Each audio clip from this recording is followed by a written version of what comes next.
Oh, the music went off. Hold on just a second. There it goes.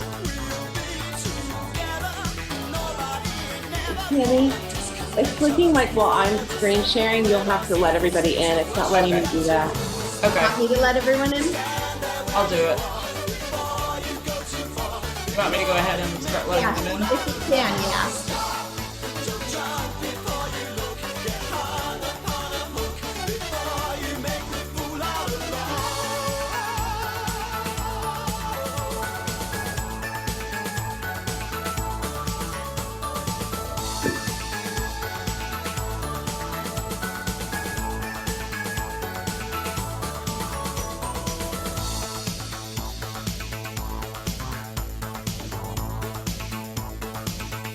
We'll be together. Nobody ain't never gonna disconnect us or ever separate us or say to us you've got to stop. Stand there where you are before you go too far, before you make a fool out of love. Stop. Don't jump before you look. Get hung upon a hook before you make a fool out of love. Stop. Stand there where you are before you go too far, before you make a fool out of love. Stop. Don't jump before you look. Get hung upon a hook before you make a fool out of love. Stop. Stand there where you are before you go too far, before you make a fool out of love.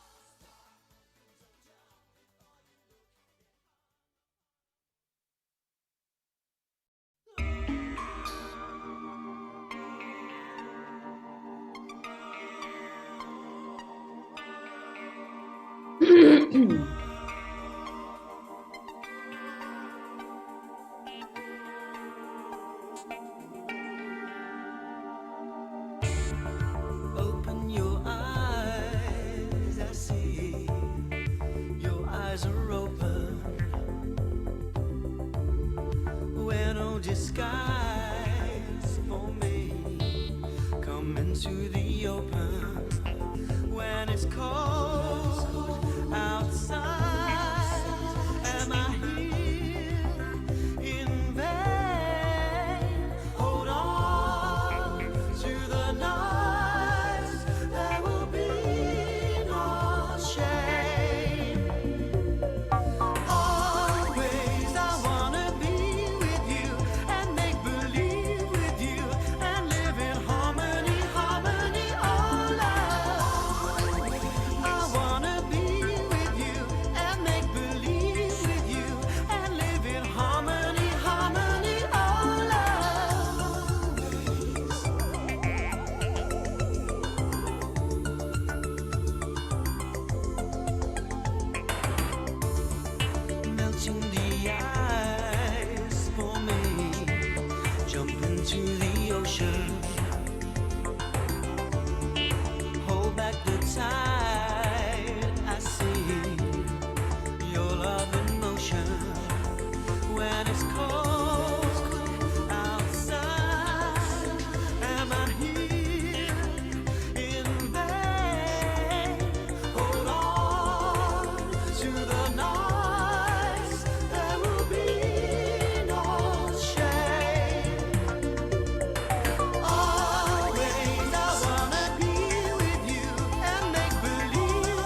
try to discover a little something to make me sweeter. Oh baby, refrain from breaking my heart. I'm so in love with you. I'll be forever blue. That you give me no reason why you make me work so hard. That you give me no, that you give me no, that you give me no, that you give me no soul. I hear you calling, oh baby, please give a little respect to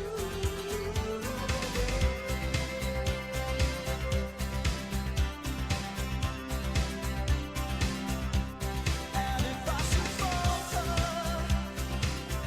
would you open your arms out to me? We can make love not war, and live in peace with our hearts. I'm so in love with you. I'll be forever blue. What religion or reason could drive a man to forsake his lover? Don't you tell me no, don't you tell me no, don't you tell me no, don't you tell me. I hear you calling.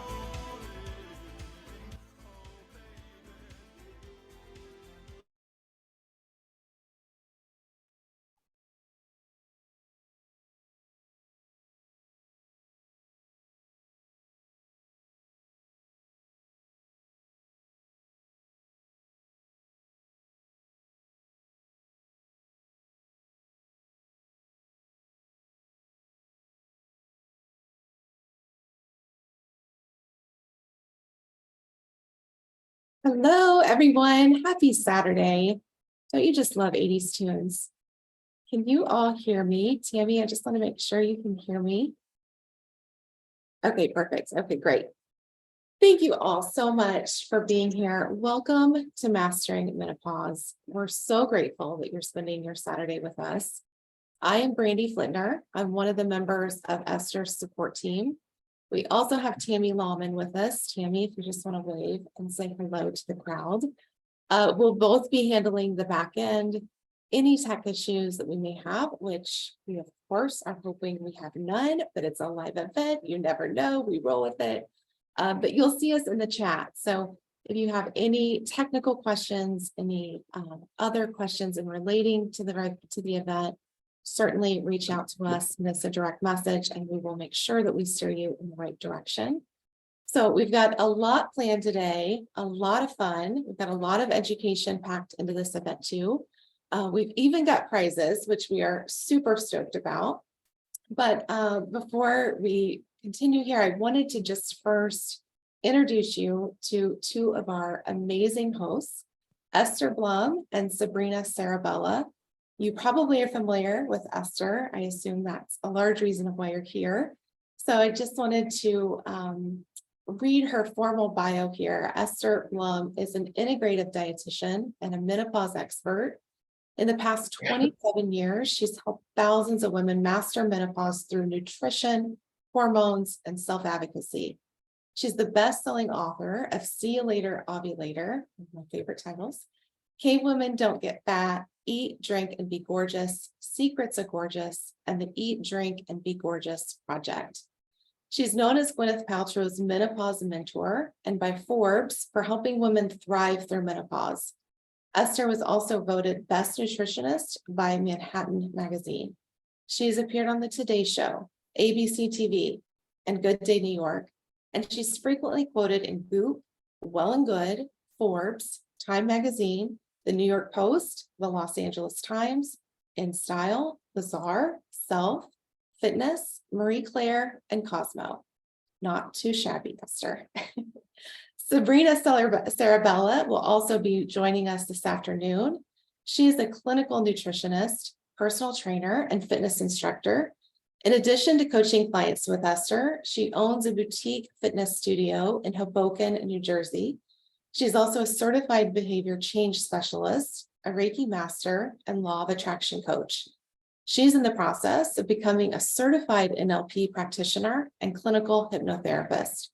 She's certified in yoga, Pilates, bar, kettlebells, meditation, and women's fitness specialist. Not too shabby, Sabrina.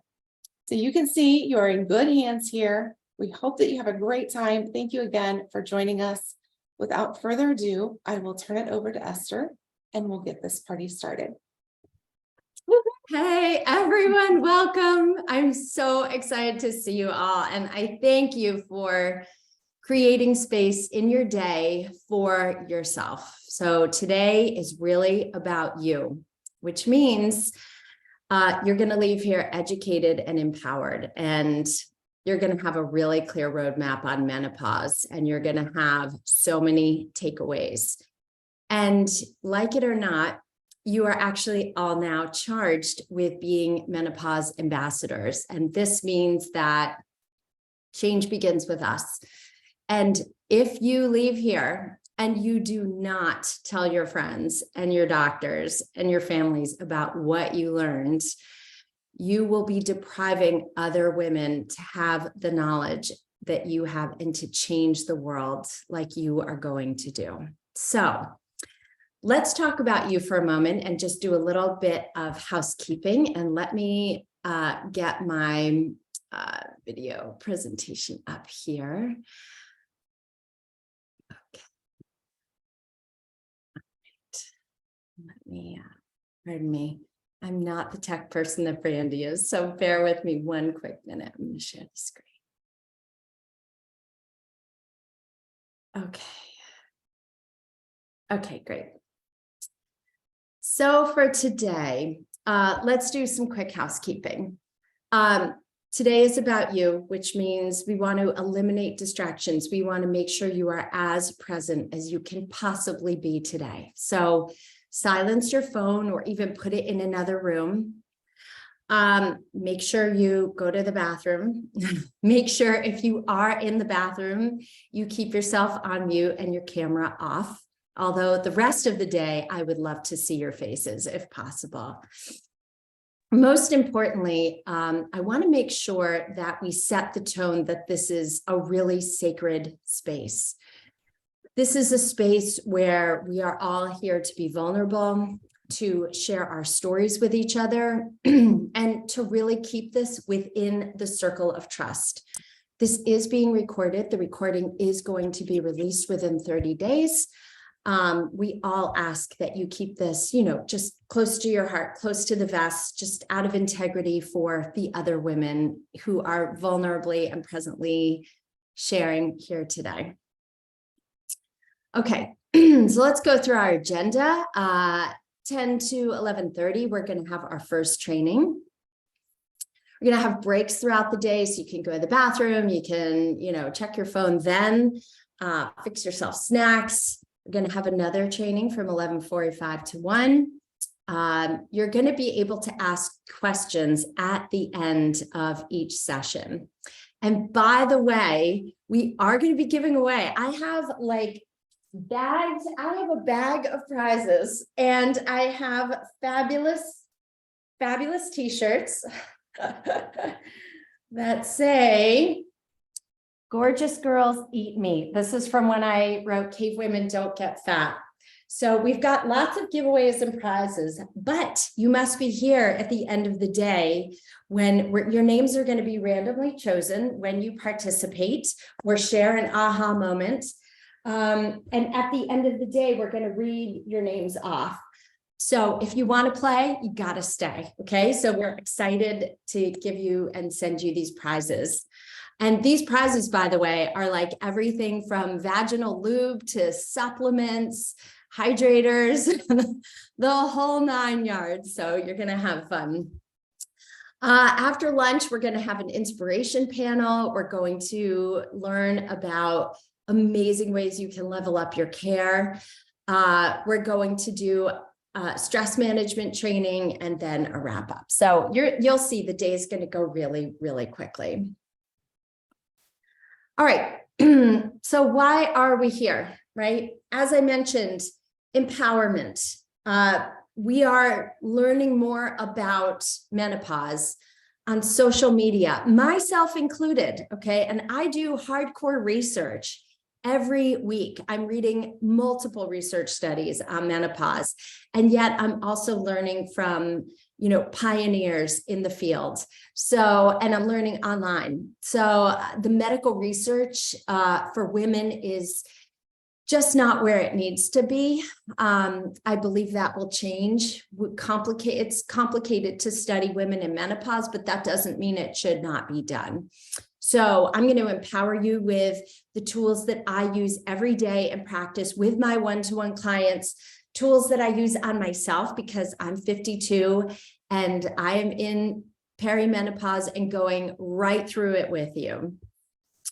We're going to educate you on how to take control. That's why you're here, right? By the way, feel free to start putting in the chat like, hell yes, or yeah, I'm not alone here. I'm going to make menopause my bitch. Like, feel free to comment. We're going to interact. Tammy and Brandy are going to take notes of your questions and we'll address them throughout. And if you feel like you want to raise your hand and speak and comment, you can absolutely have the chance to do that. And then we're gonna learn how to optimize your health through the journey and beyond. The tools that you are gonna learn today are tools that you can take with you for the rest of your life. You could start using them at your next meal. You could start using them tomorrow or tonight before you go to bed. So like, this is all about action, okay? I'm nothing without educating you gorgeous girls. All right, so we're going to start with action first, okay? So in your workbook, and you should have your workbook. I printed mine out, but certainly the PDF you received is fillable. Has anyone not received the workbook? Because we could put it in the chat box as well. And Brandy, if I can trouble you, Brandy's going to put it in the chat box just in case it got buried in your emails. But I want you to just take 2 minutes right now and just write down 3 takeaways that you'd like to have from today. I even have takeaways I want to have from today because I will learn from you. So just take a breath. And if you don't have a pen and paper or you're watching on your phone, just take a breath and close your eyes for a minute and just really mentally set the intention for your day today.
Okay.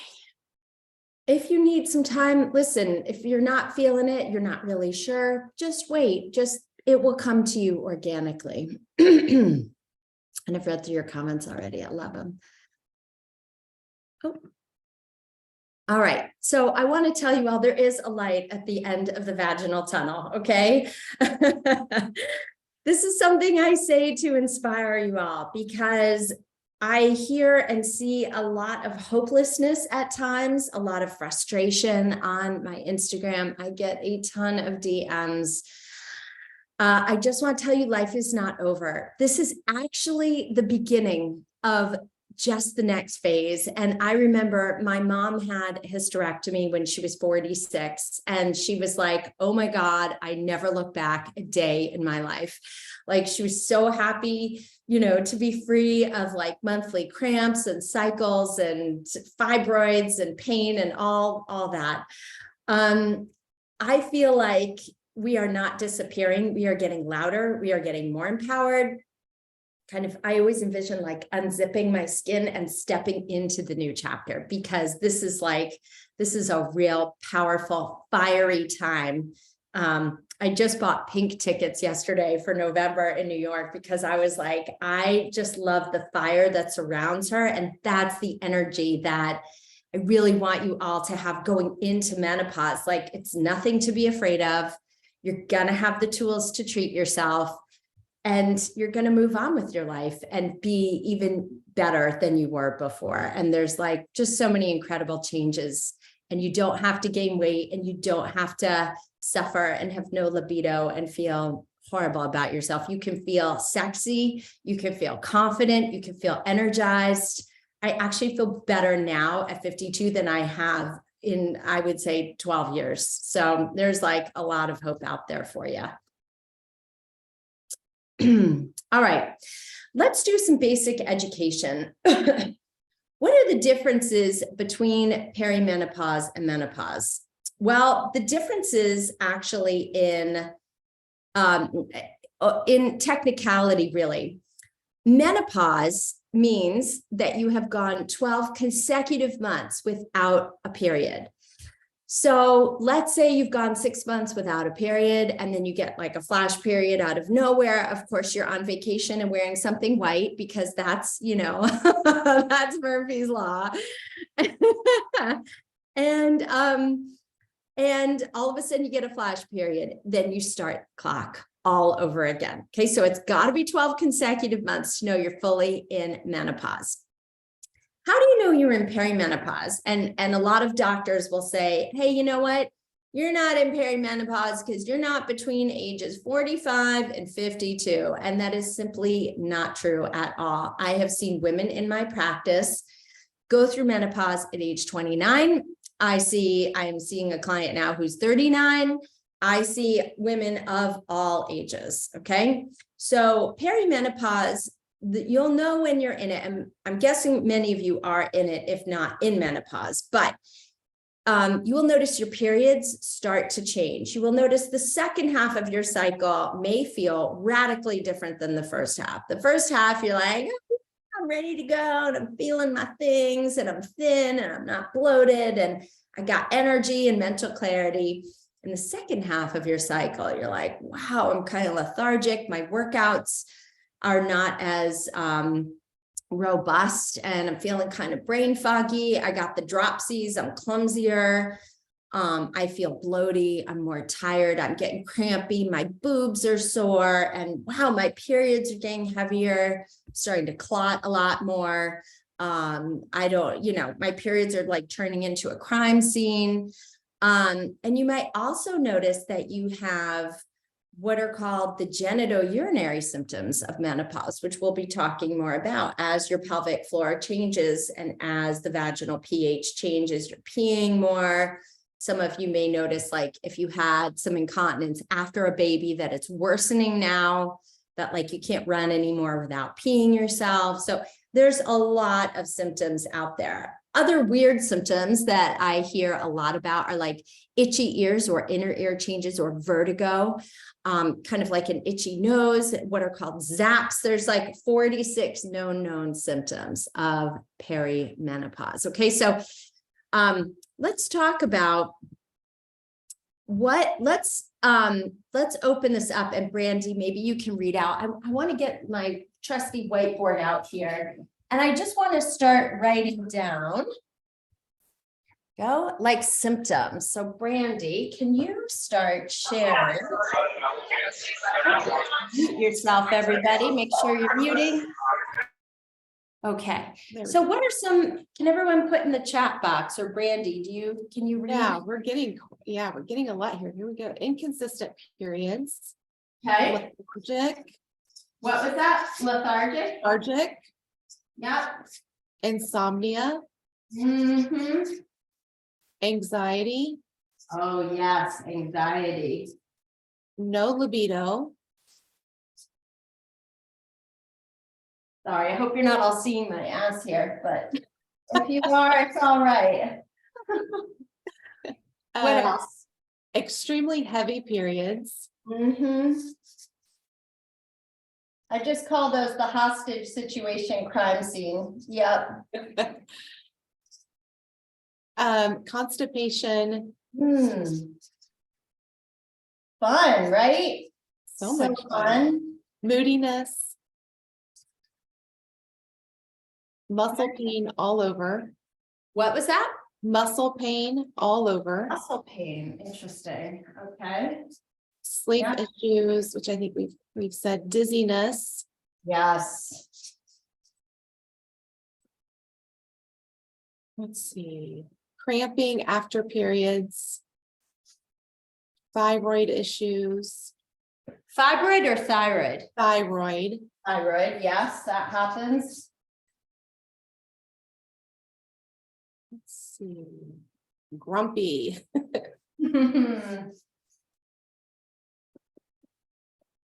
food sensitivities. I don't know if I gave you that one. Not yet. No, Okay.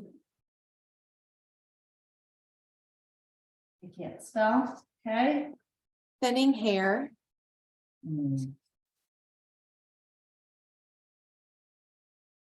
Okay.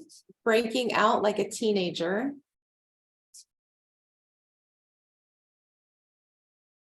glucose issues and pre-diabetes,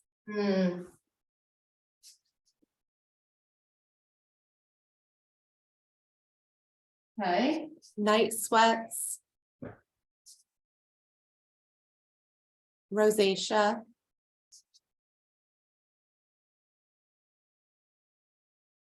thinning skin,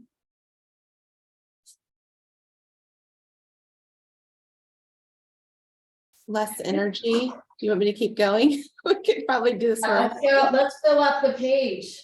plantar fasciitis, Yep. not as strong mentally. So less resilient. Okay. Dry skin, Yep. let's see, uncomfortable sex. Painful sex. Yes. Christina says all the things. All the things. Okay, let's do two more. Okay, restless leg syndrome Yep. And that's probably the muscle cramps. Yep. and increased injuries. Yes. Okay. All right. So we've got 1, 2, 3. So we've got at least 22 symptoms here, which we are going to revisit these. So thank you. At least 22 symptoms from all of you in this room. And that is not, it's more than 100 of you. Okay. So imagine all the women not on this call who are getting even more issues, and we're afraid to go to our doctors, and our doctors don't even know what the hell to do with us. So again, exactly why we're here. And by the way, spoiler alert, ladies, there's going to be another book coming down the pike with a functional GYN. So it's going to be awesome. Okay. All right, let's run through let's do the State of the Union on menopause here. How many click yet? Right, like NYT, if you read that awesome New York Times article 2 weeks ago in the Sunday spread. I mean, oh my God, that was fire. But between that article and talking to doctors and doing my own research, here's some of the statistics, okay? Medical school is not required to teach menopause care. Of the medical schools out there, only 59% even have it in the curriculum at all, okay? And I've pulled GYNs on this, and they say, we kind of learn about it in residency, okay? They're also not teaching pelvic floor health at all. So when I write about this in the book, but when I wrote See You Later, Ovulator, right? I was in the midst of getting pelvic floor therapy by a woman named Hope, who I call my vagician, very lovingly. I mean, please, she's had her fingers up my vagina. Let's be clear. Like, she is clearly like the most intimate person in my life other than my husband. But let me tell you, She got me from peeing 4 to 7 times a night to peeing twice a night, sometimes once if I'm really good with my exercises. So, and yet no doctor ever told me this. I complained about to my GYN, and it wasn't until one of my girlfriends said, damn, I'm having all these issues down below. And I found a urogynecologist, and like he sent me to a pelvic floor therapist. And I was like, give me the name of a pelvic floor therapist. And I found one near me, and the rest is history. So again, you're not going through this alone. Part of the reason why I write my book is because these are the books that I wish someone wrote for me, because I know that we need answers out there. Okay, so, oh my goodness, my apologies. Let me get back to my slideshow. Okay. The other thing is, Esther, yes. I just had a quick question. Do you know the article name in NYT? Yes, it was called. I'll post the link. Oh, perfect, Tammy. Thank you. Yeah, it's called Women Have Been Misled About Menopause. It was an article, and then it was also in the Sunday spread. So it's a killer article. It's 15 pages. I printed this sucker out and read it. It took me like an hour plus to read it. I was highlighting everything. Okay. Also, a big trend, and we'll touch on this. I don't have too much time to talk about hormones today, but I know it's a burning question, and it's all I write about on social. So I just want to say, the menomyths about the Women's Health Initiative have been debunked. So what is the menomyth on the women's, does everyone even know what the Women's Health Initiative is or was? No, yes. Okay. So the Women's Health Initiative was a study done in 1991 that put women who were in their late 60s, by the way, they were 10 years post-menopause. They put them on Premarin, which is synthetic estrogen derived from the urine of pregnant horses. Already not exactly physiologically compatible and not a terrifically well-designed study. Why is this? Because think of hormones, how they exist in nature. Our bodies don't just produce estrogen. Our bodies produce estrogen, progesterone, DHEA, testosterone, which is the dominant hormone in a woman's body, by the way, before she goes into menopause. Okay, it's not just a man's hormone, it's a woman's hormone. So they gave these women solely synthetic, not bioidentical estrogen, and then started looking at research coming in and tests, and they said, oh my God, this Premarin in postmenopausal women is going to cause blood clots. It's going to increase your risk of breast cancer. It's going to increase your risk of heart disease. And all of a sudden, women who'd been thriving beautifully on hormone replacement therapy and mastering their menopause got yanked off, and 2 decades of women were deprived solid hormone replacement therapy. So, and I write about this in See You Later, Ovulator, but sometimes it's good to hear it. So in 2018 and 2022, the North American Menopause Society said, hold on a minute, let's revisit this study. They looked at it and they said, not only was the study so poorly designed, not only was the data misinterpreted, but hormones are safe to take. Hormones are, early intervention is best. They do not cause the risk has been debunked for the correlation between blood clots, heart disease, and cancer. Now, I'm not a doctor, so big disclaimer here. If you have a history of cancer or blood clots, obviously talk to your doctor. This is not a blanket statement, but I just want to tell you what the data and the research says. So I have no personal attachment to hormones, although I love taking them, but it's not like I'm getting paid by big pharma to tell you all this, but I'm telling you this because the fact is this information is not getting conveyed to you in your doctor's offices. How many, raise your hand or put in the chat if you've been gaslit in a doctor's office? Myself included, right? A lot of us. Yes, and you're nodding your head because you're like, what the hell is this BS? Yes.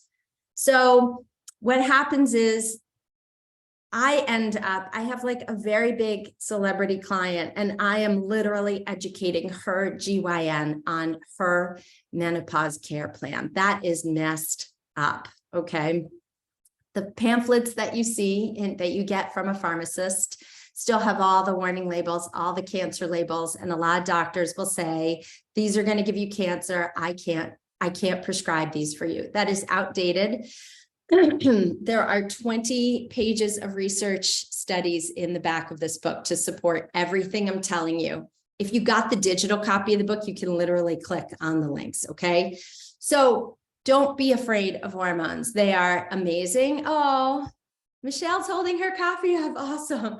They are incredible. They can be life-changing. You don't have to go on them to change your life at all. We're here to talk about the foundations that you can do, all the lifestyle pieces. They're not the only thing, but they can be a thing. Okay. So I just want to address that as in the state of menopause, because that's how we're going to create change in this world, is by knowledge and education and empowerment. Okay. My apologies. All right. All right. The other problem with menopause care, and yes, Jill, I see you raising your hand, we will definitely get to you in the Q&As. Half of practicing GYNs are also less than 50 years old. So it's really hard to get good menopause care from someone who is either male or hasn't gone through menopause. All right. So 2017 survey showed 20% of trained residents had not had a single lecture on menopause, which is, again, so egregious because every single woman goes through menopause. Half the population goes through menopause. We either go through it organically by aging through it. We go through it surgically through hysterectomy or partial hysterectomy, and we go through it chemically if we've gone on chemo or on chemo medications. And a third of those surveyed said they would not prescribe hormones, even if someone didn't have risk factors. So we are the ones who have to change. All right. So optimizing menopause care means we do all the things. And we're going to be talking about this today.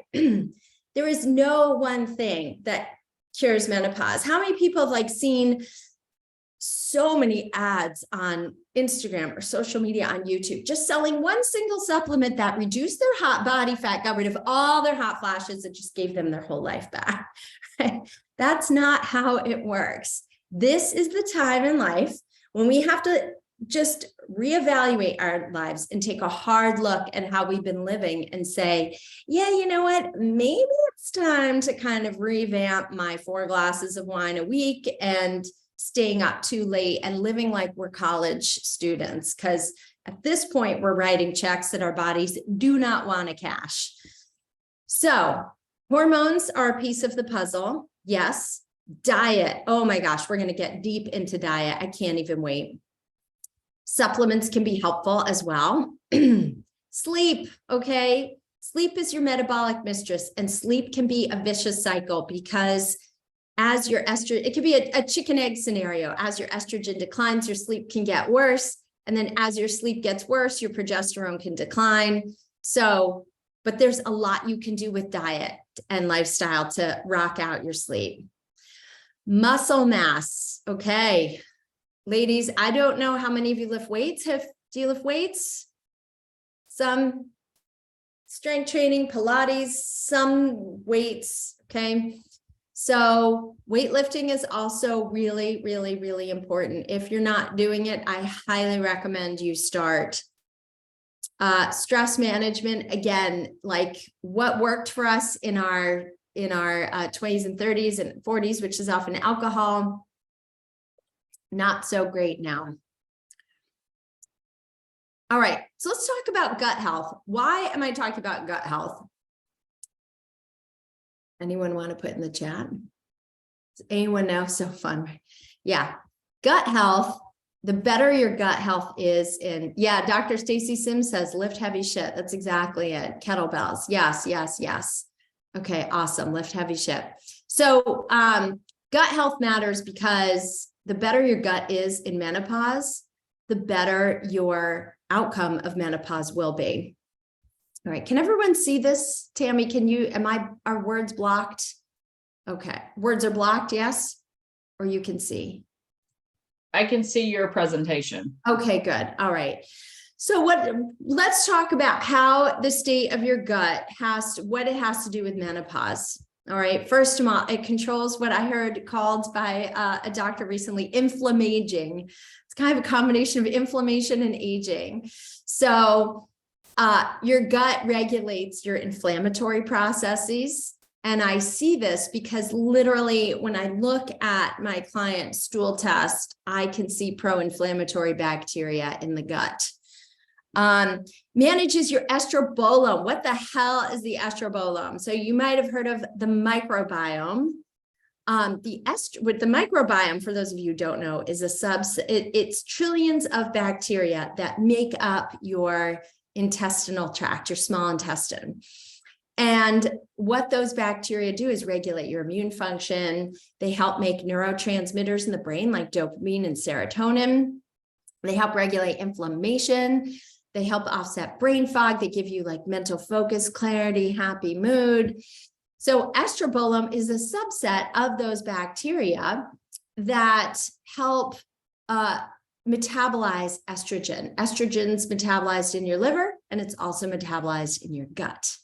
So the estrobolome is really important. You detox through your gut. Also helps with joint pain, sleep, absorption of nutrients, kind of key, because that's going to affect your bones and your sleep and your brain and your risk of chronic disease. Helps fight brain fog, good positive mental health.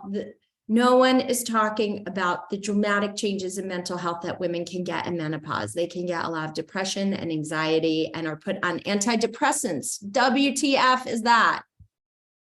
Menopause is not an antidepressant deficiency. It's a hormone and lifestyle. It's a call to change up your hormones and lifestyle. The menopause. Okay, does everyone know what the menopause is? Do you know what I'm talking about? You know, it's that 5-decade delight, okay? It's when all of a sudden we went from a flat stomach and feeling good to just all of a sudden having this rubber tire or the muffin top that came on and maybe it's turned into a cake top. So all of that, okay? But also gut health regulates cortisol, your stress hormones, which really affects your sleep and your muscle mass. Estrogen detox, and even the genitourinary symptoms of menopause are regulated with your gut. So pretty wild, right? All right, let's talk about pooping. Does anyone know why pooping is important? And why and how many times? Feel free to put in how many times a day are you pooping, if at all, or how many times a week? Some people, it's like an extra appendage. Some people are pooping 1 to 2 times a week and are told that this is normal. 1 to 2 times a week is not normal. Just because it's normal for you and it's common doesn't mean it's normal. Think about when you were a baby, you pooped many times a day, okay? That is how your body is supposed to be. 1 to 2, 1 to even 3 times a day is completely normal and beneficial. So how do you think you detox your estrogen? If you had a big smelly bag of trash in your kitchen, you wouldn't just like leave it there in the middle of the kitchen. You'd say, oh man, I got to take out the trash. Every day you have to take out the trash, because otherwise, if you don't, you will actually stay estrogen dominant. And yes, in case you didn't know, you can be estrogen dominant even in menopause, and you will feel crappy if you decide to take estrogen as part of your hormone replacement therapy. Isn't this shit wild? No pun intended, but really, come on. All right. So what are some foundations for a good gut renovation, as I like to call it? Okay. First of all, your nervous system. If you are in a fight or flight state, if you are scrolling on your phones at meal times, I'm not saying I'm perfect at this. I'm just empowering you with the education. You are activating your fight or flight nervous system. when you are in a state of fight or flight, when you are always really stressed out, where do you think your blood flow is going? Your blood flow is going to go to your extremities. This is a primal response that is programmed into our DNA, which is millions of years old. If your body has perceived stress, whether you were in Paleolithic times and like bolting from, an animal that wandered into your cave, or if you are, modern day stress and you have a lot of deadlines, or you're running to pick up kids at carpool, or you're taking care of an aging parent, and you're not sitting and breathing while you eat, the blood is not circulating to your GI tract. So if you take 3 deep breaths at a meal, before a meal, give a moment of pause, say grace, give some gratitude. That is where you want your body to be when you breathe, okay? Because if you're under a state of fight or flight, your gut literally won't even produce hydrochloric acid. It'll say, nope, not time to digest. I need to bolt. Okay. Chew your food. Digestion begins in the mouth. Your stomach does not have teeth. Spoiler alert, it doesn't have teeth, but your mouth does. So you got to chew your food until it's the consistency of baby food, especially if you're eating raw veggies. Sit down. You'd be amazed how many times I have to tell people to sit down when they eat. I mean, come on. One of my really close friends, she came to me as a client and informed me that while her husband and son sat down at the table, she stood up at the counter and ate. I was like, what is that? You cannot. And same thing with snacks. You can't stand up and eat out of the bowl, bag of potato chips. You gotta put things in a plate and sit down. So you monitor your portions. Okay. Let's say you're having reflux, bloating, heartburn, which also happens. Those were one of the menopausal symptoms that we mentioned. Maybe we didn't. Food sensitivities. Nobody mentioned heartburn, but heartburn and bloating are a real issue. So my secret cocktail for that is celery juice first thing in the morning. And you take an entire bunch of celery and you run it through a juicer first thing in the morning. You drink it on an empty stomach, and then you wait 20 minutes and then you have your regular breakfast. If you have heartburn, you add in 2 tablespoons of fresh aloe gel, like from a leaf, or you can get bottled aloe gel. This cocktail alone helps me get my clients off of their PPIs or acid blockers, Prevacid, Tagamet, Zantac, any of those in 3 weeks. So it really helps your body naturally restore digestive fire and make hydrochloric acid. Okay. I'll come back. Thank God for regularity. I'll come back to your questions. Oop. I shouldn't go off screen share because then I mess up the technical piece again. All right. So, oh my goodness, I'm sorry. How do I get this back? Okay. Cooked versus raw foods, another great way to kind of be very gentle to your gut, especially if you just bloat up from raw foods. Gluten-free diet as needed. I have posts on Instagram about this. A lot of women just feel better when they're going through the transition of menopause to go on a gluten-free diet. I do see a lot of gut inflammation. This is hormone related. If you may find you never had an issue with with gut issues before and you do in menopause, it's usually due to the decline in estrogen and progesterone, which really help protect the mucus lining of the gut wall. Okay, the next one, I'm sorry, ladies, be judicious with alcohol. It's really not helping your sleep or your gut health right now. Strengthen digestive fire. You can also put some apple cider vinegar, a tablespoon in 8 ounces of water, and sip that 30 minutes before a meal. That's a great, just natural, simple remedy you can do with food. Movement, sitting all day, not so good for constipation. Walking is a really gentle massage for your gut. And the squatty potty. Does anyone use the squatty potty or know about it or use a stool under your feet when you poop? What it does is it's designed, think about how we used to poop before we had indoor plumbings. We did it in a squat position over a hole, right? Or off a cliff somewhere.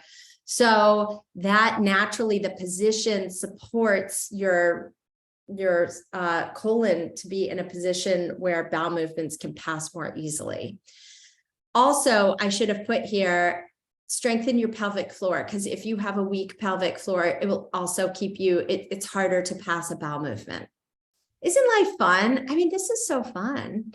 But again, knowledge is power. I tell you this not to put fear of God in you. I tell you this because now you know, and when you know better, you do better. And by the way, if any of you want to screenshot these, you can. Just if you post or reshare, I will ask that you give me credit, just credit the source out of integrity, but feel free to screenshot these. All right, so some basic eating behaviors. Okay. Can you see me moving this around, the Zoom around? Just trying to, okay. So basic eating behaviors, you want to also make sure you're truly hungry before you eat. A lot of the time, you know, we're overeating or we're eating before we're honestly really hungry. So you want to start eating like around a 3 and kind of stop around a 6 or 7. You never want to be overly hungry and you never want to be overly starving either. So the goal is to know your body. This is a great time to play with intermittent fasting if you feel like, you know, it's going to work for you. Or if you notice you're just not as hungry as you used to be in the mornings, it's okay to intermittent fast.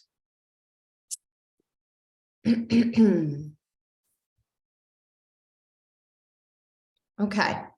So sleep is your metabolic mistress, but so is muscle. So sleep, let's talk a little bit about sleep because that has to do with gut renovation as well, is fixing your sleep. So sleep is really important. A lot of the issues we talked about, right? The kind of moodiness, the dizziness, thyroid changes, low energy, brain fog, irritability, that can all be addressed with good quality sleep, and you need good sleep to heal your gut health, okay? Lifting heavy shit, right, is also a great way to start managing some of your other symptoms, the insulin management, the inflammation, your metabolism, your bone density, and your cognitive function. Let's talk about, so let's circle back on the conversation on why early intervention is so important. And I'm just going to talk to you here. Okay, so let's talk about why hormones are so important and why that New York Times article was so key. Is again, just make sure you mute yourself. So hormones are important and because they're life-changing, quite simply. And if you can't take hormones or don't want to take hormones, then of course it's always your body, your choice. But I want to educate you on what's possible for yourself. Because the research shows, and I was so pissed when I wrote See You Later, Ovulator, I was like, God damn it. Like I said to my husband, why the hell don't women have access to this? Why are our doctors not even mentioning this to us when we're going through, when we come to them with that long list of symptoms that you all beautifully, eloquently stated? Why are they not saying, you know what, it may be time to bring hormones in? Number one, hormones and estrogen in particular protect gray matter in the brain. Nobody tells women that they lose gray matter in the brain after menopause. If you think about memory care units and who they're filled with elderly women. When does Alzheimer's express itself? When do the symptoms fully come out? Usually around 20 years after menopause, right? It takes 20 years. It takes a long time for the lesions and the scarring to really affect us on a very real level in our activities of daily living. Okay, so hormones preserve cognitive function. It's not just estrogen, it's progesterone, and it's testosterone. And that regulates everything from learning centers in the brain to mood, to energy, cognitive function. And mood is important because hormones also treat anxiety, they treat depression. You're not depressed, you are hormone deficient. You may be depressed with life circumstances, of course, death, job change, divorce. All of those things are, of course, going to give you depression. But if you notice like you're not really a depressed person and all of a sudden you are, think about hormones. The other things that hormones do is protect our bones. The research has shown that women given estrogen, and you don't even have to necessarily wait till full menopause, but the closer you give estrogen to menopause, the better the outcomes for bone density. If you are taking vitamin D and boron and vitamin K and calcium, that is good, but the results will not be the same as if you take estrogen alongside those other nutrients, plus eating a high protein diet, plus strength training, okay? Also, hormones have a huge effect of offsetting the risk of heart disease. So again, my goal in teaching this is to keep all of you out of memory care units, keep you from breaking your hips and your bones. A lot of people say that falls and fractures are the #1 cause of mortality above the age of 65. However, it's not often the falls that are actually killing us. It's the hips and the femurs break, and then we fall. They snap from brittle bones. So again, imagine a life where you're like one of those dancing grannies on Instagram. I saw a woman who was 100 years old, like running in a race. I was like, damn girl, that's really impressive. I always say to my son, I just want to be in the gym lifting like well through my 90s. And here's the thing too. Here's another menomyth is we think, my metabolism's just going to slow down as I age. That is absolute bullshit. It's not true. The research shows our metabolisms do not slow down. We are the ones slowing down. We are not active the way we should be. We're not training our muscle. And you don't even have to lift often. You have to lift 2 times a week. The research doesn't even show a benefit lifting 3 times a week over 2 times a week. But I like to strength train 3 times a week just because mentally it makes me feel like a badass. But you really can get away with exercising smarter, not harder. Okay, so the last thing I want to talk about with hormones is offsetting the genitourinary syndrome of menopause. Does anyone know what that is? What is GSM? Is this a familiar term? Right.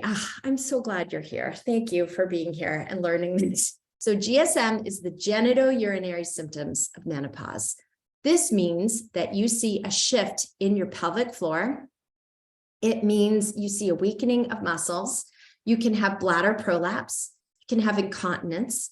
You can have actual atrophy of the vaginal walls where they collapse in, and a thinning of the vaginal walls, which makes sex extraordinarily painful because you can have micro tears in the vaginal walls just through penetration. Ouch. And it also means clitoral atrophy and urethral atrophy. So you're more prone to UTIs due to structural changes and also pH changes in the vaginal walls. So above the age of 45, and if you don't follow the work of Dr. Rachel Rubin, she's a urologist and a sexual wellness expert. Yes, that's you, Heidi, right? Because we're all freaking struggling here and no one's talking about this. So if that's you, just know that all of you can use vaginal estrogen. It's extraordinarily safe. It will help rebuild the collagen in the inside of the vaginal walls. It will help offset UTIs, stop the nighttime peeing, along with pelvic floor strength work, of course. It will help restore your sex life. It will help with the thickening of the vaginal walls comes natural lubrication. And the women, and for those of you who are saying, I have a risk of cancer, I can't do it. I just want to tell you some encouraging news, which is this. The Framingham Nurses study showed that women on vaginal estrogen for 18 years showed no increased risk for cancer. Why is this? Because with bioidentical, just so you know, when I'm referring to hormone replacement, I'm always talking about bioidentical. Bioidentical hormones are a fifth of the dose of a birth control pill. They, in the vaginal canal, they stay localized. There is no changes in circulating blood levels of estrogen from using vaginal estrogen. I will repeat that. You will not raise your blood estrogen or change your blood hormones from using a tiny, it's as 1 cubic centimeter of vaginal estrogen 2 times a week. The downside is you got to use it for life. Okay. It's like washing your face and flossing your teeth. You have to do your daily maintenance or your biweekly maintenance. How do you get vaginal estrogen? Through a GYN. And here's the other public service announcement, ladies. And I did a post about it. And if you're on my mailing list, I'm going to send an email about it mid-March. There are bioidentical hormones that are FDA approved and covered by insurance. Isn't that awesome? So you can get you can get a ring which has vaginal estrogen, but it's not birth control. You can get tablets, you can get creams. So you choose the delivery system that you feel is going to work best for you. You could talk it over with your doctor. If it's too painful to insert, talk to your doctor about inserting a vaginal moisturizer. Creams may be more comfortable than tablets for you. And, it's really going to change your life. But if you still say, screw this, I don't want to do it, I don't want to do vaginal estrogen, then there are gynecology practices that will also do laser therapy in the vaginal walls, which can also strengthen the collagen in the vaginal walls. I am just going to pop in and just answer a couple chat questions here. Yeah, we're getting several of them, Esther. This is a hot topic. It's a hot topic. I cannot get that. Tina asks, is vaginal necessary if you're using a topical estrogen cream? So topical estrogen creams usually are for the vulva, and they will help prevent UTIs or yeast infections. But internally, you do need to put it internally to work on the vaginal walls. Want to throw some other questions out? Oh, yeah. If you're in Ontario, Ontario, Canada's tough with bioidenticals. I'm not sure, but come to the US or go to Spain, ladies, because you can get progesterone over the counter there. My goodness. Okay. If you're doing an estrogen patch, would you also benefit from vaginal cream? Yes, you would, because estrogen patches alone are not enough. And I'm a classic example where I use both, I use topical estrogen as a cream, and it was not touching the vaginal dryness. And if you don't know what dryness feels like, it's usually itchiness, pain, and burning. More questions, Brandy? Judy asks, can you talk more about bioidentical and exactly what that means? Have a patch, is that bioidentical? Yes. So patches can be bioidentical for estrogen, but there's like a patch, for example, called Vivel, which has bioidentical estrogen, but synthetic progesterone. I know it's a little confusing. Bioidentical means it's derived from plants. Compounded estrogen is also bioidentical and can be made in a compounding pharmacy. So it's more physiologically compatible with your body. And the delivery systems are important because if you're someone who's not pooping every day, if you have the MFTHR gene, if you're not detoxing well, then using estrogen in a patch or cream is awesome because it bypasses the liver and the gut and is absorbed through your skin. Same with testosterone. And progesterone can be taken as prometrium, which is bioidentical progesterone. I get that for $3 at my local pharmacy, bottle for a month. Or you can get an oral troche compounded in a compounding pharmacy. The downside to compounding pharmacies is they're more expensive. The upside is you can really customize the dose. But let's say, like I've seen plenty of doctors say who put their patients on bioidentical estrogen patches, and they'll just say, just cut the patch in half if it's too high, or, you know, double up, or there's ways to totally work around it. You want to throw in one or two more questions? Yeah, a few more. Do you ever use the Dutch test in order to help guide estrogen pathways? I do. In my private practice, I absolutely do. Yes. The Dutch test, for those of you who don't know, is a dried urine test for comprehensive hormones. So it does look at how your body breaks down estrogen and how you detox and metabolize it. It looks at your hormone production. It's a very comprehensive test. And Heidi asks, every time I try patches, I break out in a red itchy spot beneath the patch. Is that an allergy to the glue, or is that the estrogen? Yeah, it could be either. So you may want to revisit with your doctor and see if you could switch to a cream, like a biased cream, or, ask your doctor what you can do. You may do better with a compound formula. If the estrogen patch also has like a little progesterone, it could be a myriad of conditions. Yeah. And Laura asks, will estrogen dominance cause excess yeast at certain times of the cycle? It can definitely cause excess yeast. Yes, for sure, because it can make you insulin resistant as well. So that can absolutely, estrogen dominance can definitely impact your blood sugar balance. And, if you're kind of hyperglycemic, it can change the pH of the vaginal canal and make you more prone to yeast infections. So I'm going to keep going, and then we're going to come back to questions. But I'm loving these questions. I mean, what you're asking, I'm so glad you're here, because you're all, clearly needing this information. And so this is the place to get it. Okay. Oh, are we here already? Okay. So let's talk about, I want you to all hear from Julie, my client. Hello from Texas. I'm so honored to be here and to share my journey with Esther and how she helped me with my health and wellness. Before I met Esther, my weight was at its highest. I was in constant back pain and constantly struggled with IBS, and I wasn't sleeping well.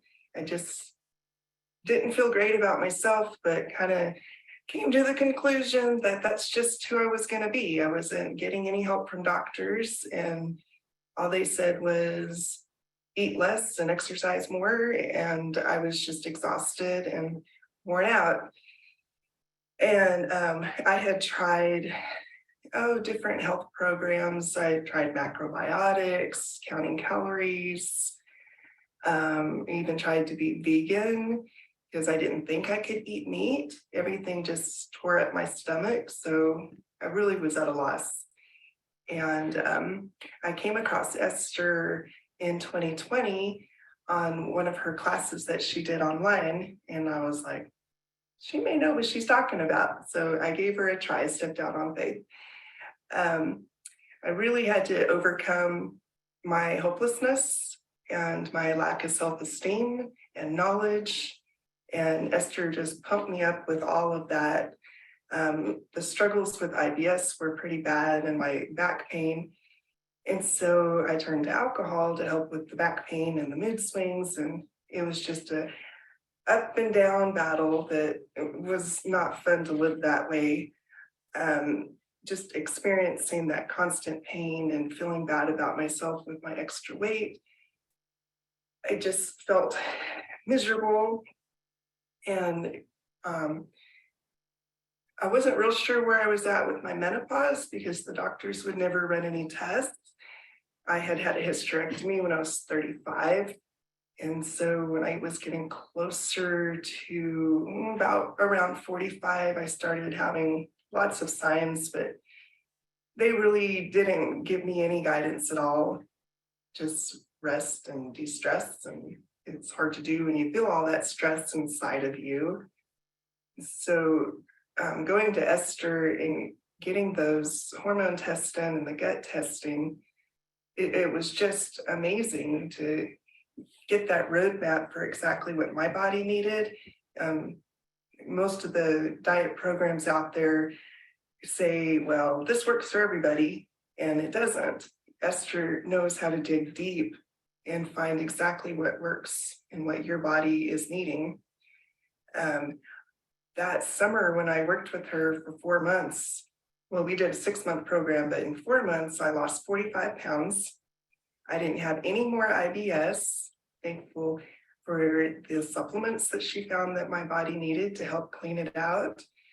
I wasn't having any back pain. We made exercise fun for me because for me, it has to be fun. It can't just be monotonous and the same thing over and over. But we made it fun, and it was easier to keep up with it that way. And I was sleeping better, and I just, all in all, just felt better about myself and life. And all those times with Esther were just amazing. I had never worked with a dietitian before. I just read books and did my own research online and was overwhelmed and confused and couldn't find anything that would work for me. But Esther knows how to find what works for you. She's done the research. She runs the test to see where you're at in your own journey. And I highly recommend her. I just absolutely loved the one-on-one guidance with her and the motivation. Our follow-up calls were just amazing and always new information. She didn't just start with one thing and then that's it. We continued to dig and to find more things that worked as my body changed and needed different things. And she's just absolutely amazing. And at first I thought there's just no way we could pay for this, but I knew it wasn't a choice for me. I had to do it. I desperately needed her guidance, and I will never regret that. And, you know, it's a struggle every day. And whenever I start backtracking, I get out my paperwork from Esther because I know what she taught me is what works for me. And I haven't bought another diet book. I haven't done any research for any other programs online because I got all my answers with Esther. So what I can say is just step out on faith. If you're thinking about it one way or the other, just say yes. You're not going to regret it. You're going to want Esther in your life. My life hasn't been the same since I met her, and it's such an amazing, wonderful thing. So don't waste a moment. Invest in yourself, and you're not going to regret it. Just listen to Esther. She has the answers. Thank you so much for allowing me to be here and share a bit of my story. Beautiful. So gorgeous. So all of this, hi, Anika. All of this is my friend Anika is here, which I'm so honored because Anika and I went through functional medicine training back in like 1998 together. So honored to have you here, Anika. Okay. So let's open the floor up to questions. We have, well, and let me ask you a question. Okay. We do have a workbook, a worksheet for you to go into breakout sessions now, if you like, but I also want to answer your questions. So can you just comment, like, do you want me to answer? I'm here to serve you ladies today. So do you want me to answer your questions? You could just raise your hand versus breakout rooms. Do you have a preference? If you want questions, raise your hand. You love more Q&A, questions. Okay, let's stay together. Okay, let's answer questions. Brandy, take it away, sister. Okay, Amy asks, how do you stop hair loss with testosterone? Okay, so are you on synthetic testosterone or pellets? Because that is usually when you get the hair loss. HRT testosterone cream. Okay, so if normally with testosterone, it should not be causing hair loss or hair growth on your face or irritability or rage or like a sex drive that's so crazy that your partner is like running scared from you. This definitely happens with pellets a lot. And also, if it's with the cream, then maybe you do want to get a Dutch test and get your methylation pathways checked in your liver, or you want to lower the dose. I would stop it and restart and make sure it's, you know, all testosterone usually has to be compounded. It's not FDA approved for women. Can you believe this?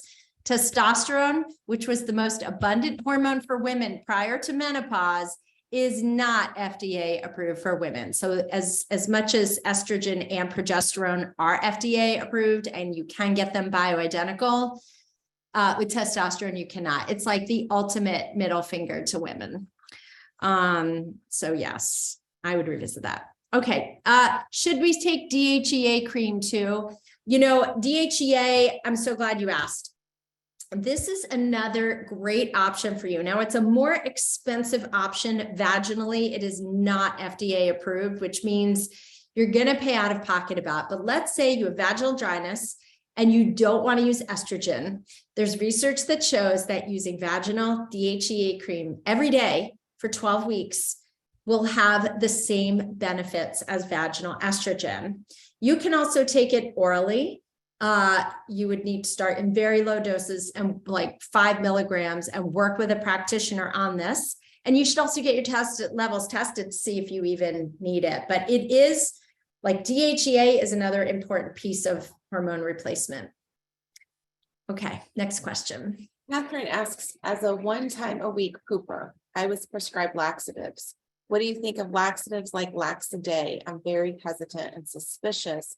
I feel like I'm treating a symptom and not the cause.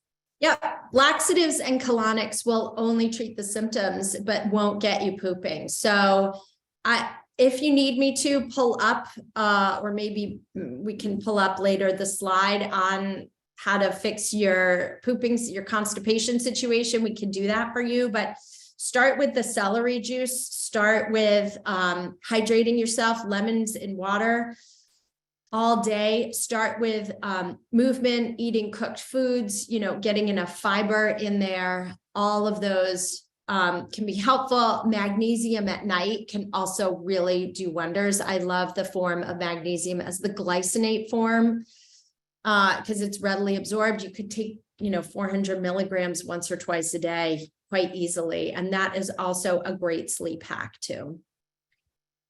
And Esther, getting back to the celery juice, we had a few questions earlier about that. First off, can you just say the concoction again? But yes. Then secondly, people wanted to know, does it have to be super fresh? Is there anything in particular you should look for when you're buying the celery or the aloe? So celery, ideally, if you can get organic, great, but don't let perfect be the enemy of done. If you're really committing to it, you know, you could probably negotiate the price of a case if you went to like Whole Foods or Costco. And what you do is you take an entire bunch of celery, the whole bunch, not just 1 or 2 stalks. You cut off the tip and the base and you wash the stalks, run them through the juicer, drink it first thing in the morning on an empty stomach. If you have a Vitamix or like a high-speed blender, you can also chop up the celery, throw in a cup of water, mix, you know, blend it well and strain it through a nut milk bag or a cheesecloth. And if you're having heartburn or reflux, you can add in 2 tablespoons of fresh aloe gel, which you can buy, you know, aloe. I see stacks of aloe leaves in Whole Foods or grocery stores. You just cut like a 2-inch cross section and scoop the gel in. And that's it. If you can't do it first thing in the morning, you can, drink it just like an hour before a meal or even 20 minutes before a meal. If you're really pressed for time in the morning, you could make it the night before, put it in a, you know, an opaque glass, right? And then drink it the next morning, first thing. But fresh is best for optimal potency. Okay, great. If you take thyroid meds in the morning, obviously take anything an hour away from your thyroid meds, including supplements, juices, anything, food. Okay, somebody asks, what is the line between BHRT and lifestyle? When do you know you need to address more lifestyle or you need more HRT? You always need to address lifestyle first. Remember that slide I put up a couple slides back? For those of you who didn't miss it, who didn't see, oh, now you see my beautiful family. Okay. All right. For those of you, let me see if I can. I'm going the wrong way. Going the wrong way. Let's go back to that scale. All right. For anyone, screenshot this if you need. I'm going to take just 10 seconds for you to screenshot this. Okay.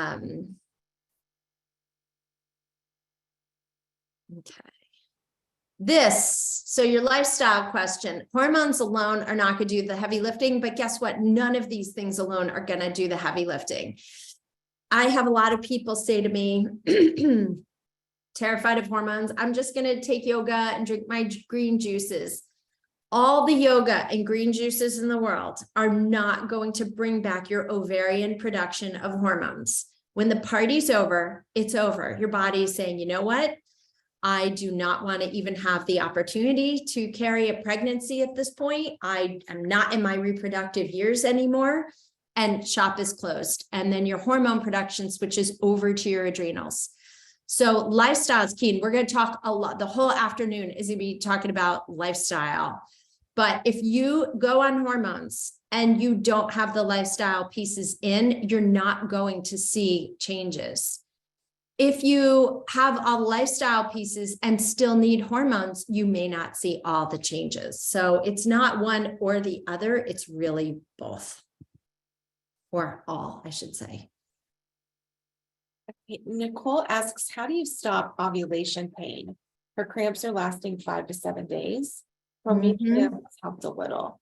Okay, so my girlfriend, and if you can find this, Brandy, I want to give a shout out to my girlfriend, Amy Ropp, AIMEE Ropp.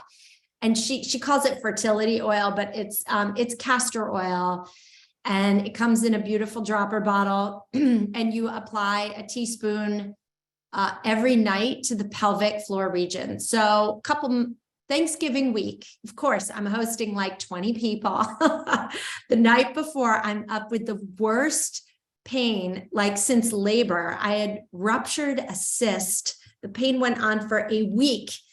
And I go to my doctor. I can't even get a sonogram, an ultrasound for 2 weeks. I go home crying. I insist. I'm like, I have got to be like, I came home and I was like, I can't even believe I write books on this shit and I can't even advocate for myself. And my cousin was like, you call the doctor's office and you get in. So you demand to be seen. So I did that. I get seen and the covering physician says, well, yes, you have fibroids and you had a cyst that probably ruptured. And I said, great. So I'm testing her. Literally, I could have written the conversation in the book. I'm testing her and I say, all right, what do you recommend for treatment? I shit you not. She said, well, you can either go on the birth control pill. What? You can either put in an IUD. No, thank you. Or we can do a surgery that cuts off blood supply to your ovaries. I was like, no. And then the final, like the cherry on the sundae, she goes, or you could just have a hysterectomy. I was like, no, what else you got? She goes, well, you can take Advil 5 days before and after your period. So I went to Amy, who happens to be a fertility expert who lives down the street from me. Lucky me. She was like, put some castor oil on every day. And I've done that and not had a lick of ovarian pain since. So that's wonderful. Queen of Thrones also makes gorgeous castor oil packs that are like quite sexy. I say that with like, as sexy as a castor oil pack can be. And you can also take herbs like cramp bark, which really fight the cramps. Okay. Thank you for putting that up, Brandy. So yes, I use the castor oil. The first 2 months I used it every night at bedtime. Since then, I kind of use it just when I'm cramping. That's it, which is like a lot less. Okay, Brandy, take it away. Would you recommend that for large fibroids as well? Amy's asking for any recommendations on large fibroids and Mm, uterus. Surgery yes. would be the very last resort.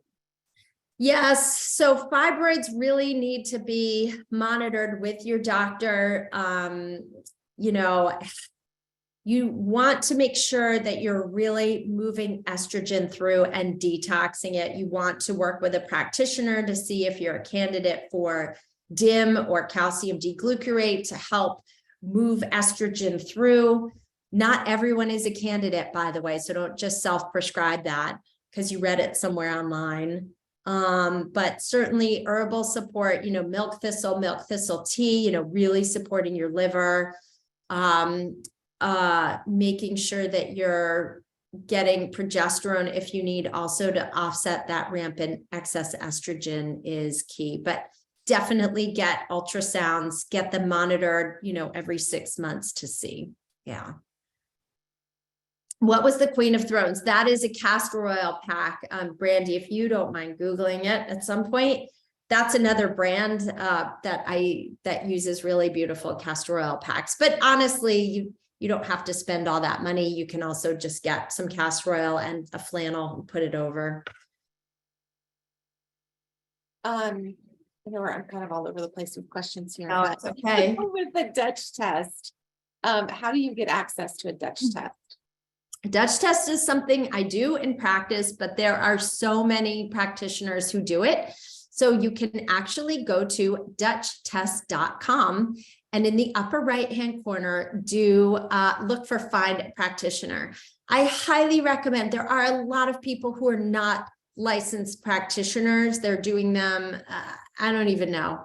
Like I literally was in a mastermind group with a business coach and there was a girl there who was not a healthcare practitioner doing Dutch tests. You really want to make sure you're doing with a naturopathic physician, a dietitian, a functional medicine doctor, someone who has looked at hundreds and hundreds of these tests because they are complicated.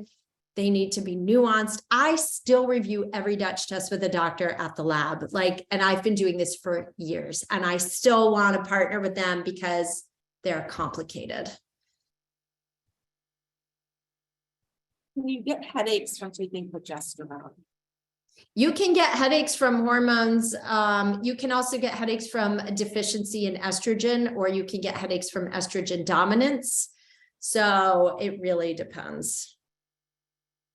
Okay, let's just take a few more. Anita says, I've just been diagnosed with pre-diabetes. I'm in menopause. You mentioned there's a correlation. How can I prevent diabetes through diet and exercise? Oh, I love this question. There was a great study done on people who lifted weights and people who took metformin and did not lift weights. And the weightlifting group was not on metformin, right? These are all people with type 2 diabetes. So one group only lifted weights. The other group only took metformin. The group that lifted weights had better insulin sensitivity than just the metformin group. Now, if you want to take metformin or Ozempic, you're working with your doctor on that, doing the synergy of both can be beneficial. But if you don't want to go the medication route, and it does not have to be the direction you take at all, I'm just like speaking to all of you because I don't know where you're at, but nutrition. And we're going to talk all this afternoon about how to balance your blood sugar and how to offset, but certainly lifting weights, walking 10 minutes after a meal will lower your circulating blood glucose levels by 17%, just by walking around the block for 10 minutes after a meal. And I highly recommend you wear a continuous glucose monitor to see and log your food to see the effect that food is having on your blood sugar. Because again, what worked in your 20s when you could like eat a bagel and be fine, if you do that now in menopause and you're sedentary, that's going to be a big problem. But sitting is like the worst thing you can do for diabetes or pre-diabetes. So make sure you're taking a 5-minute movement break every hour. Oh, you're muted, sweetheart. Thank you. Tina asks, I haven't had a period in 6 months. Last week I had some spotting for one day. It was very light. Does that count as a period? I would not count that as a period, but I would also double check with your GYN on that. You know, you can also do, like, if you're curious, you could do an ovulation predictor kit. Just pee on the stick every morning, see if you're still ovulating. Because also that's good to know if you want to prevent pregnancy too. We can all still get pregnant in the midst of this. If you can believe it. It's maybe a low probability, but it's possible. Kara says, I'm in perimenopause and my HbA1c is 5.5, but fasting insulin is too low at 2.2. Would you have any idea why this is? Yeah, those numbers are actually good. That fasting insulin is, I mean, it is a bit low. Usually that could be, you know, burned out HPA axis, like your basically your adrenals could need some support in there. You may need more protein at your meals. Putting on muscle can also help with your insulin management too. So the greatest thing we can also do for ourselves, ladies, is if you can get an in-body scan and look at your body composition now, because this is, and I'll talk about this more, but this is really the time in life where we're losing the greatest amount of muscle mass in the shortest period of time. So working on muscle can really help with your insulin management for sure. Is there a magnesium that you recommend? I think you said magnesium glycinate. Is that right, Esther? Yeah, magnesium glycinate's good. If you go to my website at estherblum.com, if you go into my full script account, you can find a good magnesium glycinate there. And is a DEXA scan a good measure for bone health? Totally. Totally. Okay, I think that's a lot of the questions. Tammy, have I missed any? I know we had quite a few through there. And I think there were a couple from earlier. There were a couple of people who asked what if I've had a hysterectomy like earlier on, how that affects them being in perimenopause or menopause. Yes. So if you've had a partial hysterectomy and just have the uterus removed, you can still ovulate and just not get a period because you still have your ovaries. It may speed up your menopause because your circulation to your ovaries is lower. But either way, certainly you want to make sure that you're really, you know, revisiting if you're a candidate for hormones to protect your bone density, for sure. But yes, and if you've had a hysterectomy, but you can, if you've had a full hysterectomy, you can go into menopause overnight. That's surgical menopause. But if you've had a partial, you can still have all the menopausal symptoms if you still have your ovaries. Because what happens is your production of hormones through your ovaries decline, and your adrenals take over and kind of eke out just low levels of hormones. So it's wild what happens to the body. I mean, it's a major, major change. So that's why the litany of symptoms you all described could be happening. Can you talk more about the thyroid effects? Treat this first or the hormones? Yes. So often with thyroid, you know, that's a great question, which to treat first. Often I would say to treat the thyroid first, but there isn't a person with thyroid issues I've seen in practice who is not also having simultaneous issues in the gut with inflammation, poor digestion, poor absorption of nutrients, gluten intolerances. So really make sure that you are optimizing your gut health as well, because that is like foundational for everything. And then, yes, once your thyroid, I would say, because if you're new to thyroid medication, you do want to give your body some time to adjust to that. And then I would do hormones, but work with your doctor. Some doctors might feel comfortable doing it simultaneously. And if they're well-versed in this, then there's no reason why you can't. I just always think, like, I tend to be a little conservative and stair step up, because if something goes wrong or you're not feeling well, I want to know what I can trace it to if there's any side effects. Oh, and you're just diagnosed as celiac. Yeah. So there you go. It's unbelievable. The other thing is too, something interesting that I have learned over the years is with a major biochemical shitstorm, right? You're having major upheavals when you get your period. You have major upheavals when you're pregnant and postpartum, and then you have major upheavals in menopause. If you're someone with chronic viral issues like Epstein-Barr or chronic Lyme disease, that can also be very disruptive to your thyroid function.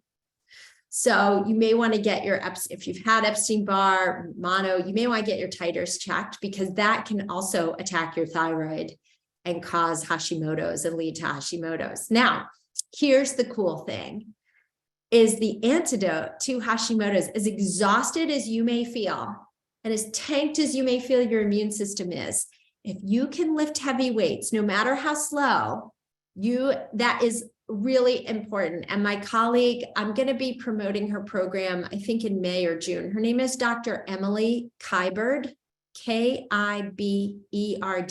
She has a program called Thyroid Strong, which is meant for women with Hashimoto's, and she teaches you how to lift. And she doesn't do it with a million sets, 10 to 12 reps, 15 reps. She'll do reps with a kettlebell with like sets with a kettlebell with like 5 to 7 reps. That alone can really help your Hashimoto's. So it sounds counterintuitive, but the more muscle mass you have, the better your immune function will be, even if you're exhausted. So we're going to take one more question, because then we're going to give you all a nice 15-minute potty break. Can you talk about what a compounding pharmacy is? There's some what that is and an example. Yes. And for those of you, by the way, who are looking for a functional medicine doctor, if you can't find a good one online, go to a compounding pharmacy and ask them, be like, what doctors in town do you recommend? That's another great way to find a good doctor. So a compounding pharmacy is a pharmacy that they're a regular pharmacy. You can get regular medications there, but you can also get your hormones compounded there. So they will customize your dose. So a doctor, let's say that you're on estrogen and testosterone and progesterone, right? Instead of having to take 3 different prescriptions, you can get, for example, a compounded cream, a topical cream with estrogen and testosterone during the day. And then at night, you can get like an oral progesterone troche, which is a dissolvable lozenge that bypasses the liver and the gut. So it's like, think of it as couture, right? Like couture is bioidentical compounded hormones. Designer is FDA approved hormones that you could still get through a regular pharmacy. And then off the rack is just is like the synthetic hormones that a doctor might put you on that might not be so nuanced or cocktail. So that's not to say the basics can't work. Like there's plenty of women out there who are on really simple hormone regimens and they still work. They're still very, very effective. But if you do work with a doctor who, just because they give you hormones doesn't mean they're hormone specialists. So make sure that your doctor is monitoring you 3 to 4 times a year. You want your blood levels to be, within a certain range so that your bone density is preserved, your cognitive function is strong, your libido is good, all of those things. All right, ladies. So I'm going to, let's see, want to see if I can get the timer going from. Actually, I can go ahead and do it. Can you do it? All right. Yeah. Should I stop screen share? You are all good. Okay. Okay, ladies. All right, we're going to put a timer on it's now about 13 minutes. We're going to come back at 11:45 and really get into the science. So we'll see you in a few.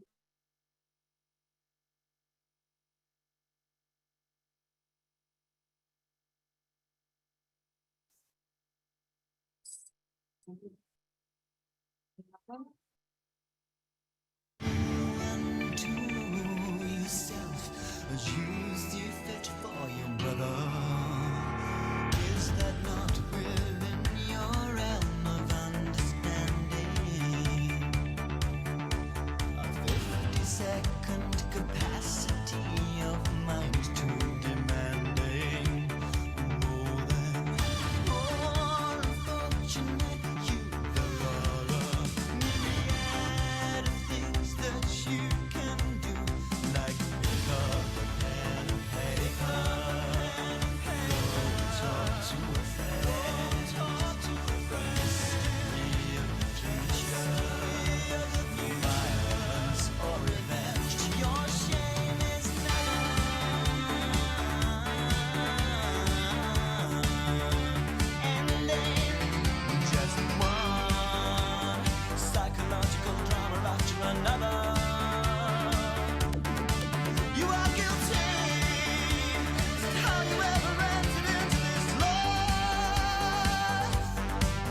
Too much of a good thing isn't always a good thing, like too many sprays of cologne, too many loops in a roller coaster, or too many rescue cats. But you can never have too many chances to win. That's why new Multiply the Cash scratch-offs from the North Carolina Education Lottery have more chances to win than ever before. With chances to multiply your win on the front and back, too much is just right. Easy, kitty. Must be 18 to play. Approximate overall odds of winning range from 1 in 3.24 to 4.83. Problem gambling helpline 877-718-5543. How much care do you put into your eye care? We put so much into what we eat, our skincare, but when our eyes get dry from all our screen time, a lot of us aren't doing as much as we could. That's why BioTrue Hydration Boost eye drops are here for instant moisture. And why the makers of BioTrue are sponsoring the Global Day of Unplugging, a day to disconnect from tech and give your eyes a break. So join the pledge to ditch your screens from March 3rd to 4th. If you see them inside, it's probably too late. Termites, that is. Notorious timber-toothed Ted and his swarm of outlaws are always on the trail to the next meal, which might just be your house.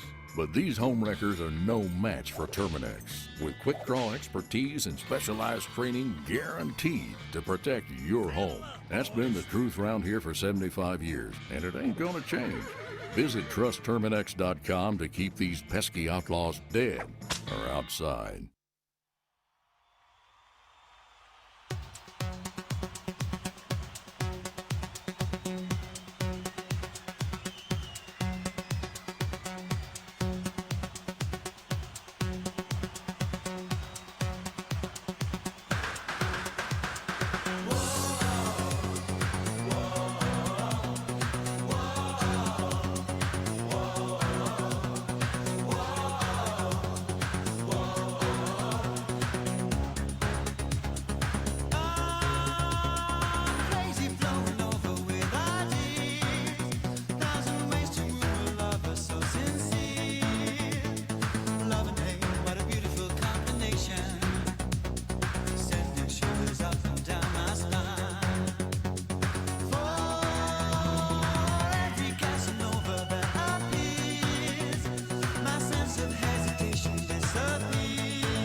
disguise for me.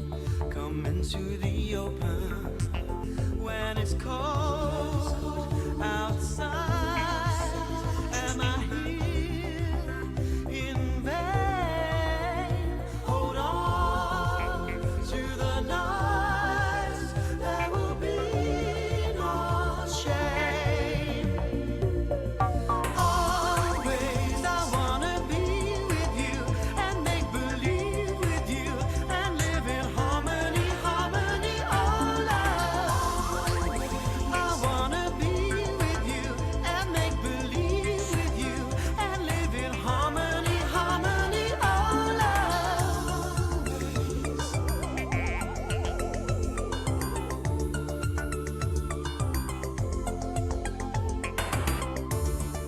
melting the ice for me. Jump into the ocean. Hold back the tide. I see your love in motion. When it's cold outside, am I here in vain? Hold on to the nights. There will be no shame.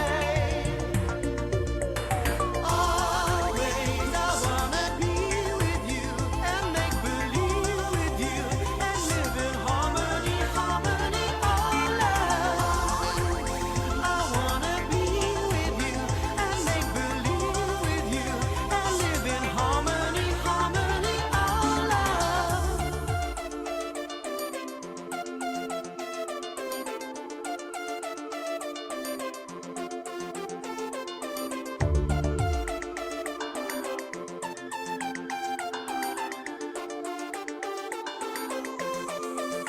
When it's cold outside, I'm here in vain.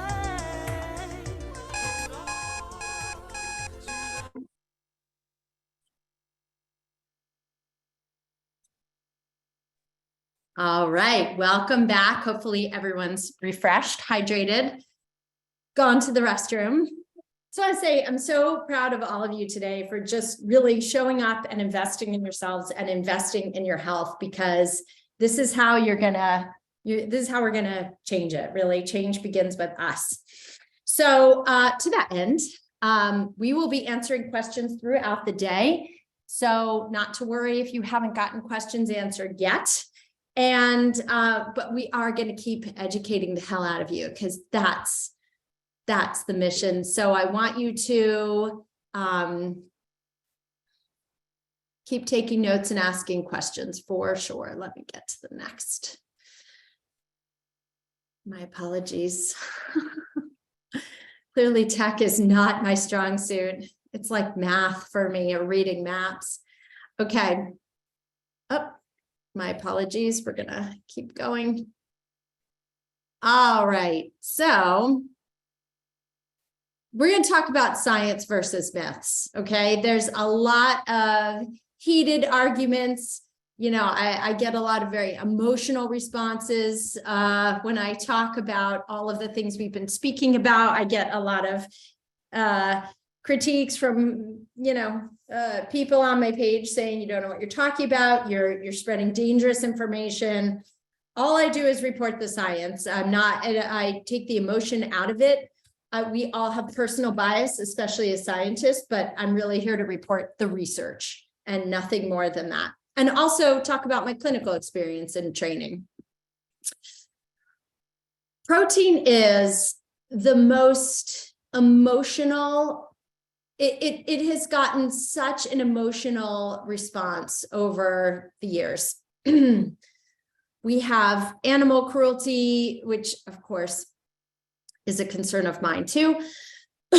We have planetary concerns and greenhouse gas concerns, which have also been debunked. And then we also have concerns over our own bodies and how we reconcile that. I'm here to educate, empower you. It's your body, your choice every damn day.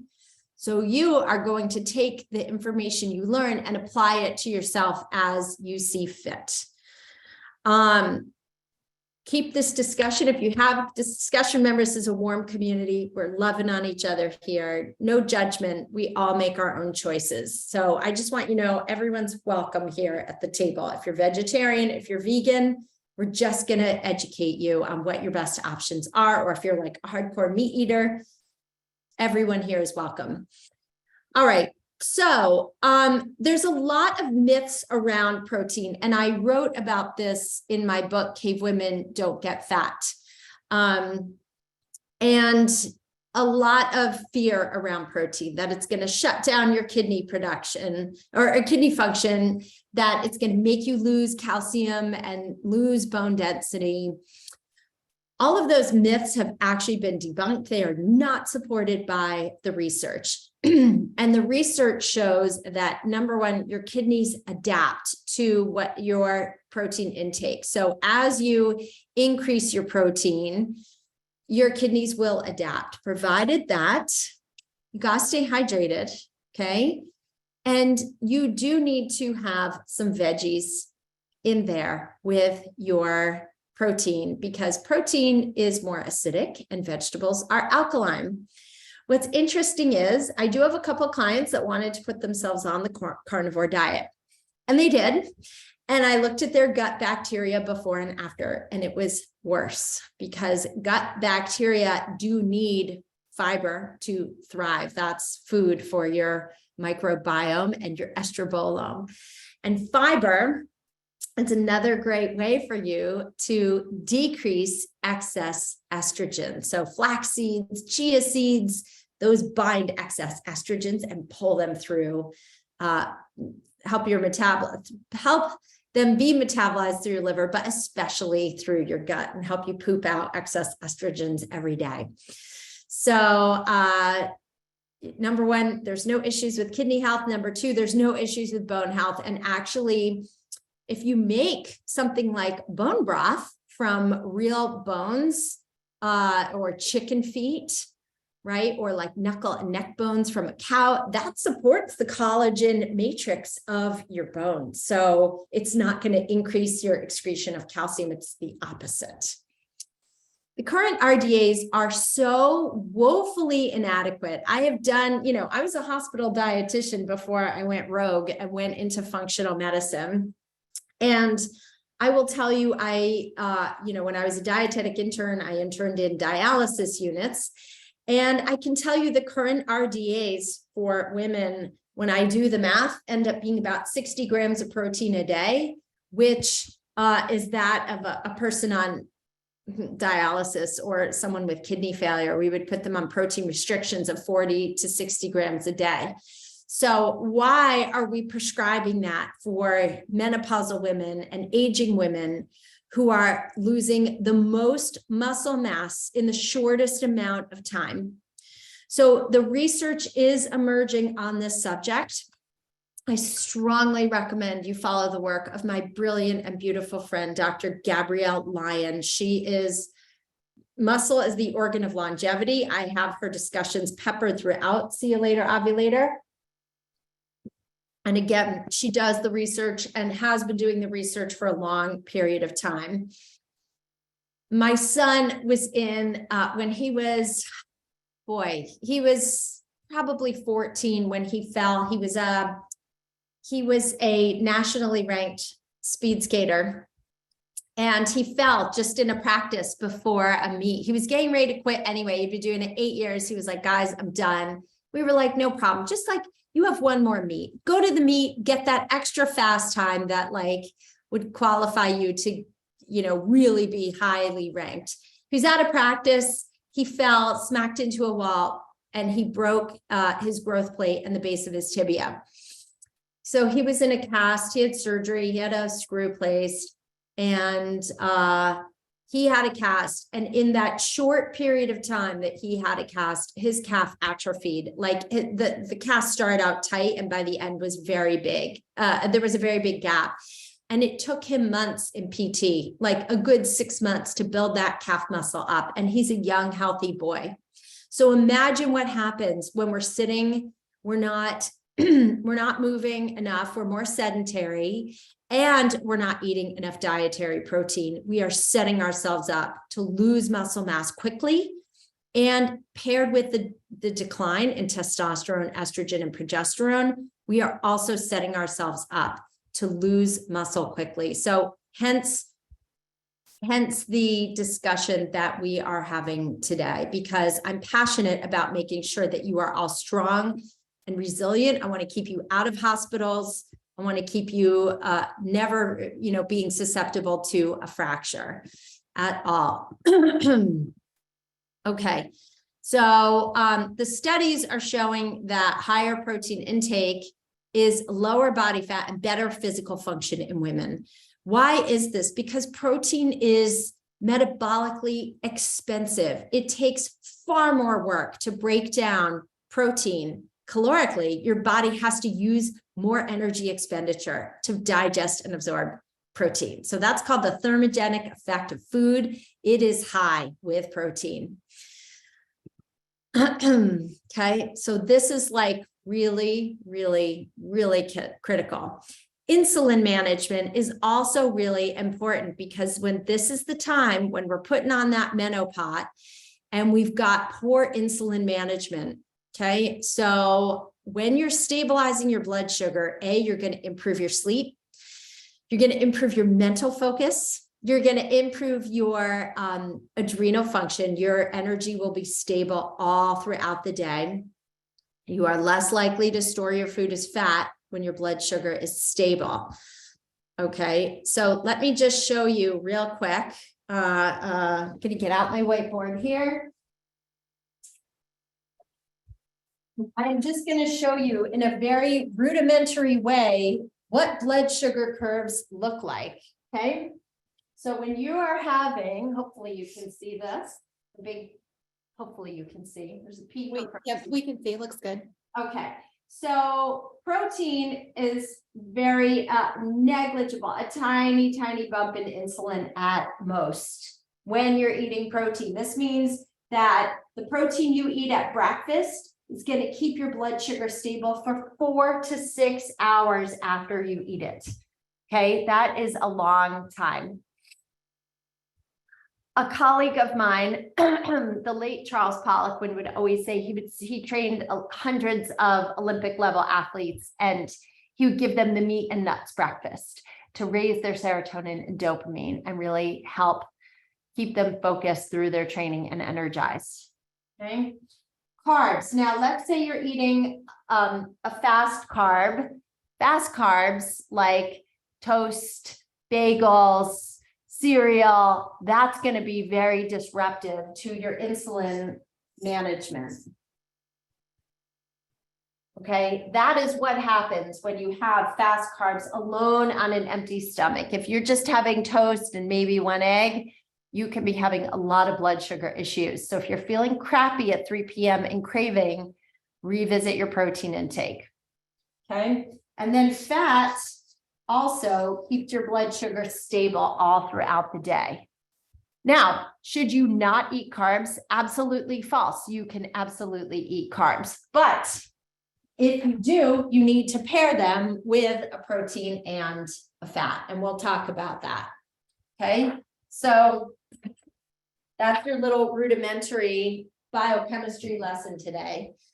All right, let me get back to this show here.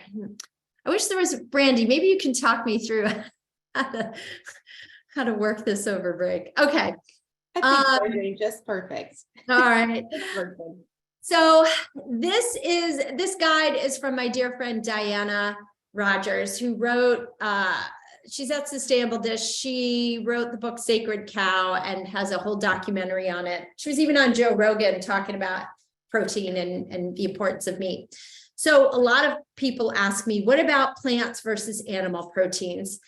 I want to show you this guide, and you may be thinking, what the hell is this?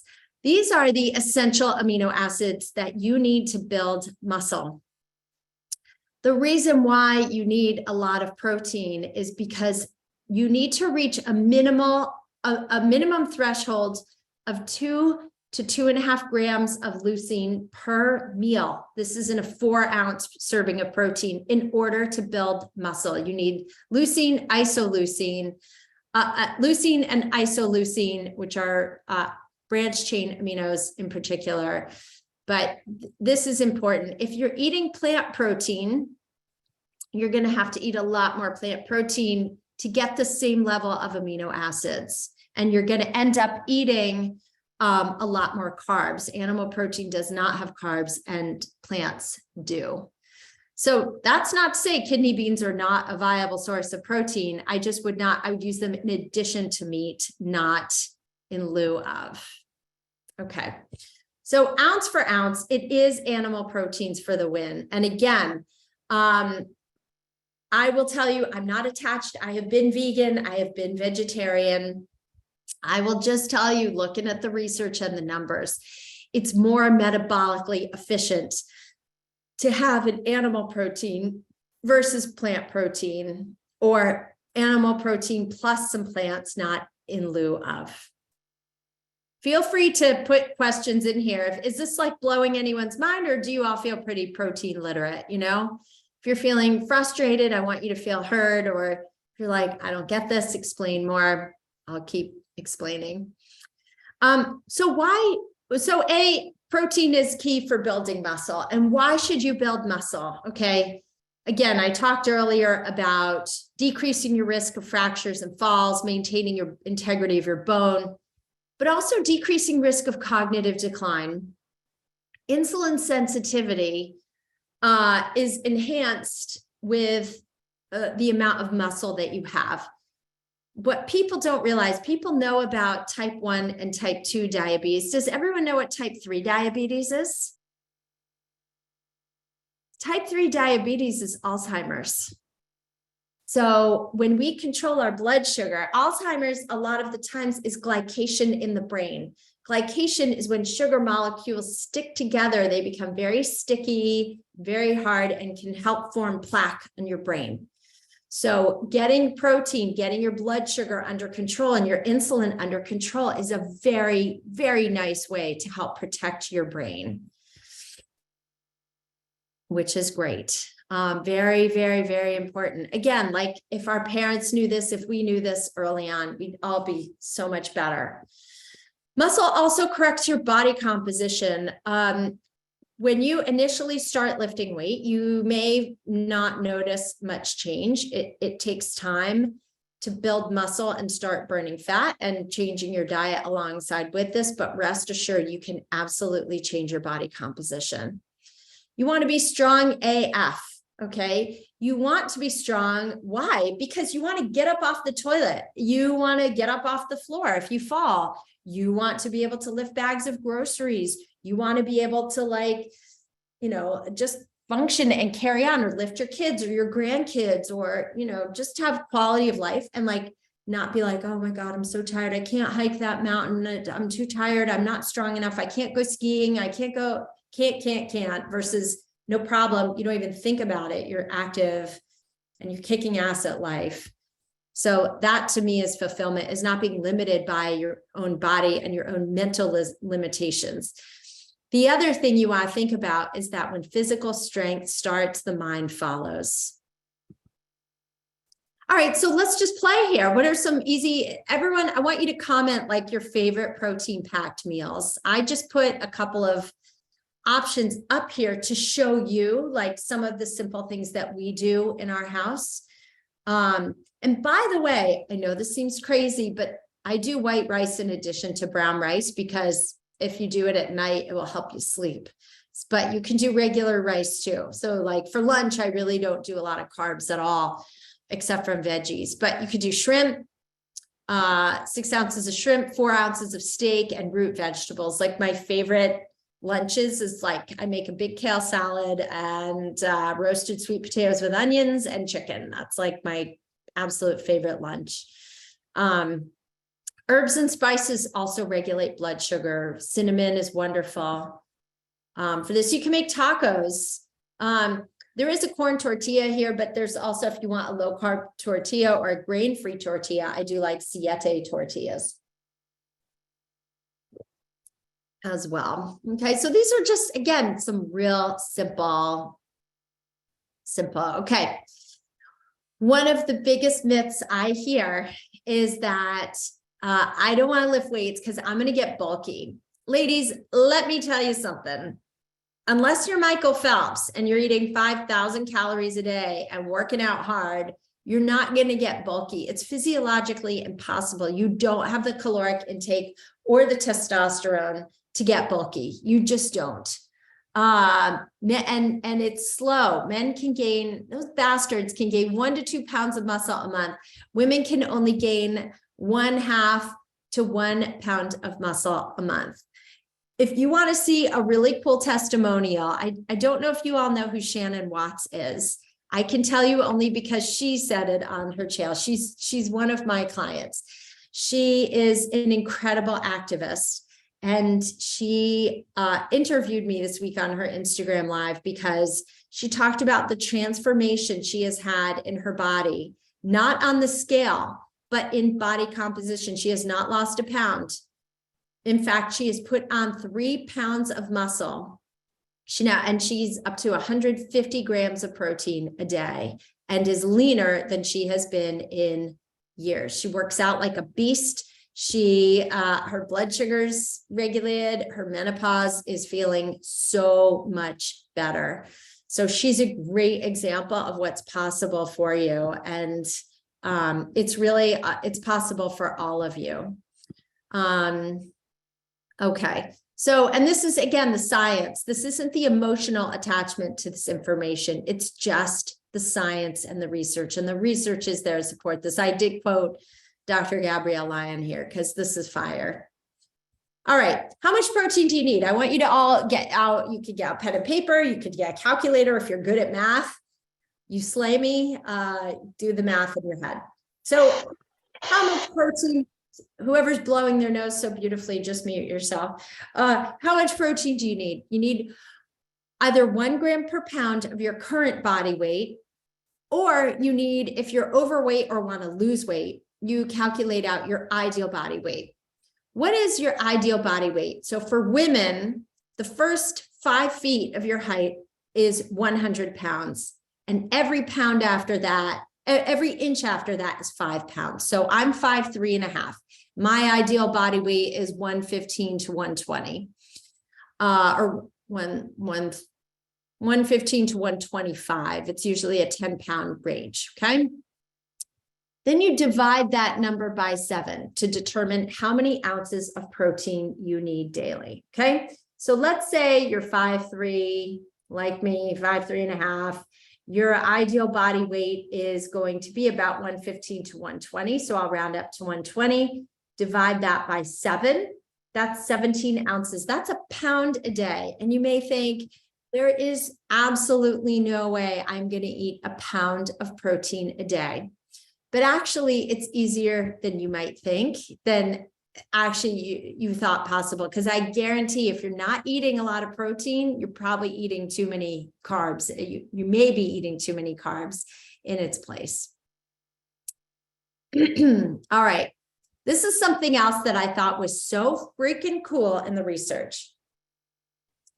Most of us are eating at breakfast. We're having an egg. I always hear like, I have an egg on toast for breakfast. I have 1 egg because more than that's going to raise my cholesterol, which is not true. This has been debunked 1,000 times over, okay, that eggs do not raise cholesterol.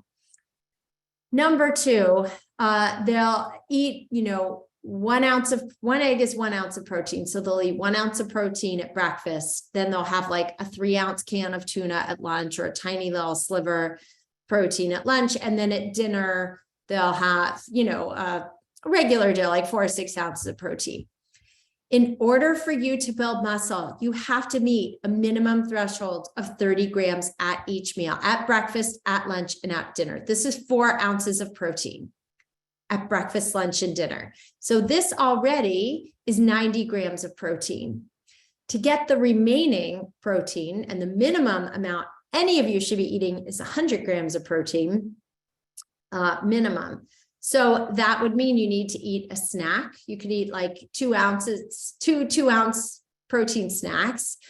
Or like what I personally do is just grab some roast beef or turkey or tuna and just have like a nice snack around 4 p.m. And that just like makes me not overeat at dinner, but feel really, really energized. Okay, so we'll definitely write your questions in here. I see the chat filling up like crazy. So we're gonna get to that, but I just want to keep talking because we're in a roll here. And I want to talk about the mental laws for fat loss because again, like, please, what woman doesn't want to lose weight? One of my good friends texted me from the hospital. She had an emergency fibroid surgery. She had a hysterectomy. She's like and she's already like a size 2. The fibroid was the size of a cabbage. I was like, I don't even know how you had a whole salad up in your innards because like you couldn't even see it. You know what she said to me from the hospital bed? She goes, maybe I'll lose some more weight now. We all think that in the back of our minds, so many of us are like, oh, can I lose a couple pounds? So anyway, okay, the mental laws for fat loss. I don't have a lot of slides here on this, so I'm just going to talk, real talk. So number 1, we've covered the protein discussion. Does everyone feel like they got it, or do people need help? Are you confused by any of this? I think it seems like there's maybe a little bit of confusion, Esther. All right, let's go I'm to the gonna go over it one questions. more Let's time. cut to questions for a minute. Let's see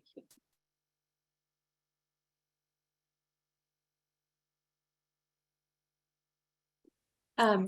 What about just taking amino acids was one of the questions. Okay. So you can take branched chain amino acids, but and that can be part of a part of a way to build muscle would be to take 5 to 10 grams of branched chain amino acids after your workout. Before or after your workout, you put it in a big glass of water or a bottle and drink it.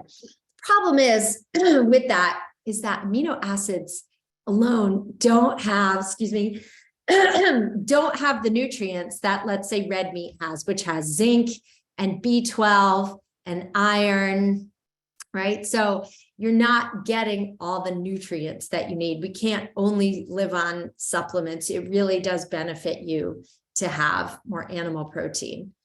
What about protein powders? Yes, so protein powders are a great way. I'm not going to lie, they are a bit processed, but if you're really struggling to get that extra protein, especially once you're trying to get to 150, I find protein powders are great. I alternate between whey or pea proteins, and I will put 2 scoops of whey or pea protein in my morning shake if I'm having a shake that day. So that's 50 grams of protein out of the gate. And man, there's a huge difference in energy.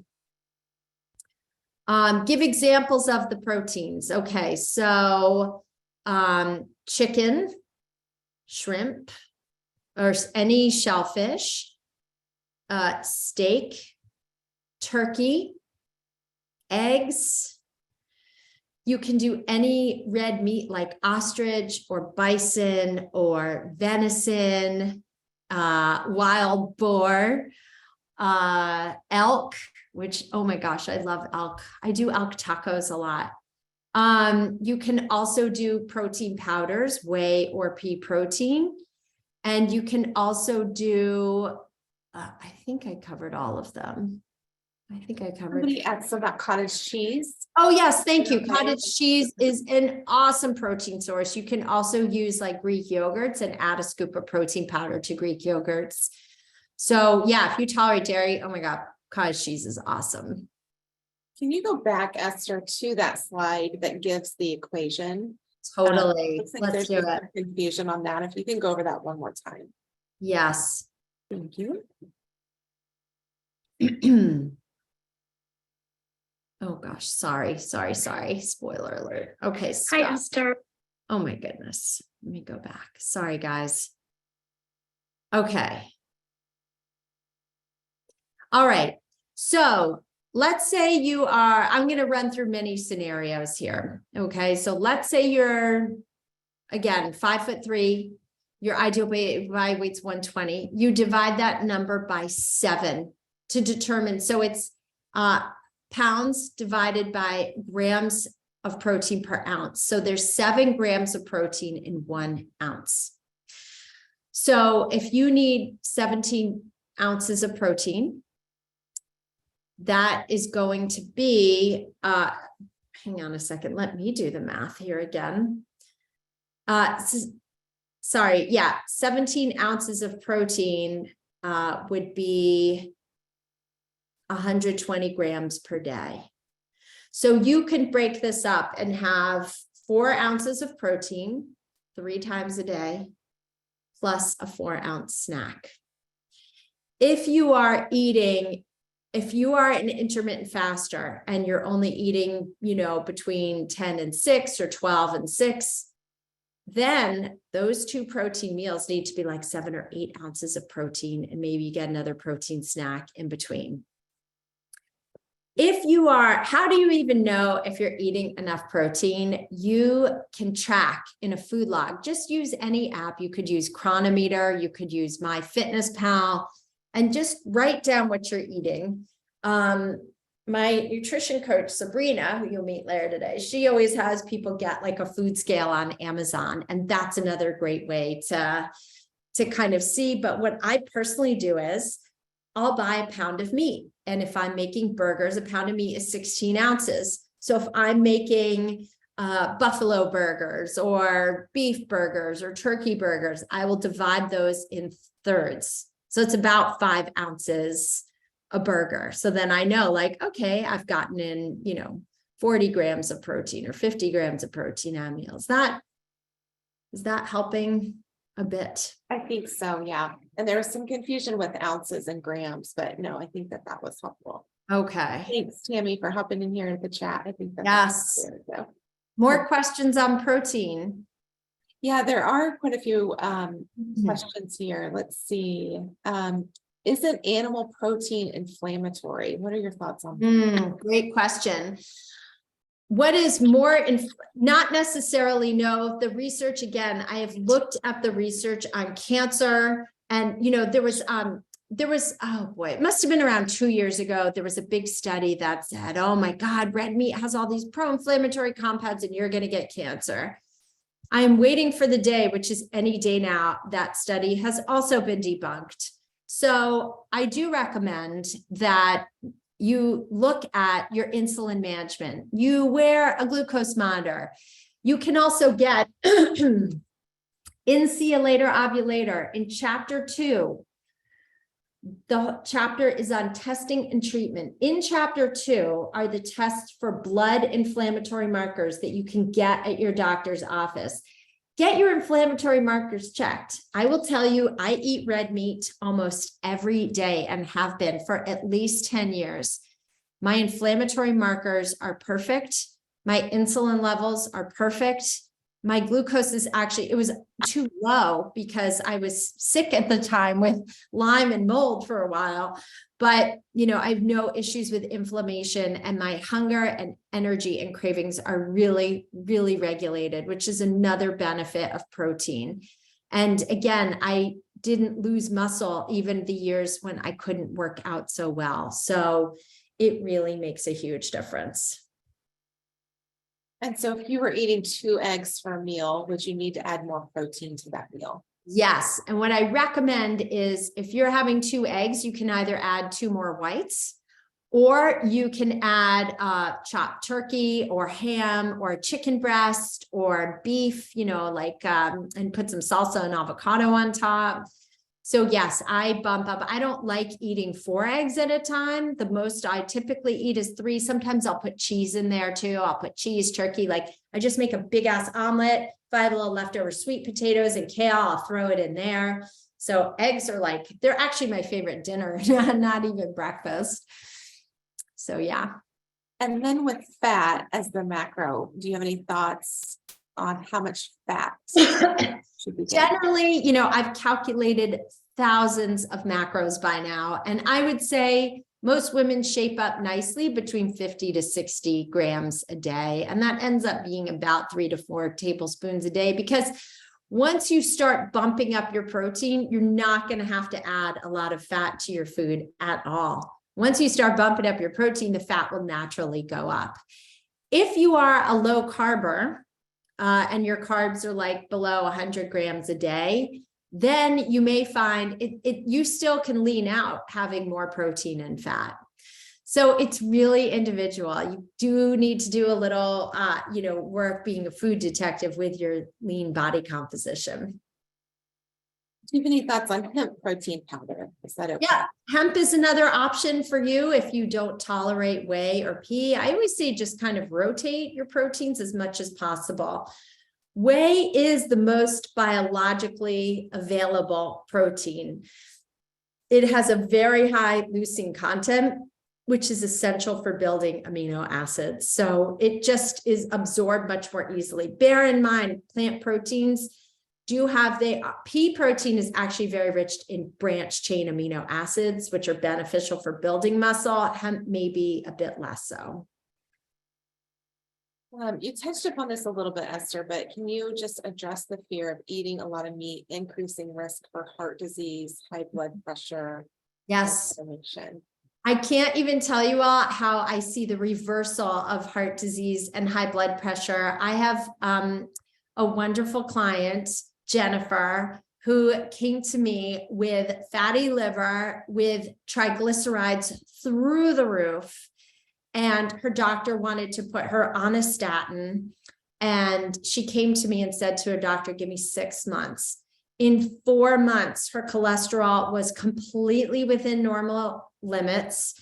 Her insulin and triglycerides had managed. She had lost weight. Her face when she came to me was like super red and ruddy. That all went away.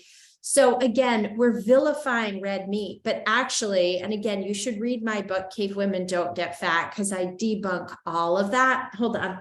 Let me get a little movement break in here myself. But this is the book, Cave Women Don't Get Fat. And again, I have all the research. Oh, somebody's holding it up. Laura, thank you. All right, Laura. Woo! Somebody's holding this up. So this book debunks all of that. But again, we're so afraid. We're like having people eat all of these fake meat products, these Beyond Burgers and synthetic processed foods. And we're terrified of real red meat and animal proteins. That's what our ancestors ate. In fact, our ancestors didn't even always eat the muscle. They ate the organs. They ate the brain for acetylcholine. They ate the heart for CoQ10. They ate the liver for iron and to fortify themselves for the hunt. What they were not eating was Rice Krispie treats. They were not eating Cheetos. They were not eating even bread or cereal. You know, they were eating real food. And so when you're eating real food, when you're eating food from the outer aisles of the grocery store, rich in produce, all your levels your inflammatory markers will fall. If you cut out grains for a month, your inflammatory markers will fall. It's not the protein that's the problem. It's the grains and the sugar and alcohol and stress and low muscle mass and not enough activity. So look at your lifestyle. That's usually, stress is far more inflammatory than red meat. And I think I just wrote my next Instagram post. That's a good one. I like Nikki's comment here. It says, I'm trying with organs, but I'm like a toddler. I have to hide it in things. Yes. Yeah. So what I recommend you do is you can get blends. There's a company called Force of Nature Meats, and they make blends where they put in ground up heart and liver in the beef and you don't even taste it. But if you like pate, that's another great way to get liver. Is it an organ supplement or like a liver? Yes, there are. Oh gosh, what is the supplement? There is a primal supplement that sells organic grass-fed liver capsules. Oh, and Nikki, everyone look at Nikki's comment. She has blends from Wellness Meats as well. So You can take the capsules, you'd have to take about 6 a day, but think about like a 4-ounce piece of liver capsules is probably like a tablespoon or 2. The other thing you can do, a lot of women are anemic when they're getting heavy periods in perimenopause. You can drink wheatgrass shots too. Those are a great and powerful blood builder. If you look at the molecule of wheatgrass, it is 1 molecule away from the heme molecule, which is iron. So it is a healthy blood builder. And if you take iron supplements, take them with vitamin C, that will enhance their absorption. Or if you eat meat, put it with tomato sauce to enhance the absorption. That's another good vitamin C iron combo. Paleo Valley. Thank you, Tina. Yes. All of you who are commenting, by the way, I should remind you, are being entered to win some serious swag. I got vaginal lube. I got vaginal moisturizers. I've got supplements. I've got t-shirts that say gorgeous girls eat meat. So you're going to want to stay till the end of the call, because that is when we will be, and the end of the day, because that's when we'll be announcing everything. And of course, you don't want to miss amazing content. Yes, awesome shirt. Thank you. I made this when Cave Women Don't Get Fat came out, and it has my old branding that says Living Gorgeous. What? And that's supposed to be me wearing gloves, holding up my logo. So people are gonna be like, what the hell is that? But it's really gonna spark, it's a good conversation starter. So We love it. Nikki says, I need all the vagina cream, and I need this bag. We do. I know. We just want to like pour the bag over ourselves. So what other questions do we got, ladies? I love these panels. I feel like, me talking at you is great, but us having this discussion is like really where the gold comes from. Oh, I also want to say Priscilla says we need a t-shirt that says making menopause my bitch. So that's the next one. Oh my God. You know what? We can definitely revisit that. If you want these t-shirts, ladies, let me know. I'll consider it. At the very least, like bumpers, like car magnets. Can you imagine? People are like, what? My son, who's 15, his friends, I had to block them all on Instagram because they were stalking me. I did a post that said, if dry January is the tagline for your vagina, it's time to bring in estrogen. They went bonkers. Like, they call me the vagina doctor. I'm like, I'm not a vagina doctor, but they go so crazy for this. So yeah, if I put that on my card, they would be like, oh my God, please. Like, my son would just die. But that's exactly why I feel like I need to do it. Essie here, she has commented that I hear you regarding the key source of protein from animals, but what more can you say in regards to vegetarian, vegan, pescatarian? Yes. So again, it's really interesting. You certainly, if you feel like you don't want to eat red meat, and a lot of women who have very low stomach acid have a natural aversion to meat because you don't have the digestive fire to break it down. So it's always your body, your choice, right? I'm going to educate you. You don't have to do what I say. You need to listen to your body and do what works for you. So if you feel like you want to get your protein through eggs and chicken and fish, and dairy and protein powders, and just kind of what feels like a lighter protein for you, go for it. Just make sure you're getting iron rich foods. Check your blood to make sure you're not anemic. Make sure you're getting zinc rich foods, because meat is a great source of B12, zinc, and iron. But not everyone I see in practice eats red meat. I'll tell you that. Like, you're not a pariah if you don't want to eat red meat either. Like, it's okay. Because again, if you are not craving it or you have an aversion to it, your body may be telling you something, or maybe you want to work on fixing your gut, and that might change your cravings too. But yeah, some people have like just horrible associations with red meat. They don't like it. They have natural aversions.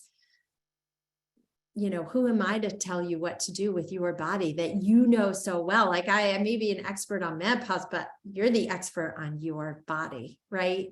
And this is why, again, we wrote like cave women don't get fat and the see you later, ovulator, because I was like, every woman, there isn't a woman who comes to me who doesn't know her own body. Women will often say, I feel like it's my hormones. I feel like my hormones are off. I feel like, I've had many women say, I feel like my cortisol is off. Every single one of them is right. There's nobody whose symptoms don't track with how they feel and tune into their own bodies. So I always respect and really try and listen to what humans tell me about themselves and their body, because you're the expert, right? I'm the co-pilot, but you're absolutely driving the ship for sure. And with all of these recommendations that you're saying, Esther, do you recommend anything different for Hashimoto's or somebody who has maybe autoimmune? Yes. Again, the cave women, the paleo diet for Hashimoto's, grain-free will like change your life. It really will. Why do autoimmune conditions react to grains so much?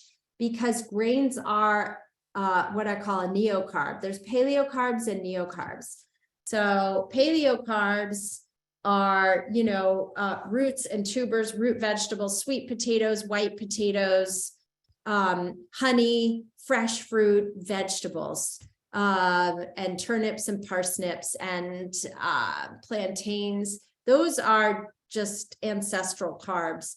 Neocarbs are gluten, wheat, barley, rye, oats, spelt, kamut, rice. The white rice can be, for some practitioners, they do consider it, paleo-esque and tolerable. Quinoa can be tolerated, but a lot of these grains have been genetically modified. Wheat's been genetically modified since the 80s. And our bodies, our DNA just doesn't recognize and like it. So it's very disruptive to the gut. Do I think you need to be gluten and dairy free forever? Not necessarily, or dairy free forever, not necessarily. So I do want to just get through just a couple more slides, because this may also answer your questions about this as well. Okay.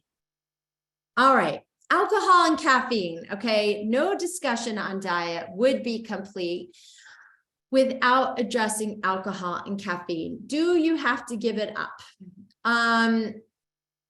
The answer, of course, with a lot of this stuff is it depends, right? It depends. If you find that you are having a disrupted gut, if you find that your sleep really sucks, if you find that you're irritable, is anyone getting like irritable the day after a cocktail or having crappy sleep, right? Yeah.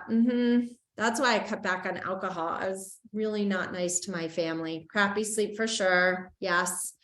All of these, then I do like you to revisit. And alcohol in particular, panic attacks after alcohol. Yeah, Nikki, that's rough.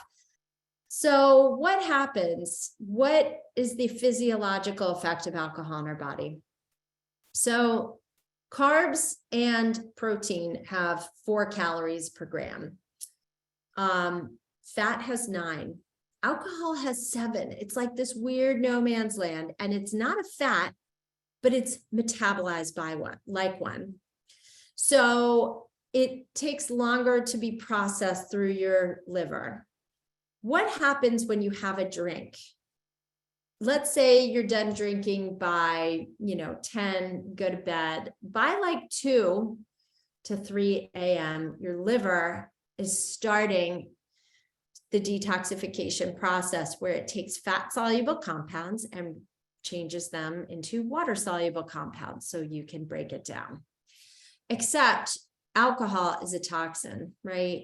And so alcohol, if you are trying to also detox your estrogen at that point, which is a fat soluble compound that needs to be converted to a water soluble compound so you can poop it out. And so what happens is your liver says, well, now I have to make a choice. I can either detox estrogen or I can detox alcohol. And it's going to choose alcohol because alcohol is a toxin to the body. So every cocktail you have will raise your circulating estrogen levels for 4 to 6 hours after you drink it, because your body, your liver is going to say, hold up, I got to pause the estrogen detox. Let me manage the alcohol and then I'll come back to you. So you're not removing it well. So that's something else to seriously consider and seriously revamp your lifestyle. If you're on hormones and you're used to that nightly 1 or 2 glasses of wine, then you want to think about opting out and really cutting back your alcohol intake. Do I think that a drink a week is problematic for estrogen if you're on hormones? No, I really don't. But the other piece is, if you've got the menopause and if you're trying to lose body fat, alcohol is not your friend. 1 drink a week can stall your fat loss efforts. I'm not saying that I don't have clients who successfully lose weight and drink, because that's not true either. Some do, and they still lose weight, but they're generally, those people are generally working out like at least an hour a day and have a lot of lean body mass. It's really biochemical though. It's really unique, but I'm telling you, I have done the research. I've looked and I've been in practice a long ass time. I'm like 100 by now. And the research is not favorable for women. And yes, I did see research this week that said more than 2 to 3 drinks a week is like definitely increases your risk of cancer, which we don't want. So just revisit your relationship with alcohol. Caffeine, again, I don't have a problem with if you detox it and it doesn't screw with your sleep. But if you find you've got a big cortisol belly, you're not sleeping well, then revisit your relationship with caffeine for sure. Okay, I finally figured out how to screen share and not screw up. Okay, wait. Well, you know what? I want to pause. I want to play Kristan's story for you all because she is absolute hope and possibility for you. Hi, Esther. Hi, everyone. My name is Kristen, and I'm here to talk to you today a little bit about my experience with Esther. I worked with her January to June of last year. I came to her because not being terribly out of shape, but a lot of symptoms hitting very high notes, and I wanted individual person to work with to help me understand what was going on with my body and to heal the things that I could heal. I was struggling with immense frustration and very low motivation, just a pattern of mine. And I was gaining weight around my middle, which is very typical for all of us in menopause, hot flashes, not sleeping well, irritability, and zero libido. So I'm sure many of you can relate to me naming some of those symptoms and more probably. I was about 8 years post-menopause, so I kind of just thought this was what I'm going to deal with for the rest of my life. So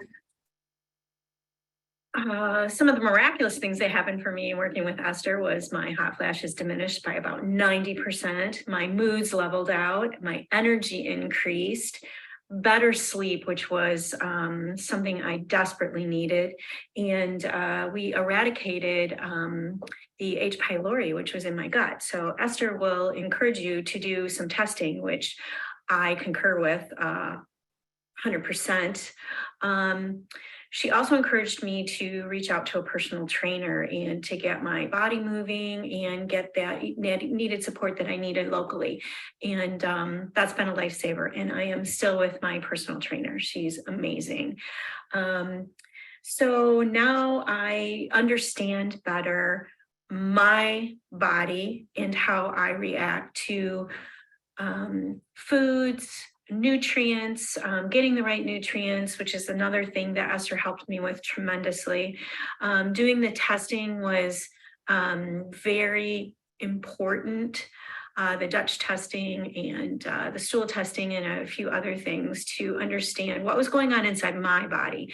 I wasn't having a lot of success with my physicians over the years who just wrote it off as your age, you're aging. This is just going to happen to you.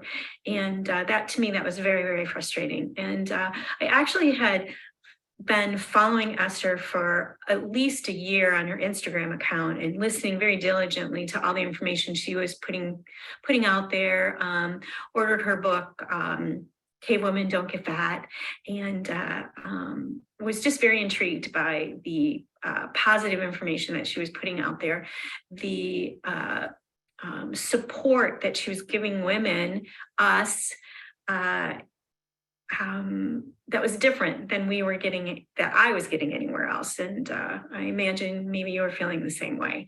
So today I feel much more confident in reading my body, understanding. Now I have not adhered very much lately to the gluten-free, and I'm starting to feel the effects, but now I know what I can do, what I need to do to get myself back on track. And that's information that's never going to go away. So valuable to me. So if you're struggling to commit to working with Esther, it's really about looking deep inside, I think, and finding value for yourself within yourself. And I spent a lot of wasted time, wasted money on trying to figure it out myself, gimmicks, diets over the years that were very unsuccessful. And I feel like my investment in working with Esther was like finding the pot of gold, right? She connected so many things inside of me. And the other thing I want to say is Esther is one of the kindest, most compassionate practitioners I've ever worked with. She listens. She is a problem solver. She also is very good at honoring the decisions that I made for myself. I decided with my physician that I wasn't going to start on the bioidentical hormones. I had done that many years ago. It just was a decision for me today that wasn't right. And she honored that, and she gave me all the other tools for me to be a success in the things that I was striving for, as far as my health, my overall well-being, getting me involved with my trainer to get some strength training going. And she's just wonderful. So I encourage you to take the leap, work with Esther, follow her on her Instagram, and dig out those nuggets that work for you. Because we all know there's a lot of information out there coming at us, and we need to understand our own bodies and our own emotional states and our own levels of where we're at. And Esther does a phenomenal job of helping you honor that inside of yourself. And she's very encouraging and one of the most kind women I've ever met. So Esther, thank you so much for everything you taught me, everything you pulled out of me to understand myself. And I wish you all huge successes in whatever you take from this learning with Esther, and keep on the journey. We're worth it. Our age has no bearing on how healthy and vibrant we can feel. And I'm forever grateful. Thank you.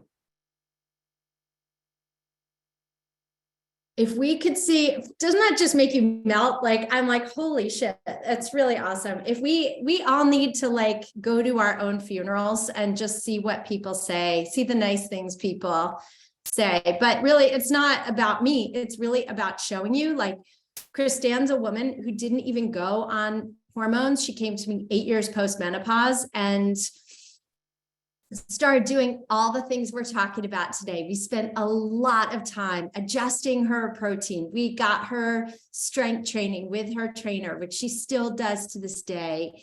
She was so depressed and anxious when we started together and came out so happy, so self-aware. So like, these are basic things. What you're learning today, there's nothing, is there anything like, is anyone having aha moments where you're like, this is the most earth-shattering things, or was it just reinforcing what you already intuitively knew within yourselves?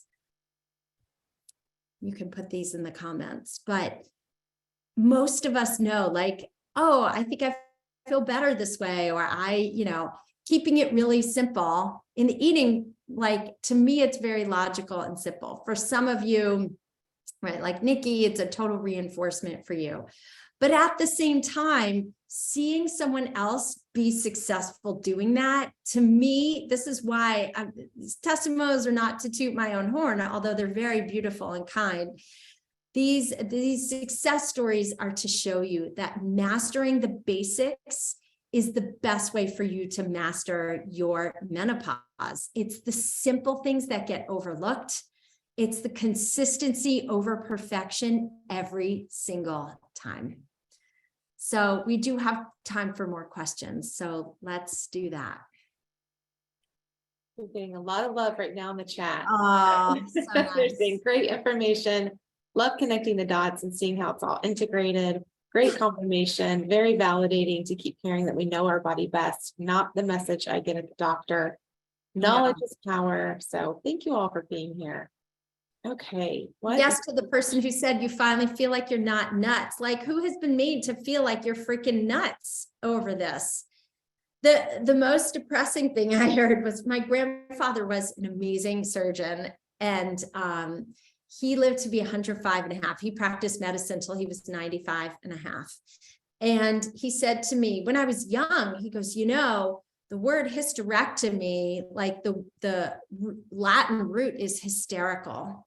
And like women, like he was upset too, that women were like being shamed and told they were hysterical for going through menopause.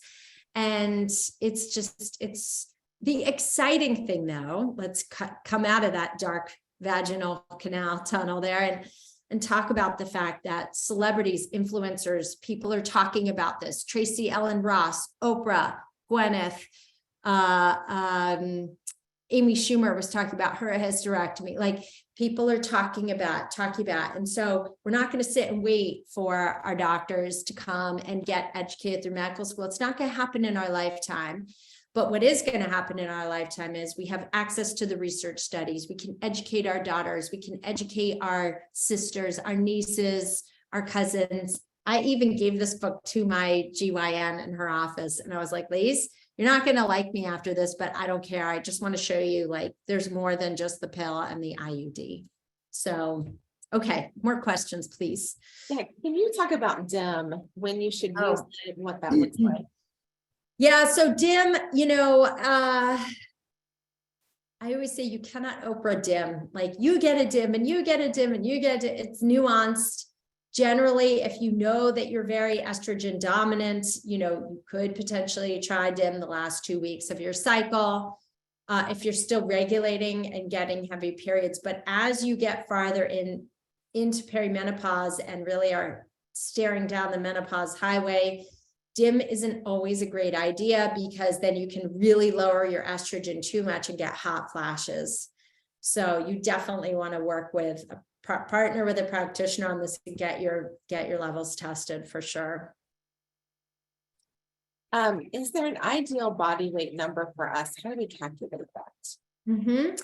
So for the first 5 feet of your height, your baseline is 100 pounds. For every additional inch, you add another 5 pounds. So 5'1" would be 105, 5'2" would be 110, 5'3" would be 115, 5'4" would be 120. Now, let's say that you have a really lean body composition. The numbers on the scale don't matter. When you looked at Arnold Schwarzenegger, for example, in the height of his fitness, when he was like Mr. Atlas or whatever his title was, he would have been obese if you looked at his BMI based on his weight. So if you have more muscle mass, you may have a higher weight on the scale. That's why I don't really rely on the scale as much as like an in-body scan, or someone using calipers. That's really where I look. And like, what you look like at every pound naked anyway. So don't beat yourself up with the scale. I have not had a scale in my house in a long time, and it's been the best decision ever. I just try on like certain clothes I know, as long as they fit, I don't care about the number on the scale, and I'm happy with how I look, and I'm still building lean muscle. That's what I care about personally. Right. It's how you feel in your clothes. It's your energy. It's also how you look. You know, I'll have days where I'm like, oh my God, I feel so bloated and gross, but I look fine on camera. So I'm like, you know what? It's just, sometimes it's my perception, or, you know, you may be up a pound or two and feel like you're just a beached whale, or like your stomach walks into the room 5 minutes before you do, but that's not everyone's perception of you. We're very hard on ourselves. Do only functional medical doctors work with you and Dan?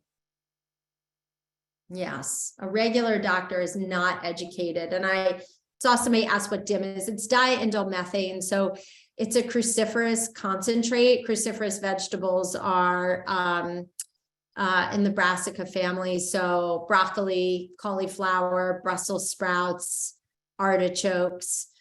So DIM helps your liver detox estrogen when estrogen is stuck. Often, like, a lot of people don't detox estrogen well. It's almost like the sink is full and you need to, you know, pull the plug and empty the drain. It's a kind of a good analogy for it. So DIM can help move things along, but you can also have flax and chia pudding. You can, you know, eat vegetables in the brassica family. That's all really, really supportive too.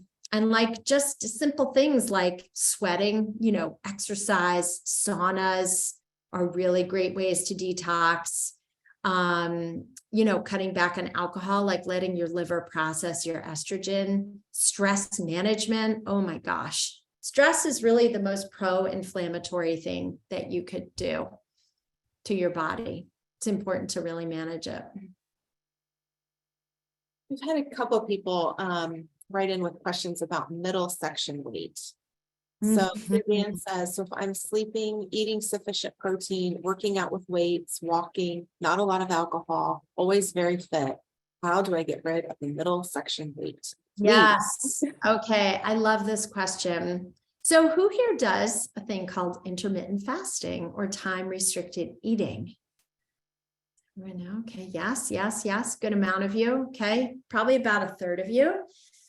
So this is a great way to bust up that stubborn menopot from a dietary perspective. So yeah, connection strong on our end. I love it, love it, love it. So intermittent fasting means you take breaks from eating. This is a fantastic way to reset your insulin receptors. So that means that if you've never done this before, start off with just a 12-hour fast. This is typically what I do. I do like 12 to 13-hour fasts every night. So I finish dinner by 6:37 and I eat breakfast the next morning by usually like 7:15, some mornings as late as 8:30. That's a 12-hour fast. That alone can be very, very effective, just cutting out that nighttime eating. The second option is you can shorten your window of eating and make your eating window, you know, from 10 to 6, right? Like 8 hours or even 6 hours, like 12 to 6. You see how you feel. It's very interesting. A lot of my menopausal mamas do so well on intermittent fasting because the beauty of menopause, ladies, is we're no longer getting these crazy monthly fluctuations of our estrogen and our progesterone and the highs and the lows.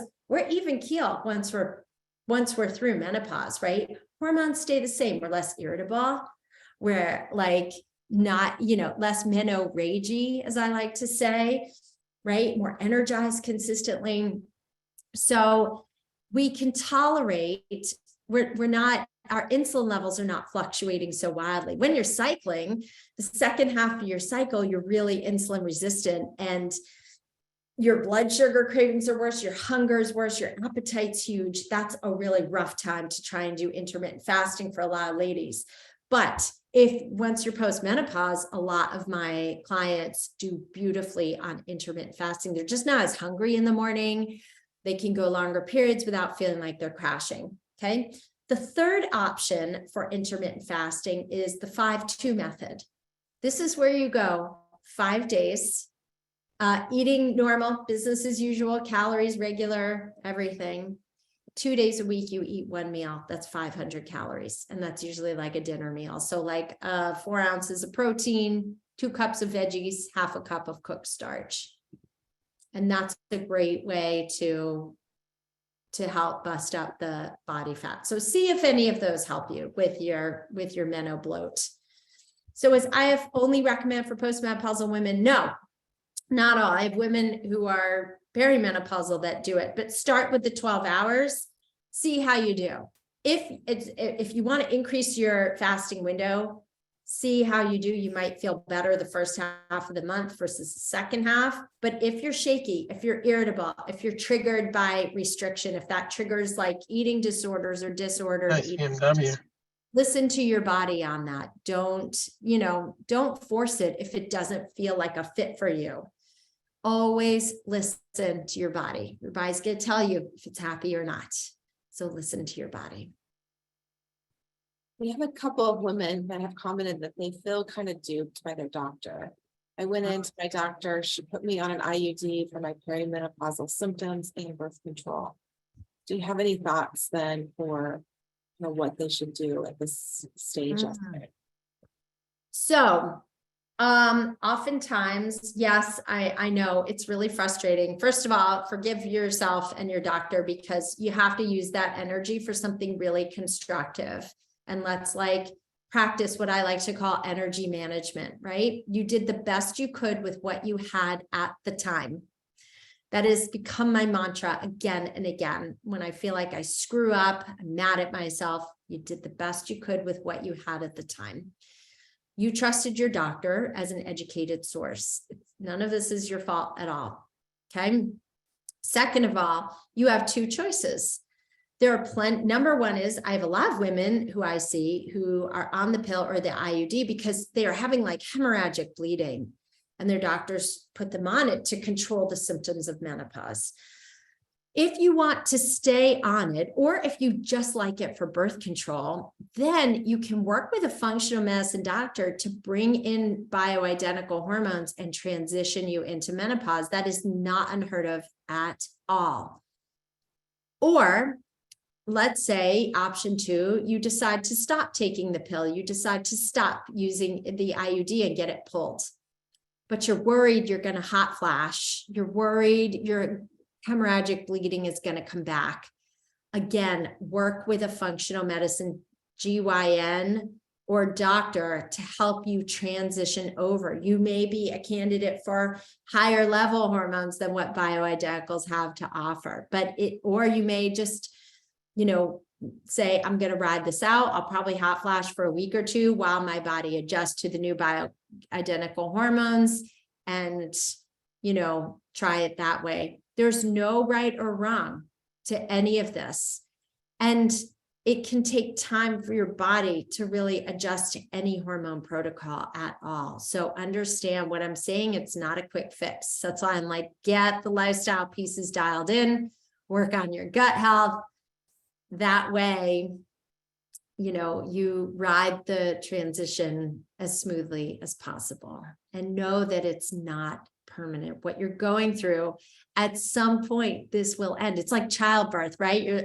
What I told myself in labor, I was like, this is going to be a day and a half of my life, and then I'll get through it. So we have a break coming up in 60 seconds. So one more quick question. Can you give your thoughts on probiotics? Oh, they can be beneficial. They're not going to hurt you at all. They can be very beneficial for gut health for sure. All right. So ladies, we're going to take a 30-minute break. And when we come back, you're going to learn the number one mistake that we are all making in perimenopause and menopause. So I'm really excited to blow the lid open on that and share that with you.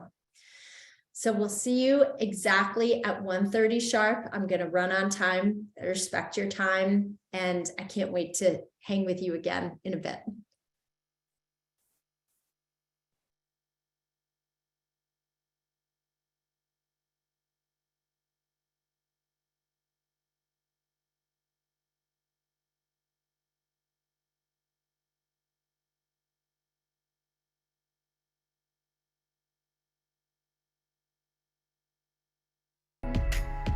Oh yeah, oh yeah, I'll tell you what you wanna hear. Keep my sunglasses on while I shed a tear. It's never the right time. Yeah, yeah. I put my armor on, show you how strong I am. I put my armor on, I'll show you that I am. I'm unstoppable. I'm a Porsche with no brakes. I'm invincible. Yeah, I win every single game. I'm so powerful. I don't need batteries to play. I'm so confident. Yeah, I'm unstoppable today. Unstoppable today. Unstoppable today. Unstoppable today. I'm unstoppable today. Break down, only alone I will cry out now. You'll never see what's hiding out deep down. Yeah, yeah. I know, I've heard that to let your feelings show is the only way to make friendships grow, but I'm too afraid now. Yeah, yeah. I put my armor on, show you how strong I am. I put my armor on, I'll show you that I am. I'm unstoppable. I'm a Porsche with no brakes. I'm invincible. Yeah, I win every single game. I'm so powerful. I don't need batteries to play. I'm so confident. Yeah, I'm unstoppable today. Unstoppable today.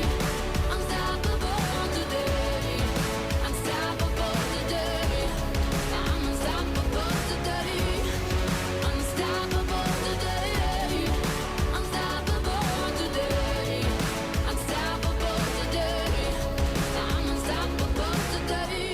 I put my armor on, show you how strong I am. I put my armor on, I'll show you that I am. I'm unstoppable. I'm a Porsche with no brakes. I'm invincible. Yeah, I win every single game. I'm so powerful. I don't need batteries to play. I'm so confident. Yeah, I'm unstoppable today. Unstoppable today. Unstoppable today. Unstoppable today. Yeah, I'm unstoppable today. Unstoppable today. Unstoppable today. Unstoppable today. Yeah, I'm unstoppable today.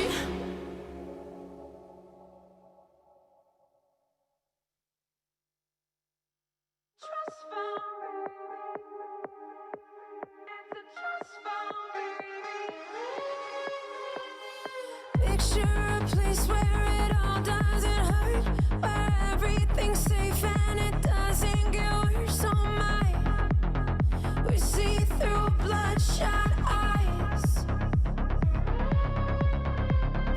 Picture a place somewhere else far away, where you know what they mean and they mean what they say to us. And would that be enough? Are we running out of time? Are we hiding from the light? Are we just too scared to fight for what we want tonight? Close your eyes and leave it all behind. But our love's on our side. It's a trust fall, baby. It's a trust fall, baby.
With the Disney Bundle, the action will take your breath away. You ready? With Star Wars The Bad Batch and Black Panther Wakanda Forever on Disney+. Now is our time. On Hulu, there's The Bear and Ford vs. Ferrari. That's more like it. And NHL and the PGA Tour on ESPN+. The Disney Bundle with plans starting at $9.99 per month. All of these and more now streaming. ESPN Plus with plans starting at $12.99 per month. 18 and over only. Access content from each service separately. Offer valid for eligible subscribers only. Terms apply. Can we find love again? Is this time the end? Check out Love Again by The Kid Laroi and other new hot tracks now on That's New. Listen on Spotify. Love again. Can we find love again? Is this This is Hits 2023. The biggest stars, the latest hits, all your favourite songs and hot new releases featuring David Guetta, Tiesto, Oliver Tree, Lizzo, and thanks so much. Updated every single week. Listen now on Spotify.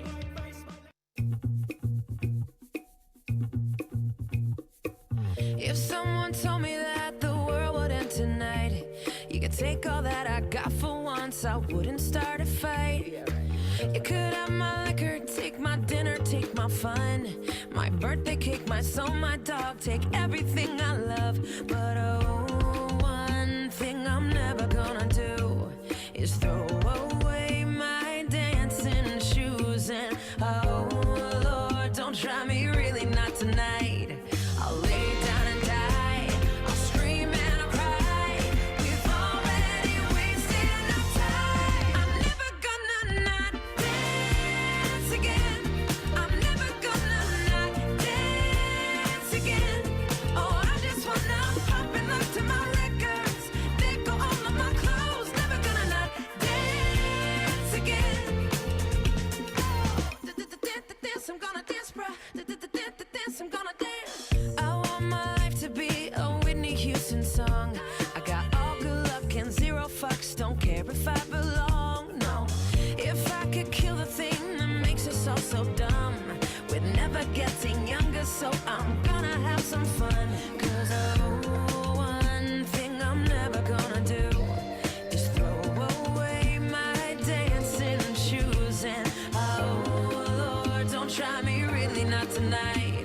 I'll lay down and die, I'll scream and I'll cry. You know that I'm starting a fight. I'm never gonna not dance again. I'm never gonna not dance again. Oh, I just wanna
How to stop.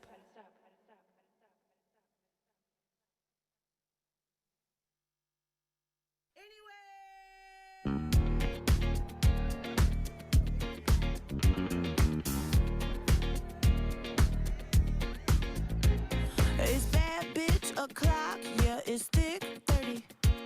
I've been through a lot, but I'm still flirty. Is everybody back up in the building? It's been a minute, tell me how you're healing. Cause I'm about to get into my feelings. How you feeling? How you feel right now? Oh, I've been so down and under pressure. I'm way too fine to be distressed, yeah. Oh, I'm not the girl I was or used to be. Bitch, I might be better. Turn up the music, turn down the lights. I got a feeling I'm gonna be alright, okay, alright. It's about damn time. Turn up the music, let's celebrate. I got a feeling I'm gonna be okay, alright. It's about damn time. In a minute, I'ma need a sentimental man or woman to pump me up. Feeling fussy, walking in my Balenciennes, trying to bring out the fabulous. Cause I give a fuck way too much. I'ma need like 2 shots in my cup. Wanna get up, wanna get down. That's how I feel right now. Oh, I've been so down and under pressure. I'm way too fine to be distressed, yeah. Oh, I'm not the girl I was or used to be. Bitch, I might be better. Turn up the music, turn down the lights. I got a feeling I'm gonna be alright, okay, alright. It's about damn time. Turn up the music, let's celebrate. I got a feeling I'm gonna be okay, alright. It's about damn time, bitch.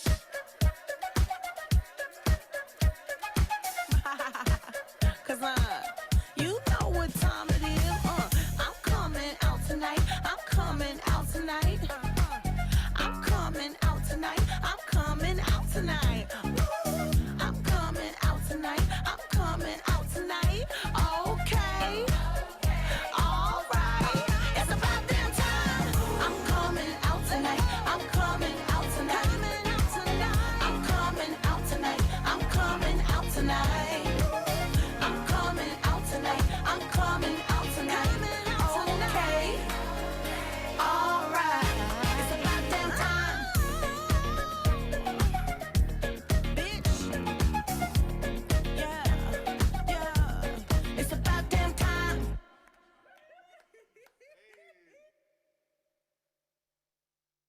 I do my hair toss, check my nails. Baby, how you feeling?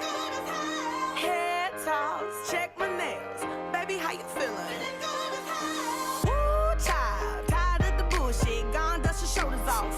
Keep it moving, yes, Lord. Trying to get some new shit in there. Swimwear, going to the pool shit. Come now, come dry your eyes. You know you a star, you can touch the sky. I know that it's hard, but you have to try. If you need advice, let me simplify. If he don't love you anymore, just walk your fine ass out the door. I do my hair talk, check my nails. Baby, how you feeling? Hair talk, check my nails. Baby, how you feeling? Feeling good as hell. Baby, how you feeling? Woo, girl, need to kick off your shoes. Gotta take a deep breath, time to focus on you. All the big fights, long nights that you've been through. I got a bottle of tequila I've been saving for you. Boss up and change your life. You can have it all, no sacrifice. I know we did you wrong, we can make it right. So go and let it all hang out tonight. Cause he don't love you anymore. So walk your fine ass out the door. And do your hair talk, check my nails. Baby, how you feeling? Hair talk, check my nails. Baby, how you feeling? Hair talk,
amount of time. I want it all.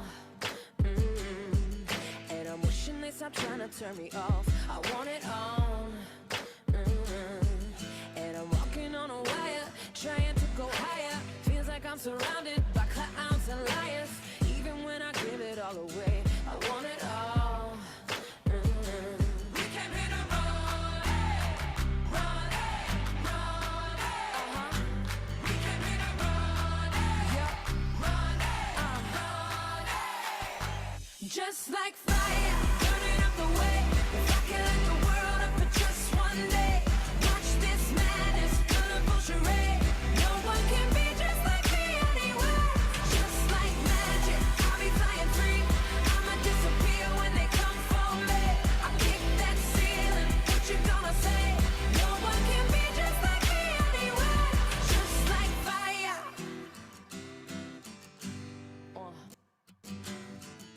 And people like to laugh at you 'cause they are all the same. See, I would rather we just go a different way than play the game. And no matter the weather, we can do it better. You and me together forever and ever. We don't have to worry about a thing, about a thing. No. We came here to run, yeah, run, We came here to run, run,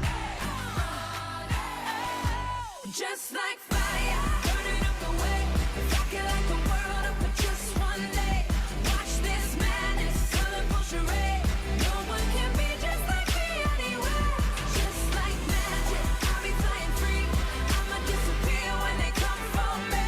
I kick that ceiling, what you gonna say? No one can be just like me anywhere.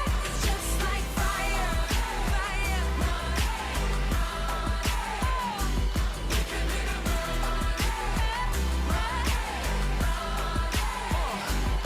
So look, I came here to run it, just 'cause nobody's done it. Y'all don't think I can run it, but look, I've been here, I've done it. Impossible, please, watch I do it with ease. You just gotta believe, come on with me.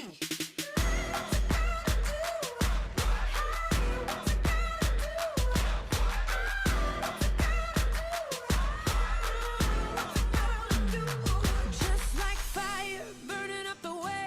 If I can light the world up for just one day, watch this madness, colorful charade. No one can be just like me anyway. Just like fire, burning up the way. If I can light the world up for just one day, watch this madness, colorful charade. No one can be just like me anyway. Just like magic, I'll be flying free. I'ma disappear when they come for me. I kick that ceiling, what you gonna say? No one can be just like me anyway. Just like fire, fire, just like fire,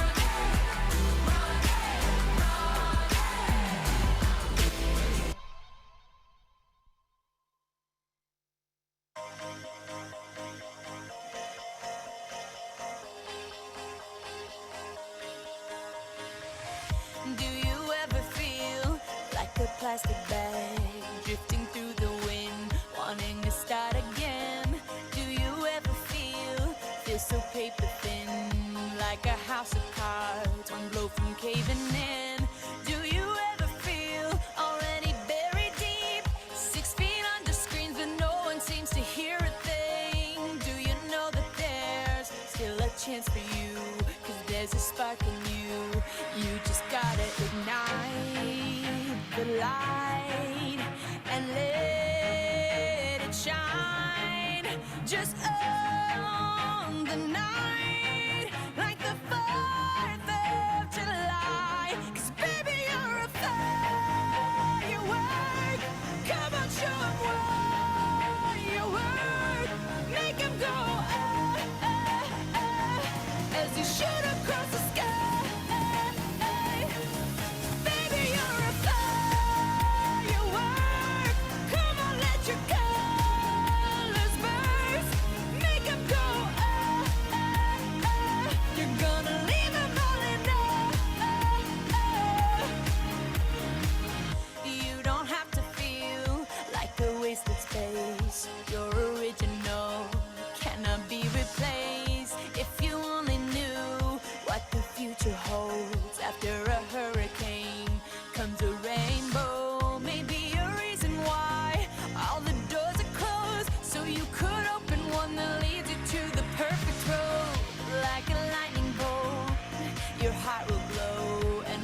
as you shoot across the sky.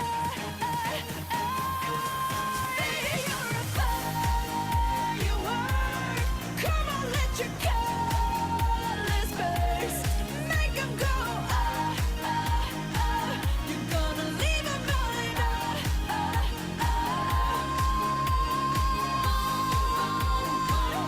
Even brighter than the moon, moon, moon.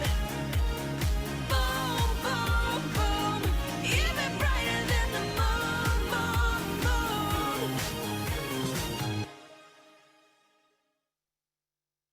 If you see them inside, it's probably too late. Termites, that is. Notorious timber-toothed Ted and his swarm of outlaws are always on the trail to the next meal, which might just be your house.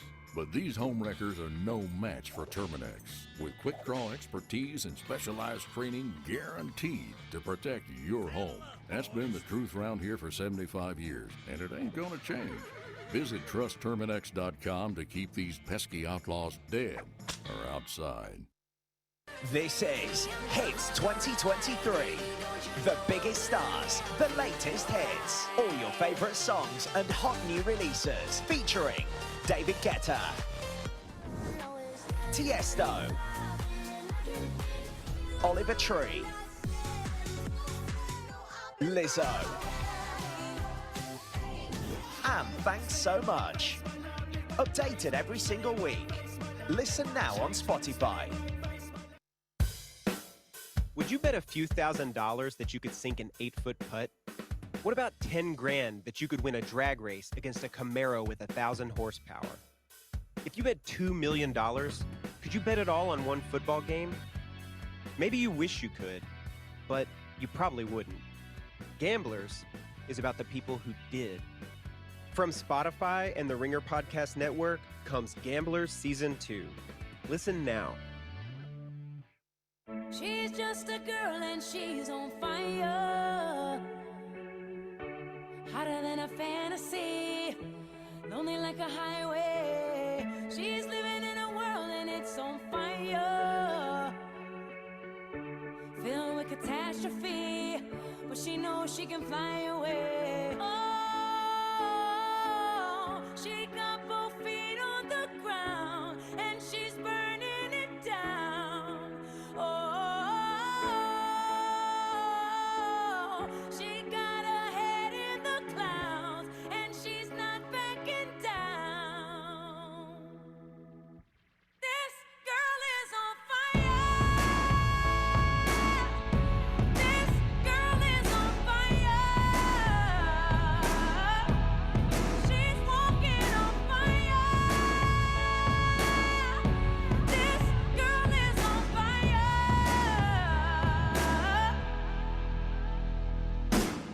Looks like a girl, but she's a flame. So bright she can burn your eyes. Better look the other way. You can try, but you'll never forget her name. She's on top of the world. Hottest of the hottest girls say, oh, we got our feet on the ground and we're burning it down. Oh, got our head in the clouds and we're not coming down. This girl is on fire. This girl is on fire.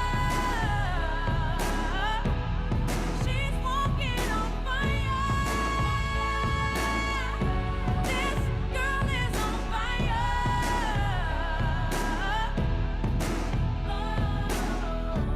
Everybody stares as she goes by, 'cause they can see the flame that's in her eyes. Watch her as she's lighting up the night. Nobody knows that she's a lonely girl, and it's a lonely world.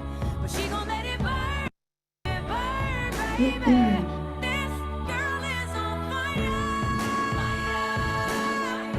This girl is on fire.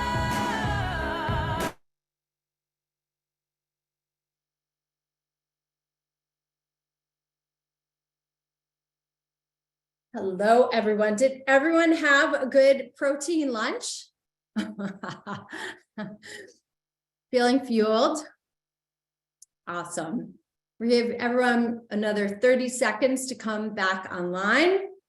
And then we are going to hear from Laura, who is so graciously here live today. So thank you, Laura, for coming. It's nice to see you. It's been a while. It has. Great to see you, Esther. Hello, everybody. Happy Saturday. Happy Saturday. All right, everyone. So I wanted to introduce Laura, when did we work together, Laura? It was right in the middle of the pandemic. It was like May 2021 through the end of the year. So through 2021. Yes. Okay, amazing. Amazing, amazing. Okay, Laura. So can you tell everybody, Laura, we are here in a gorgeous community of menopausal mamas. Can you tell everyone? Awesome. I've been listening in. Yes, it's been great as always with you. Awesome. Can you tell everyone where you were with your health before we met and started working together?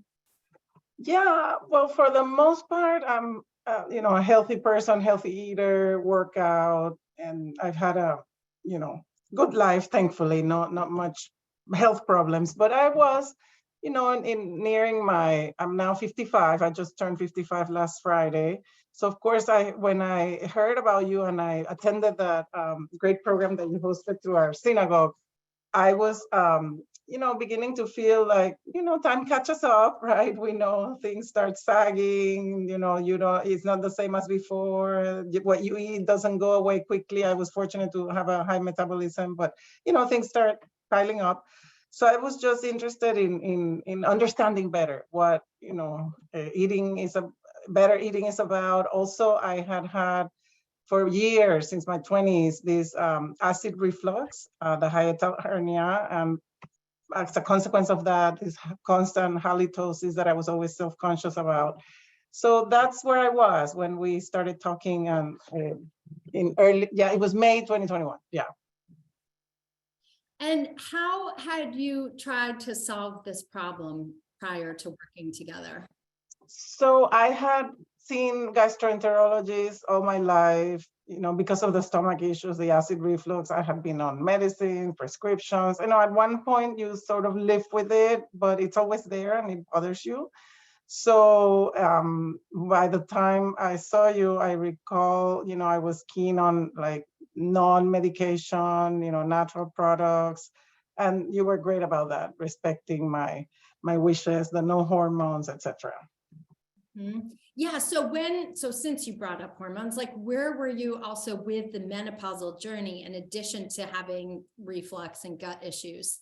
Yeah, so I was maybe 5 or 6 years into menopause already when we started working. And for me, it was early onset, maybe at 48, 49. Luckily, I didn't have the usual, like hot flashes for me are not an issue at all. I don't think I've ever had any. So for me, it was sort of like a quiet ending to that. But, of course, the other issues come up, right? Like what I said before, that you cannot eat as much or, enjoy certain things, and they just sit somewhere in your body, right? So that, and the sleep, I guess, I remember we talked a lot about sleep. For me, sleep was always an issue. I still wake up, a couple of times a night to go to the bathroom, but in terms of quality of sleep, that has definitely improved since I've worked with you. Okay.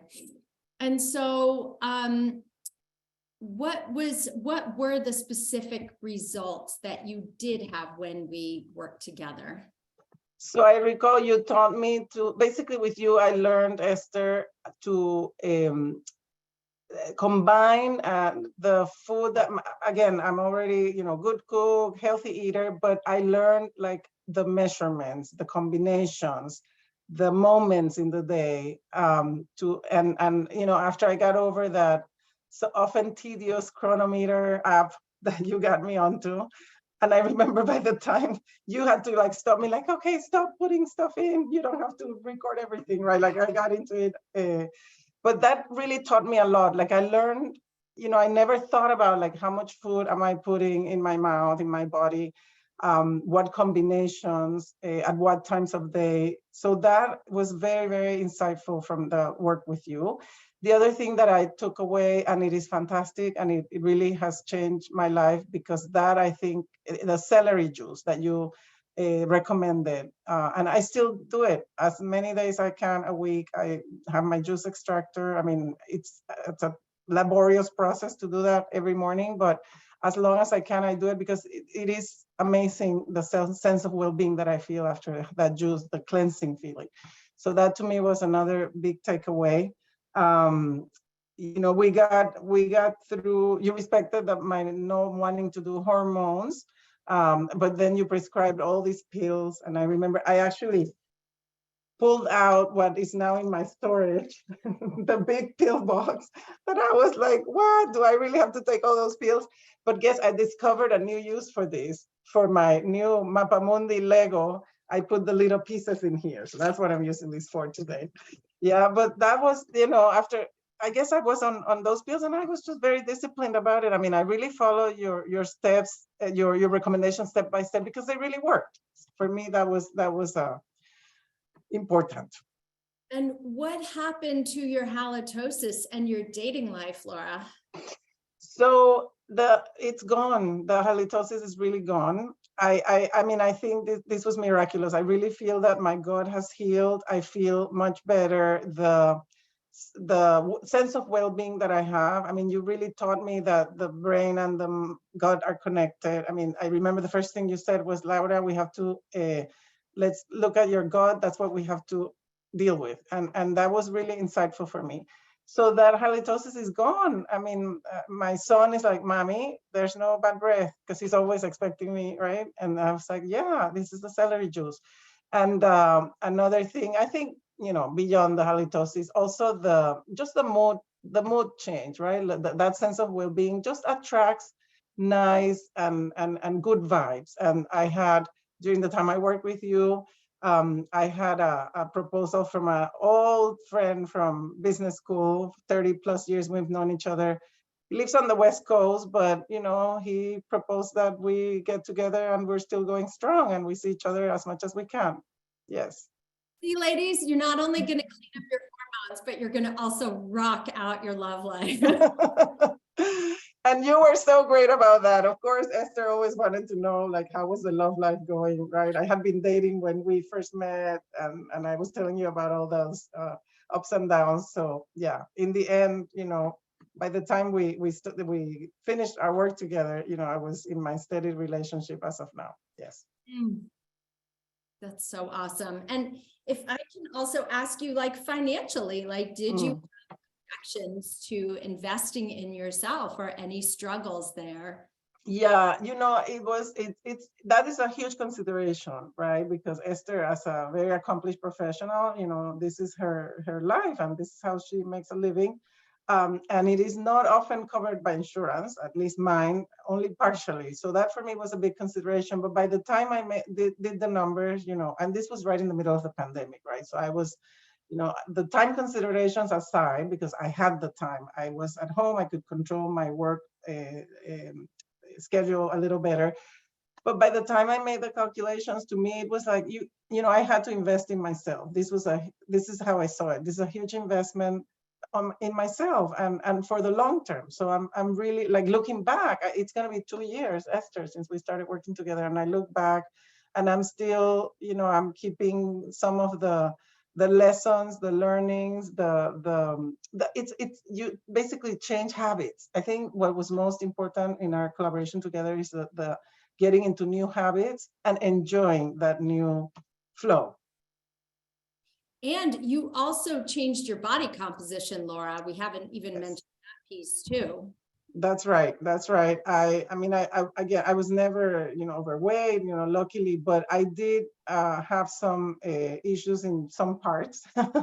As a Latin woman, big hips. And I had been working out, and I think when you combine the good nutrition journey with exercise, and you've been talking about this during the session, you get into a rhythm that, you know, one thing reinforces the other, and then you can't stop. It's like air. You need air to breathe, to live. You need your exercises in the morning. You need your good food.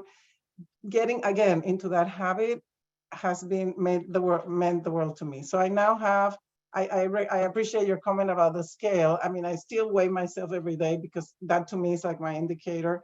And I have like an upper limit that I don't want to go over. And if I'm over that, then I, you know, cut back or work out more, or, you know, and I was listening about intermittent fasting. I haven't tried that, but it's another technique. So to me, I think that was, yeah, learning some techniques and like some monitoring, self-monitoring, right? Because you know how great you feel when you're at that ideal weight, and at not just the weight, but the ideal combination of healthy practices. And I'm just trying to maintain that as much as possible. And the ladies in the comments are commenting how beautiful you look, which I concur. Thank you. Not least. All right. If anyone here is struggling to invest in themselves and commit to changing their lives, what would you say to them here today? It's the best investment you can make. And especially if you have an amazing coach. I mean, I've heard many of you saying how wonderful, I mean, you really, Esther, you really get into working side by side. And I felt very much listened to and supported, you know, in our weekly. I mean, at some point we were doing weekly and then bi-weekly sessions, and then kind of disappear. And at some point you say, hey, you're ready, you don't need me anymore, off you go, right? But we've kept in touch, as you see, right? I saw through the publishing of your book, and now this. I'm always delighted to be in your greater circle, because you're just a wonderful person to have around, and you really inspired me during that time that we worked together. Well, thank you. Thank you so much, Laura. Right back at you. I mean, just be like, knock, knock. You want to come to a room full of women just like you with hope and possibilities. So thank you for sharing your story. Thank you. Isn't that awesome? It's awesome, you guys. I mean, seriously, like, and yes, you have only gotten more and more radiant and joyful with time. So that's the goal too, is to make you all see always what is possible. You're never stuck where you are. Just because you are having a bump in the road and a transitional time in your journey doesn't mean you're going to be there forever. I mean, who here has had a flat tire? Right. And like, yeah, you wait a little while and you wait for AAA to come, or if you're amazing, you can change a tire yourself. But and then guess what? You get a donut to drive on, to drive home and get your car towed, and then tire gets fixed and onward, right? Or you've had a crack in the windshield. It's no different. These are temporary states. And every now and then we get metaphorical flat tires in life. And sometimes we all just need a little air. We need a little oxygen. And, you know, that's how we change. So I'm going to ask for you to witness one more of my stellar, inspirational people in my life, who is a cookbook author. She co-wrote a book called Carnivore-ish, which is an amazing, amazing paleo cookbook. She's just a special human all around, who was also really, really struggling when I met her and not getting the support she needs. And then we're going to talk about the number one mistake women are making through menopause. So, oh, hang on. Sorry, ladies, bear with me. Okay.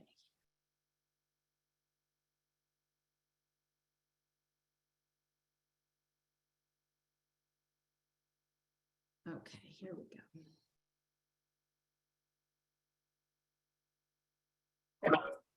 So, hey, Beth, thank you so much for joining us today. you and I worked, so you did so fantastically well when we worked together. And I want you to tell everyone, think back, rewind the clock, tell everyone where you were with your health before we had met. Yeah, I mean, thank you for the opportunity to do this, because I will tell anybody how fantastic my experience was with you. So I remember it well because I'm usually a pretty healthy person and you know, have enjoyed the privilege of good health for a really long time. And when I started when my perimenopause kind of really kicked into gear, I started to just not feel like myself. I mean, I wasn't sleeping. That was the biggest thing. I was waking up at around 4 a.m. every single day. And there's nothing you can do. As you know, at 4 a.m., there's nothing you can do. You can't it's just such a difficult moment to wake up. And I was so not rested. And I had some of the other symptoms as well. I had like hot flashes and stuff, but all of that felt like a nuisance. But the sleep thing was really an issue. And what had you tried prior to working with me? I had tried quite a few things. I had tried some many different herbs, some Chinese herbs that were recommended to me. I had tried berberine and some other supplements. That's always kind of where my mind goes first. And a lot of them worked until they didn't. So they started out working and then your symptoms increased in time? Yeah, my symptoms increased and also I just seemed to outgrow the supplements. So it's kind of both at the same time. Okay. And so how was that impacting your life at the time to wake up at 4 a.m.? Like, did you ever go back to sleep and then? No, I mean, that was the thing. I was waking up, you know, like hot and sweaty and uncomfortable. And I couldn't fall back to sleep. And I usually sleep pretty well. So, hey, Beth, thank you so much for.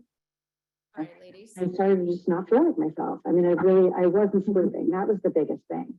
I was waking up at around 4 a.m. every single day. And there's nothing you can do. As you know, at 4 a.m., there's nothing you can do. You can't, it's just such a difficult moment to wake up.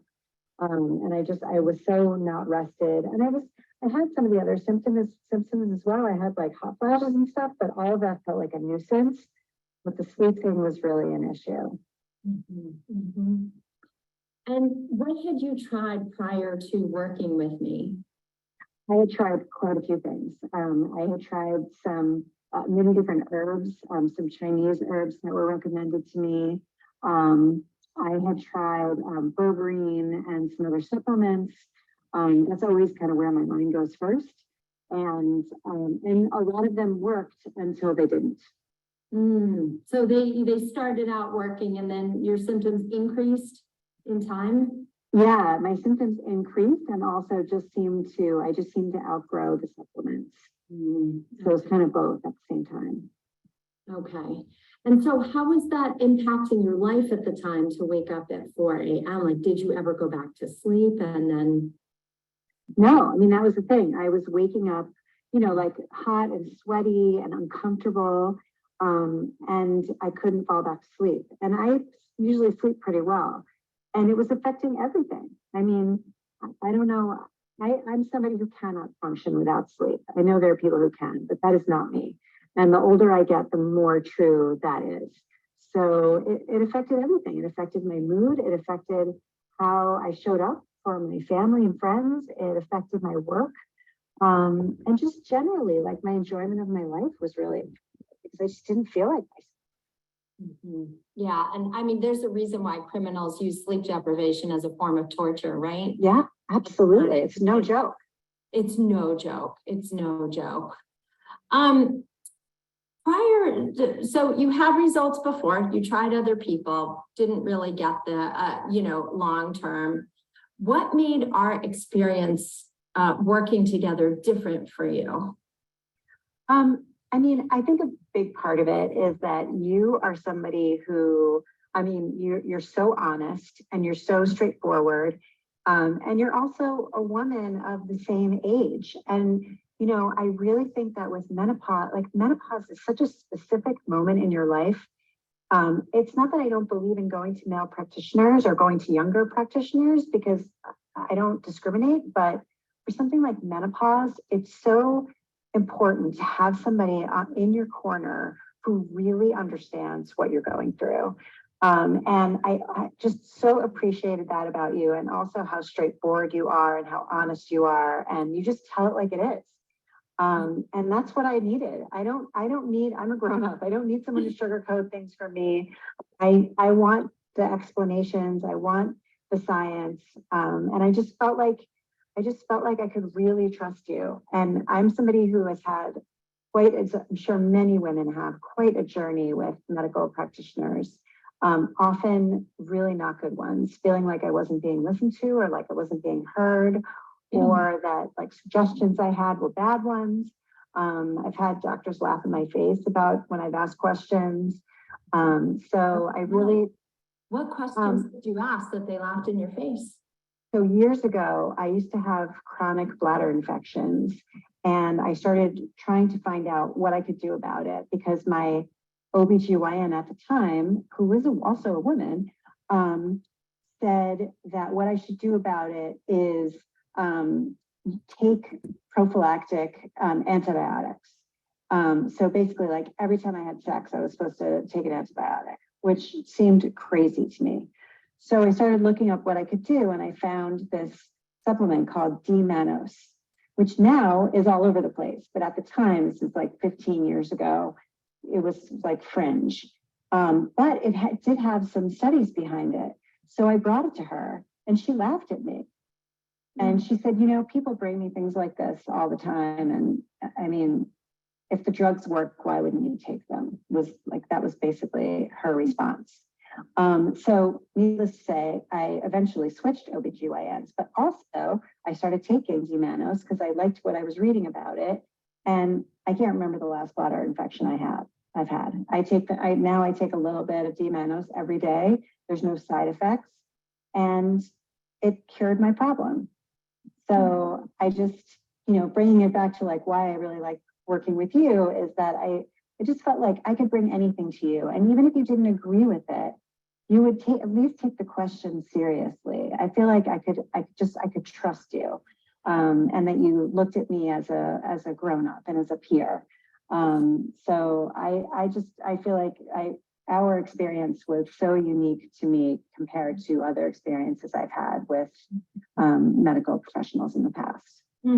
Well, and ironically, a doctor I sent you to for blood work in New York gaslit me about being a nutritionist. He said, oh, you can practice nutrition all you want, but don't call it evidence-based medicine because there's no studies to show the work you do. I was like, dude, so how that's crazy. So I don't send patients anymore, but. Well, and the same person didn't want us to continue with, didn't want me to advance in hormones.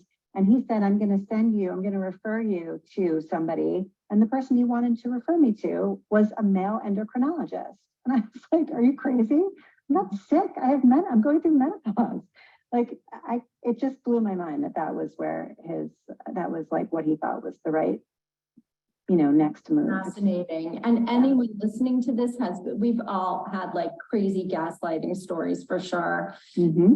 So, did you have any objections financially when we talked about like, okay, Beth, it's going to take a little money, a little investment on your behalf to get results? Like what went through your head there? Did you have any struggles?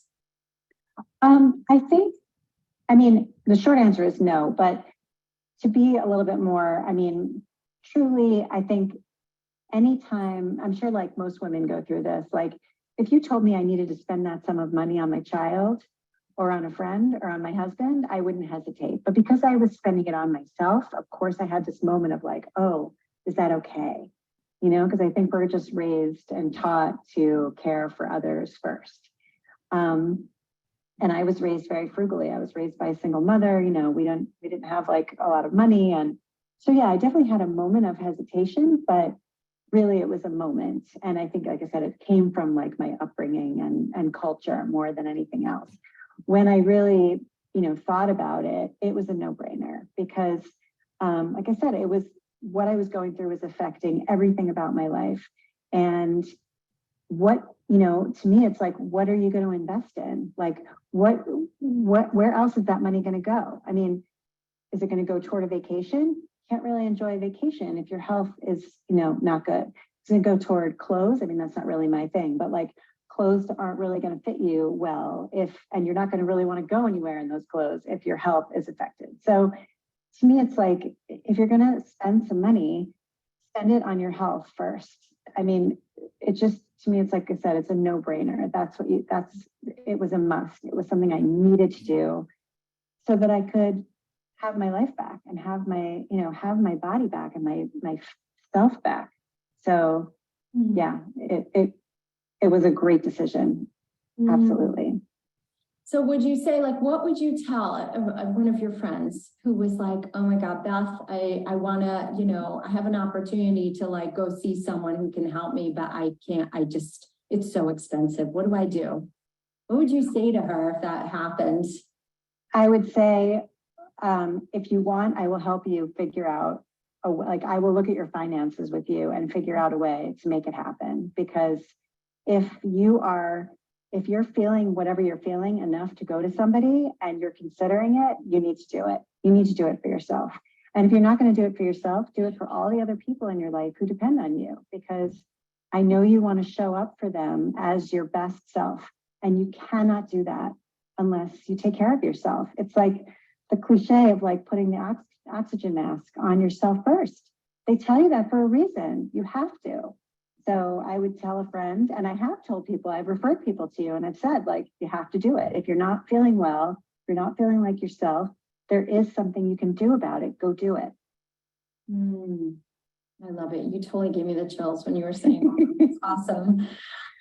What were the ultimate results that you had in working together? Like, where are you now with your health and what has transpired since?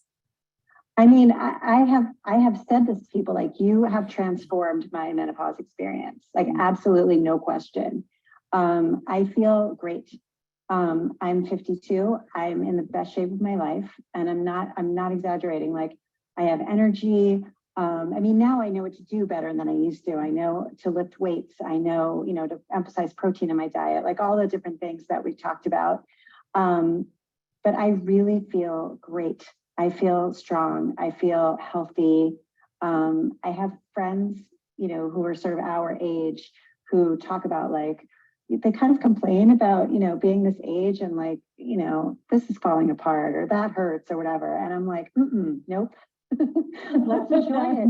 Let's enjoy it. Like, aging is a privilege, and we're in our 50s. We're not old.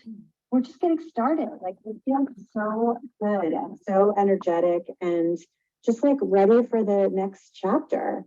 And the other thing too is the other thing too is, like, I have a teenage daughter, and I remember my mother going through menopause, and she's going to remember me going through it. And I want her to see me have this positive experience and know that it's like just another phase of life, It's not this terrible thing. It's not the end of anything. I mean, it's the end of like our reproductive years, but like, it's also the beginning of something. And so I want to set this example for her that, like, you can figure out a way to take care of yourself and feel better and do more. So, in a way, I also did it. I also am glad I did this for her. But I really feel great. I really do. And most importantly, are you sleeping? Yes, I am. I mean, yes, I am sleeping. And also I know what to do if things start to slip again. Like, I have tools now. So if symptoms do crop up here or there, I know what to do. So I don't feel like, oh no, the sense of dread, like, what am I going to do? I feel like I'm in control here. So, and I feel like if I can feel that way, why can't anybody? Amen. That is exactly why we're here today, to help all of these women know what is possible for each and every one of these gorgeous souls in this room with us today. So thank you for your time. You are so inspiring to me. I have like just chills going up and down, and you've done such a beautiful job. So thank you for your time today, Beth. Thank you. Talk to you soon. Okay. All right. What of those stories, who did you connect with the most? Was there any one thing where you were like, I see myself in this person. I feel like that's me. Yeah, right. Gets you in the heart because you're like, shit, we're all going through sleep issues, right? Yes, Beth, the damn sleeping problems. Yes, Essie. Sleep, all of them. Yeah. Investing in yourself, yes. Belly bulge, yes. So we're all here together. This community is here to show you, you're not alone. There are 6,000 women going through menopause every day. There's going to be 1.2 billion women in menopause by 2030, okay?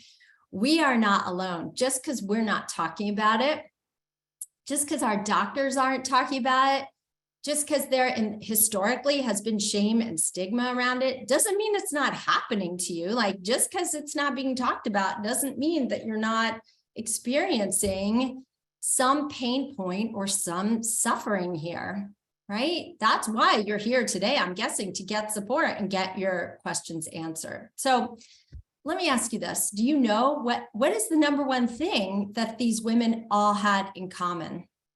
What was the big mistake that they were making? They had me in common. Yeah. Okay. Yes, that's a fair answer. But what else? Anything else? Melissa, you're funny. All right. I'll give you the answer. The answer is they were trying to fix this themselves. They were trying to cobble together the pieces of menopause by themselves. Who's done that? Who's been like up at 3 a.m. on Google, going into chat rooms on Facebook, scrolling ads on Instagram, clicking on those products that promise the moon? Please, I even fall for that advertising. It's so freaking slick, right?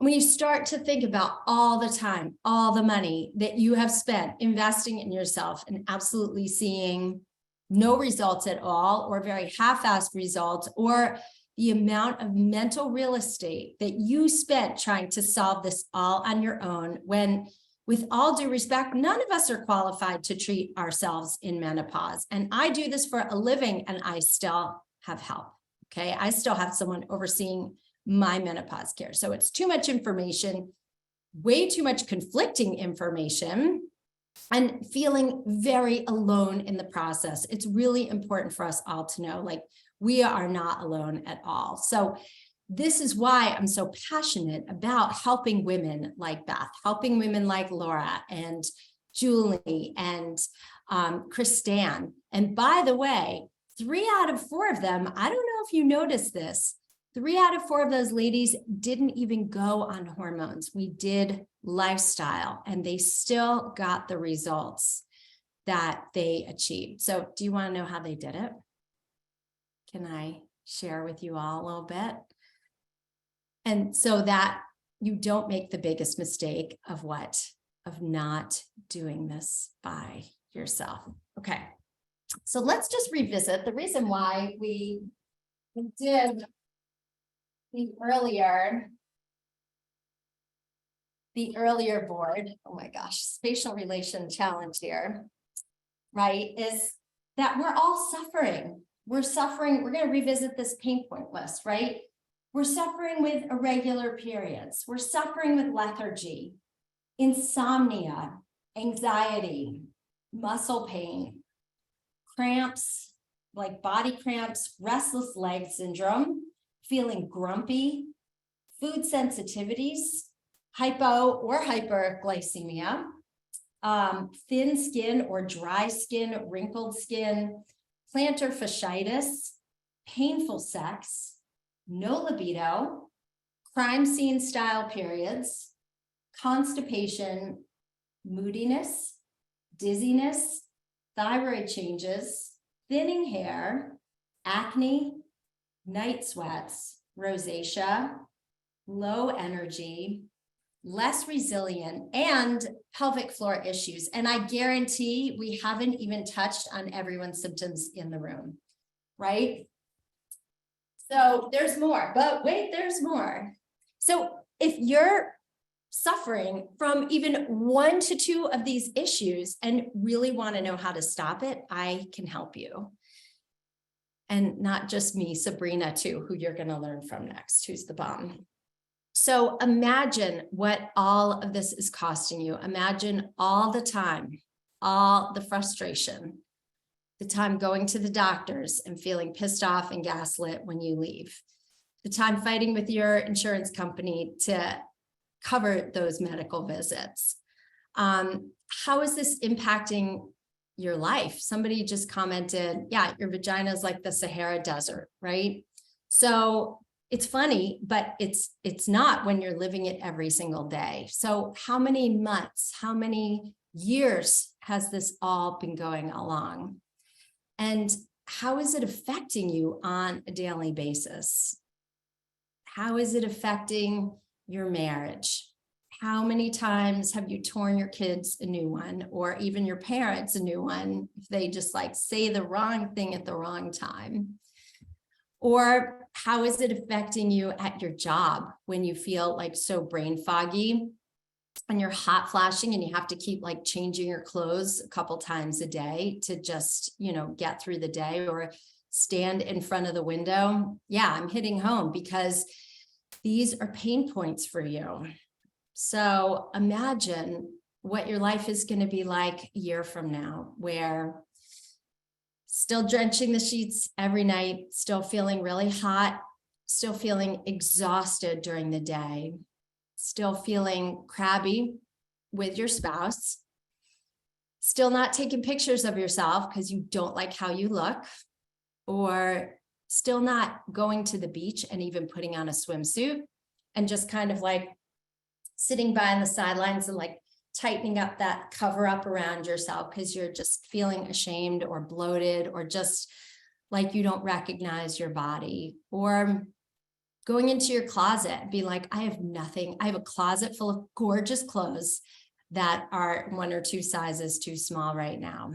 So imagine like all of those things down the road, and you're just not feeling present in your life. You're just exhausted and 1,000 levels, and are like, holy shit, this is dark. I don't know what I'm doing, and I don't know what's happening to my body. And I don't know how I'm going to get out of this hole that I'm in. So let's talk about possibility.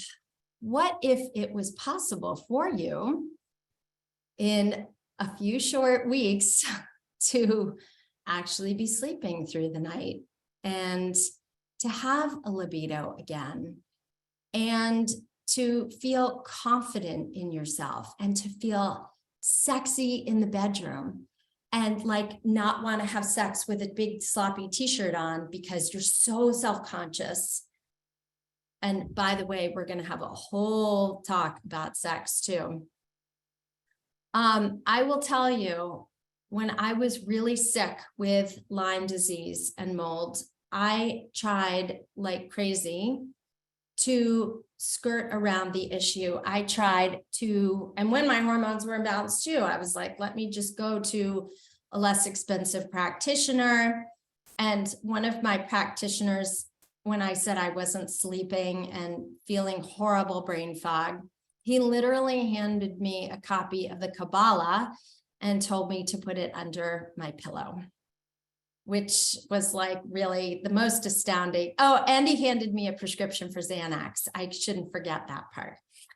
So I could sleep. So, versus when I finally got fed up with looking for answers for myself, I was like, I'm going to hire the best.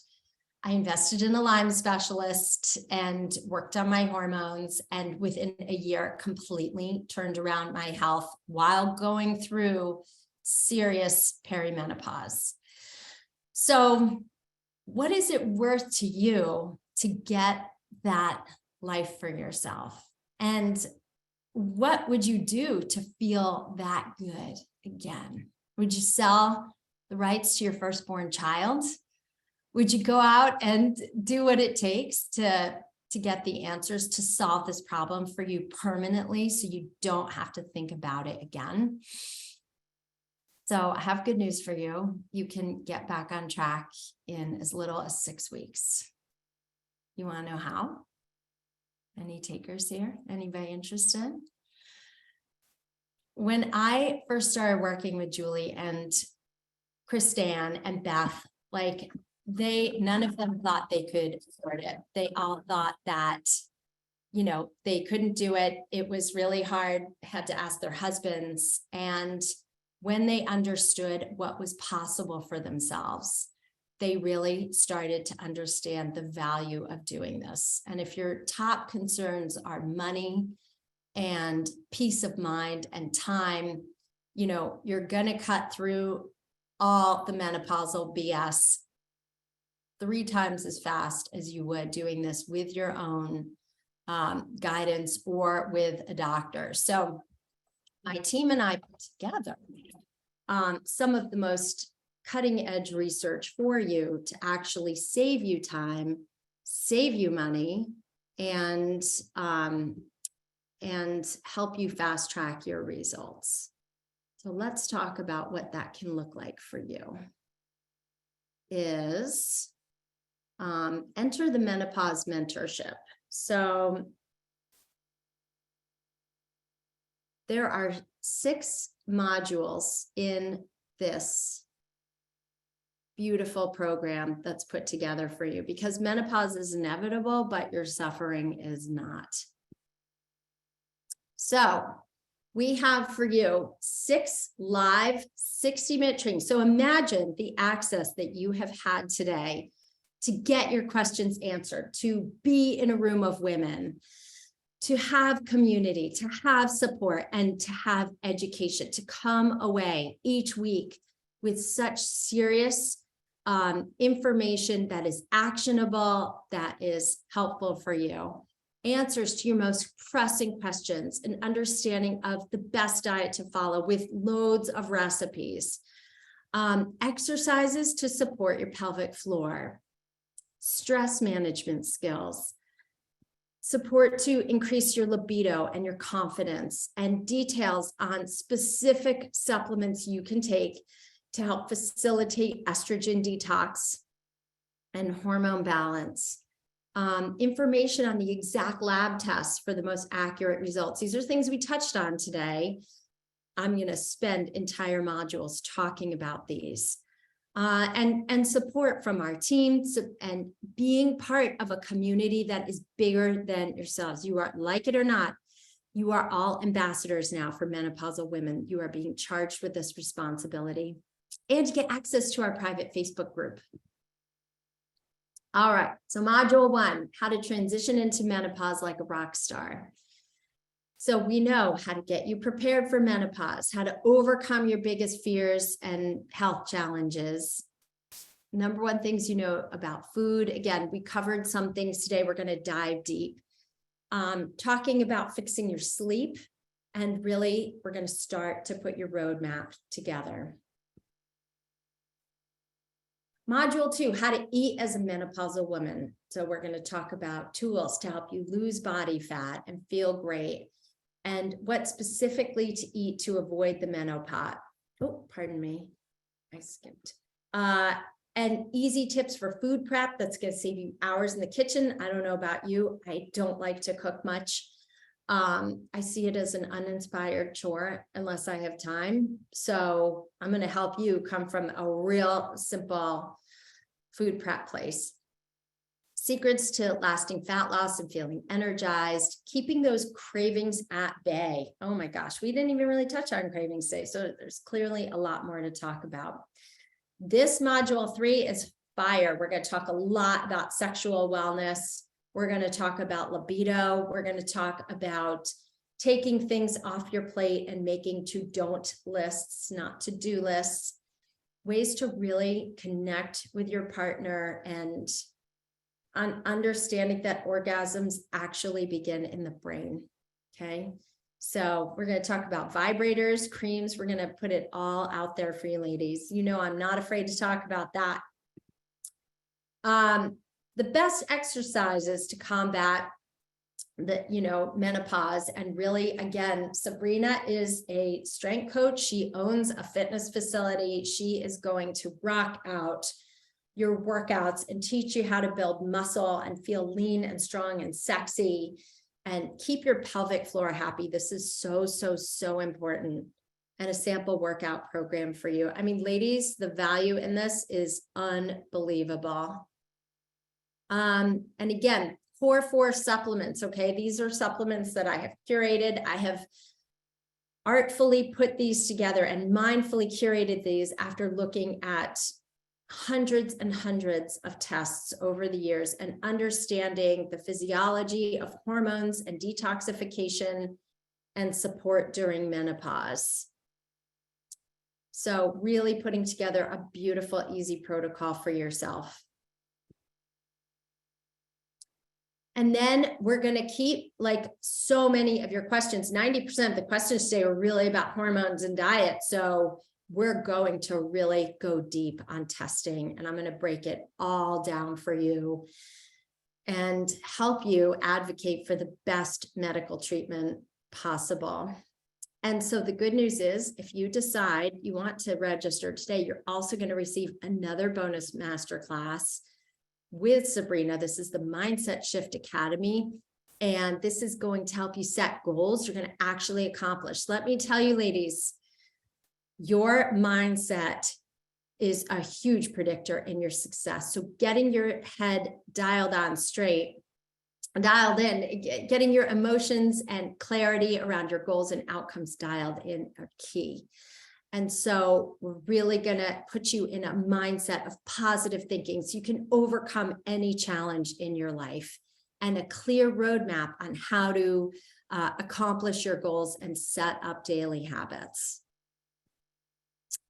All right, so I want you to be smart and invest in your sanity. This is a permanent solution to your outcomes. You know me, I'm not screwing around here, ladies. I'm not padding this with fluff.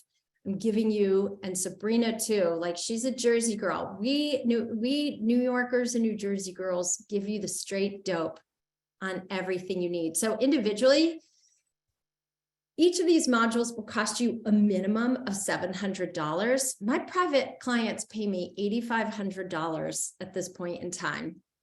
So these modules are going for at least $700. It's really more. And when I did the math, this came to $4,200 for the group coaching program. And so I thought, $29.97 would be quite reasonable. I would not charge you $4,200 for the group program, because this is just, you're all here today. You're fast action takers. So if you want to get started today, you can fast track your results. I'm going to reward you because you are action takers, and action takers always get the best results. So you can actually save $500. The price today, if you wish to pay in full, is $14.97, or you can do 2 payments of $9.97. This offer is good through Monday, because again, I really want to give you access to me early on. I want to make sure that you're taken care of, and I actually want to reward you to no longer messing around with your wellness, right? So through Monday, if you're a fast action taker, I want to be in honor and integrity with all of you and the time that you invested in yourselves today, which is why I'm offering this for this price today and through Monday, the latest. And it's so funny because when I was going through this with my team, I was like, I'm going to just stop the share for a minute. When I was going through this with my team, I was like, damn, I actually want to buy this program for myself. Like, I've been doing this a long time. I know a good deal when I see one. I'm a Virgo. I invest in quality. And if something's not quality, if I smell something's not good, I'm not going to invest in it. And that means everything from shoes to business coaching to whatever I decide. I don't invest in crap and I don't put out crap. You should know that from today, that I'm here to serve you. I'm here to educate and empower you. And I'm on a mission to support you so that you don't have to go through this alone. So if you feel like you're ready to be done, if you feel like you're ready to stop messing around, to stop wasting your time at doctor's offices, to feel confident and sexy again, to have magic come back into your life, to just freaking sleep through the night and not have painful dry sex, and you're ready to be done buying diet books with plans that are absolutely unsustainable, unrealistic, and not a fit for your diet, then click the link. Tammy posted the link in the chat.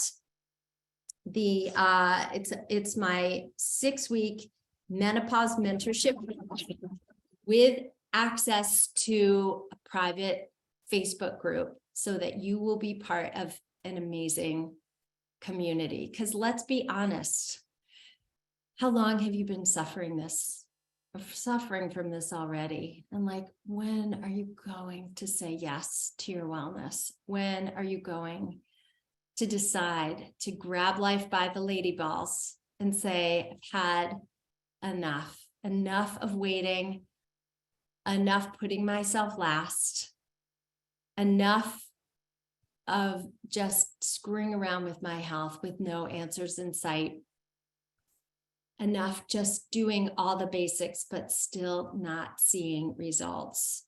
And so if you want to have the results that my clients have, which is totally possible for all of you, and if you want to live a life that you didn't think could be yours again, register for this gorgeous menopause mentorship. That bonus, so not only will you get a value financially, but that bonus mindset shift academy is also only good through early action takers. It's only available if you register for Tuesday. So if you decide you want to wait, you want to watch the replay on this, which will come out in a couple weeks, probably, you will have missed your opportunity. When the offer's good, the offer's good.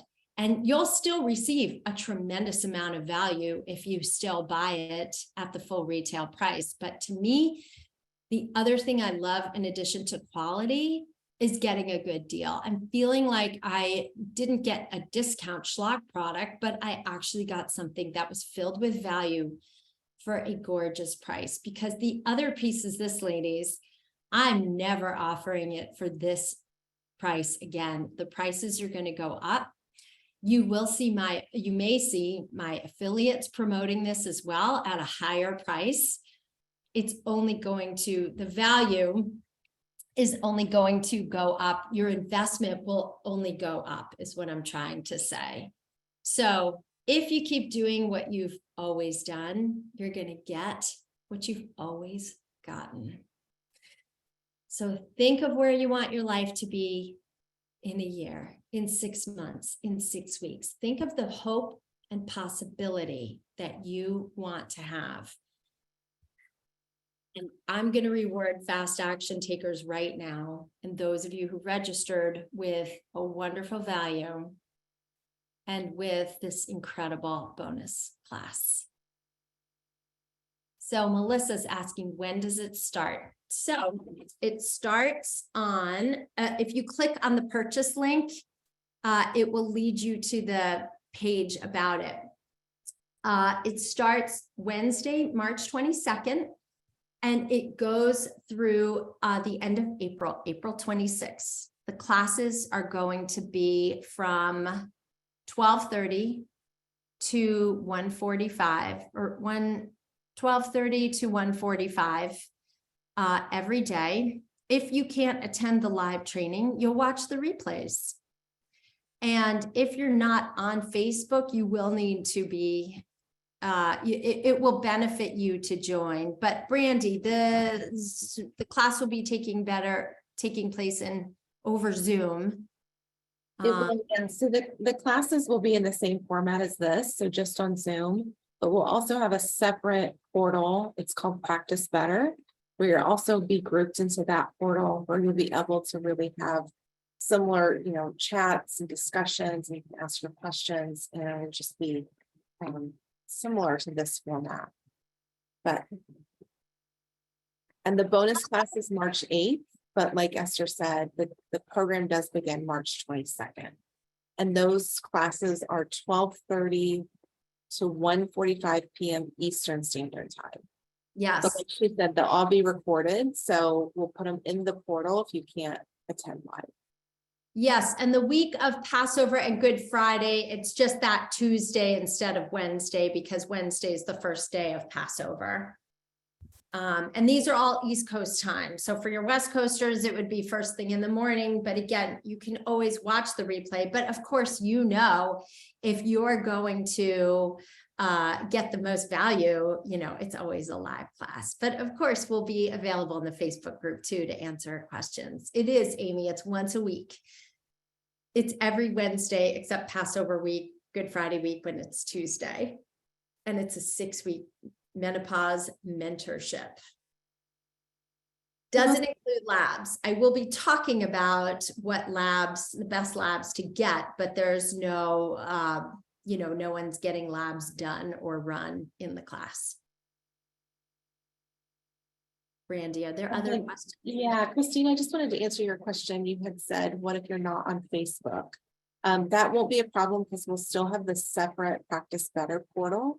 So you can always hop in there for group discussion and chat.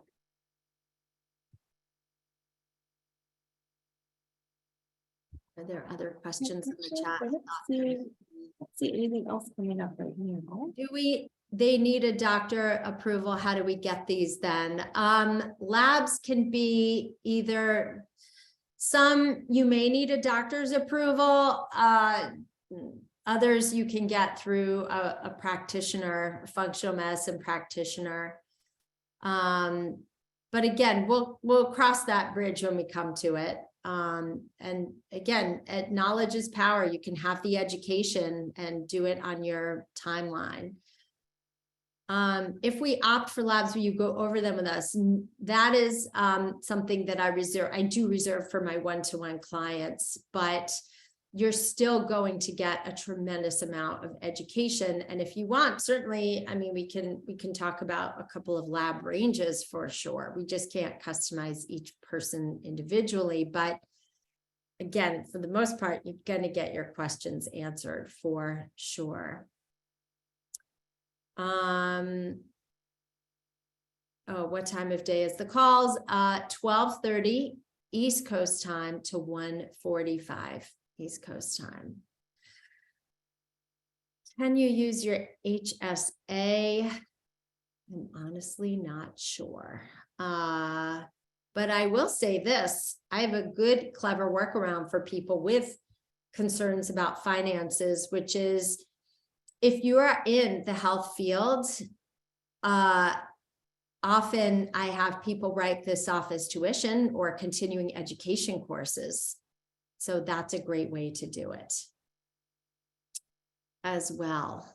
So what objections are you having? Like, what are your greatest fears or concerns that we can help support you through? Because we're here to support you. And really, ultimately, what's your plan if you don't do this? What is your plan? How are you going to solve this problem for yourself? Because I'm guessing if you're here, no one else has solved this problem for you yet at all. You're trying to cobble this all together yourself. You've heard the stories of 4 women. We are 100 women. We've been 100 women today. So 4, do the math. What's that, like 1%? 4%? We're not getting the help we need. So what's your solution? How will you solve this? Answer questions. Yeah, so Heidi says with 3 kids in college, trying to figure out how to swing this. Yes. So payment plan, that's what it's there for. And take advantage of the savings, because in my opinion, and it's been my expertise, you can't afford not to, because what is it costing you to not have a libido, or to have dry, painful sex, or to be sweating all night and have horrible brain fog and joint pain and aches and migraines, which are another symptom of menopause? What are all these symptoms costing you? How are you present in your life? Are you living life to the fullest? Are you able to do your job or run the house? There is a cost to that. And the cost issue also becomes an issue of permission versus support. So a big objection I hear is, well, I have to ask my husband. When you ask your husband, you are handing over your power. And this is a painful conversation. It's one I've been through in my own life. So please understand, I'm coming at it from a place of personal experience, not of judgment. This is just what I have observed and worked through in my own marriage, in my own home. I'm being very transparent with you all. So asking for permission is putting your health in someone's hands, versus saying, I need your partnership in this. I found something that's really going to help me. So it's talking about what's in it for your partners as well. Like, hey, babe, I know our love life's kind of been a little quiet lately, like the past year or two. How would you like to spice that up? We're going to need to invest in this. And I can absolutely come out the other end. Really, I really want to connect with you, but I do need, and I do want to be intimate with you again, but I'm going to need your support to make that happen. Because no one's ever going to say, here's $1,500, honey, go invest in yourself. Right? I mean, my clients pay way upwards of that. And I have treated people who don't even have jobs and have said, you know what, screw it. I'm going to go for what I want, because I can either sit here in possibility that's never realized and potential, or I can go and get what I want and make the decision to do it and partner up.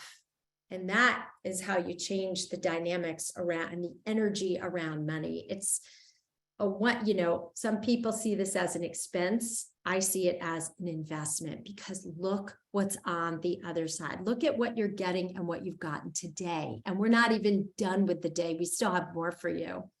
So look at how life-changing this would be for you and how it's going to solve your problems. Anita asks, will this be helpful if you live in Canada? I live on Prince Edward Island. We have a doctor shortage, and while I have a doctor, she isn't even open to estrogen and progesterone testing. Mm-hmm. Yes, so I can absolutely hook you up with a clinic there. There is a wonderful practitioner in Canada who works with menopausal women and hormones. But again, it's the lifestyle pieces. You don't need a doctor to learn the lifestyle pieces. That's just what you're learning here today, and continuing that. So what exactly is on those calls? So Jill, go to the link in the conversation, and you can absolutely read through every single module and what you're going to get in every single module. Not only will you receive that, but you're also going to get your questions answered. Like, I don't give access like this. If you see me on Instagram, people ask me for information all the time. I don't answer. I say, I'm not giving you medical advice on Instagram. When you're in group coaching, right, you can get more information from myself, from Sabrina. You have access to us, and you have access to us in the Facebook group to ask questions between modules. So you're going to get a tremendous value and life-changing advice. I just wanted to give a quick shout out to Tina Caldwell for getting started. She just registered, and Tina, you asked the question if your payment went through, and it did. So congrats. Thank you, Tina. Awesome. Essie says she is concerned about being a cancer survivor. She's in menopause for 12 years and not yet 50 years old.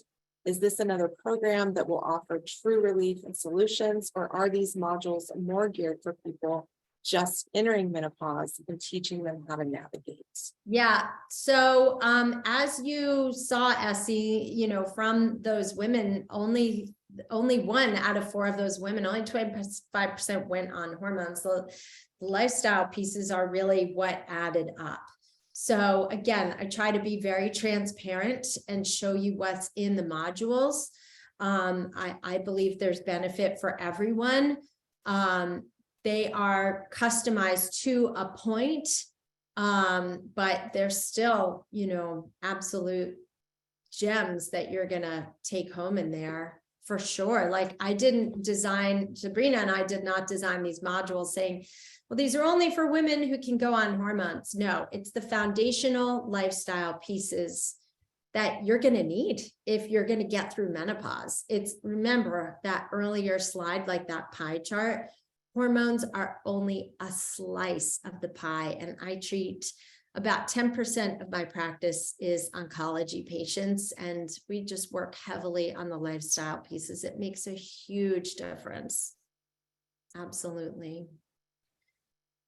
Nikki asks, do you have a package where I run my Dutch and you take a peek and make recommendations? I do not.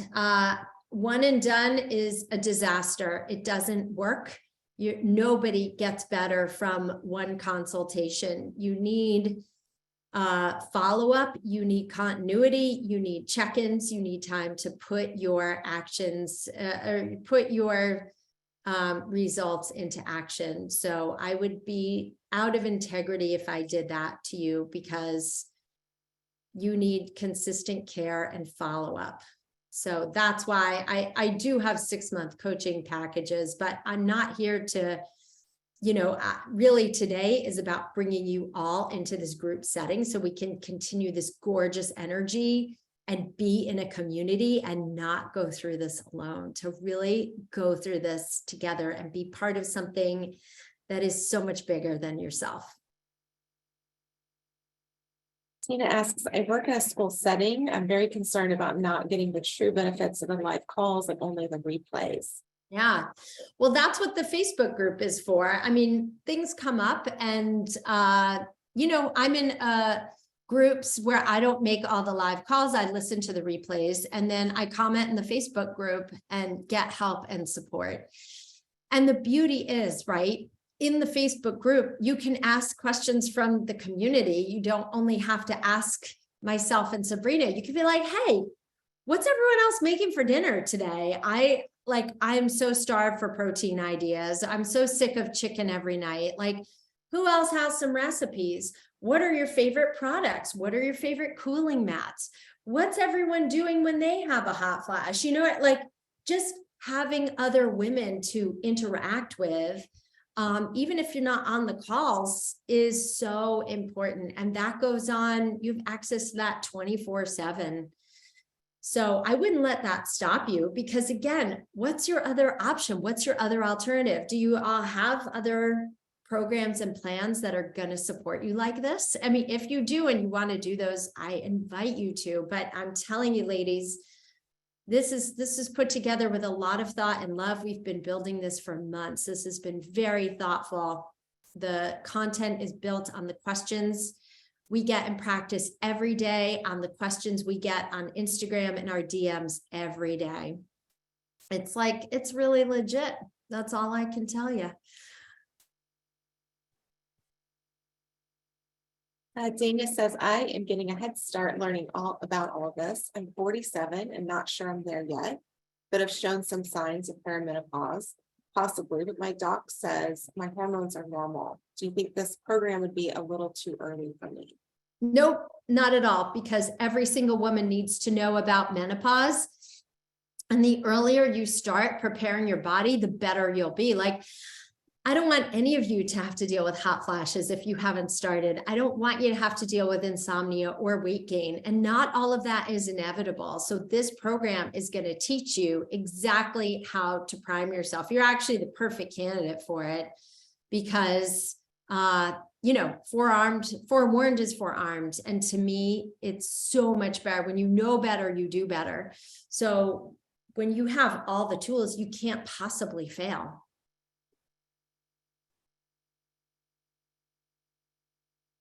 Any other questions? I don't see anything else right now in the chat, but I want to make sure I didn't miss anybody. Yeah. Okay, perfect. Good. Well, thank you all.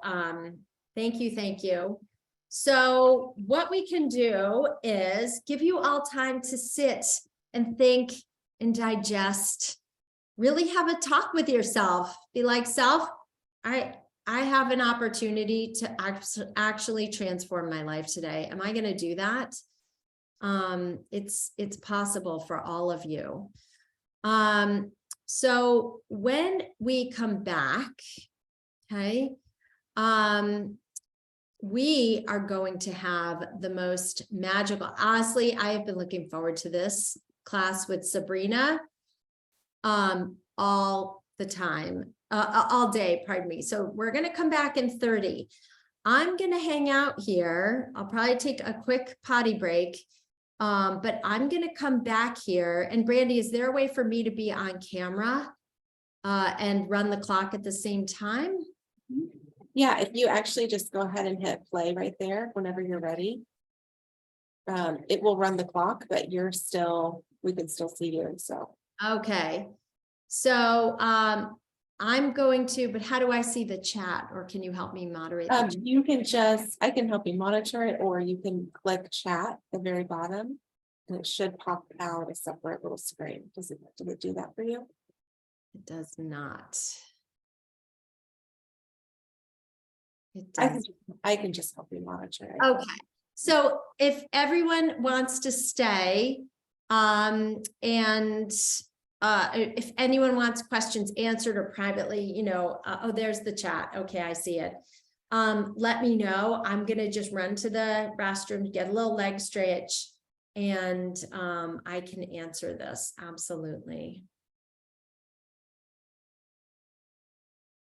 So we'll see you in just a couple minutes. Okay.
All right, ladies, so. Okay, let's go through some more questions. So first of all, Heidi or Ray, I'm gonna DM you privately in a minute about these.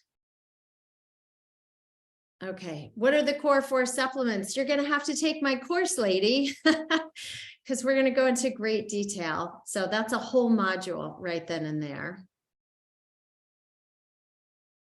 Esther, we do have a question about an estimate on what the cost of labs run and the cost of the 4 supplements that you're going to recommend, and if there's any other additional expenses that she may have missed for the program. Yeah, well, so again, the labs, it will generally the blood tests that I talk about you can get covered by insurance. So they should be coverable. The Dutch and the GI map, again, depending on the cost, I have to think. It depends on the retail. It could be around $650. I would have to look into the pricing on that. But again, this is why we focus on lifestyle. Like, not everyone has to get lab testing done. Lifestyle alone is really the focus. I talk about testing because everyone asks about it, but it's not a requirement.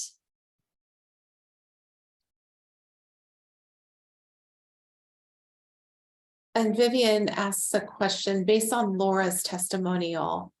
She mentioned a connection between gut health and halitosis. Is there also a connection between gut and postnasal drip? There can be. There absolutely can be. It's possible, yes. And Christina, yes, you can often run the labs through insurance. So yes. And those are, by the way, if some of you want to get a jump start on some of the labs, read my book, See You Later, Ovulator, because I go into great detail on labs there in chapter 2. Which is helpful. It's a good resource to have. And it just is going to reinforce, your knowledge and your wisdom. Peggy says she has labs already run, so she wants to know if you could use those. She already has the Dutch, the GI map, IgG, IgA already done. Yeah. So just so I'm really transparent about this, that is something I review labs with my one-to-one clients. I don't review labs in a group coaching program like this. Could that be something down the line that we create? Absolutely. But right now, if you look at if you're on the sales page, I'm very clear that it's high level concepts that you can put into practice day one. So I just want to manage your expectations. Please come to the group expecting to learn foundations, but understand we're not going to go through every single person's labs. And yeah, so I just want to manage you lovingly there. Michaela asks, high cholesterol and hormone imbalance. Do you see this a lot? Do you have any suggestions? Mm-hmm. So the two aren't always going hand in hand per se. About 32% of women in perimenopause and or menopause develop a fatty liver. This is due to insulin resistance. And high triglycerides and cholesterol can be part of the problem here. So yes, it can worsen your hormone balance if you have a fatty liver and if you it's very sluggish moving your hormones through your liver. So they absolutely can be connected. We have a few people wanting to know how much is your one-to-one, if you want to speak to that. Yes, so I can be transparent and tell you, normally this is a call you'd want to have with one of my team members because a lot of times people hear a price and they say, you know, I'm not really, they just run for the hills without understanding the value that comes with it. But because I said it earlier on this call, I will tell you for 6 months, it's $8,500 to work with me plus the cost of the labs.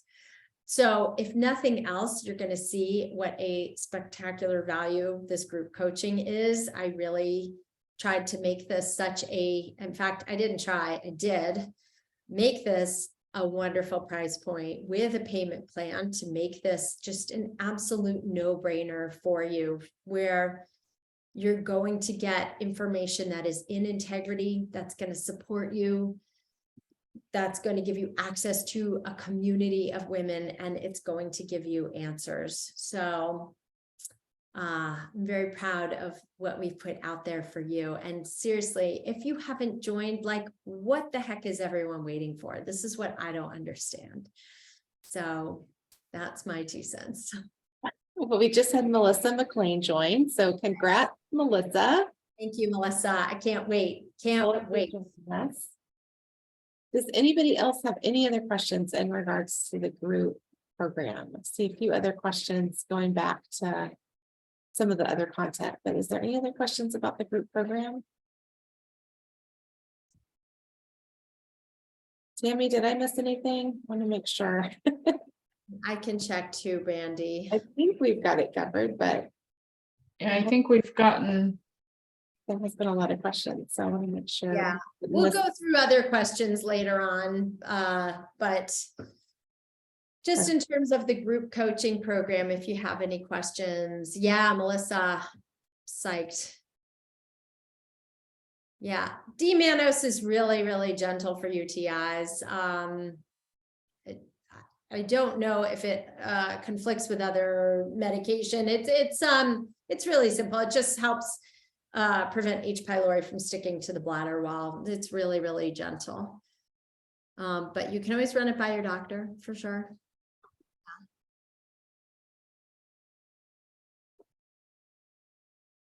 Okay, beautiful. So Christina just had a comment. Esther, I don't know if you saw that one. My only concern is, will I be able to take back control of my body after it was hijacked during the group as opposed to one-on-one? what does that even mean? How are we hijacking your body? We're not hijackers. So if you mean nobody's taking over control of your body, I'm unclear on that question. No, not you.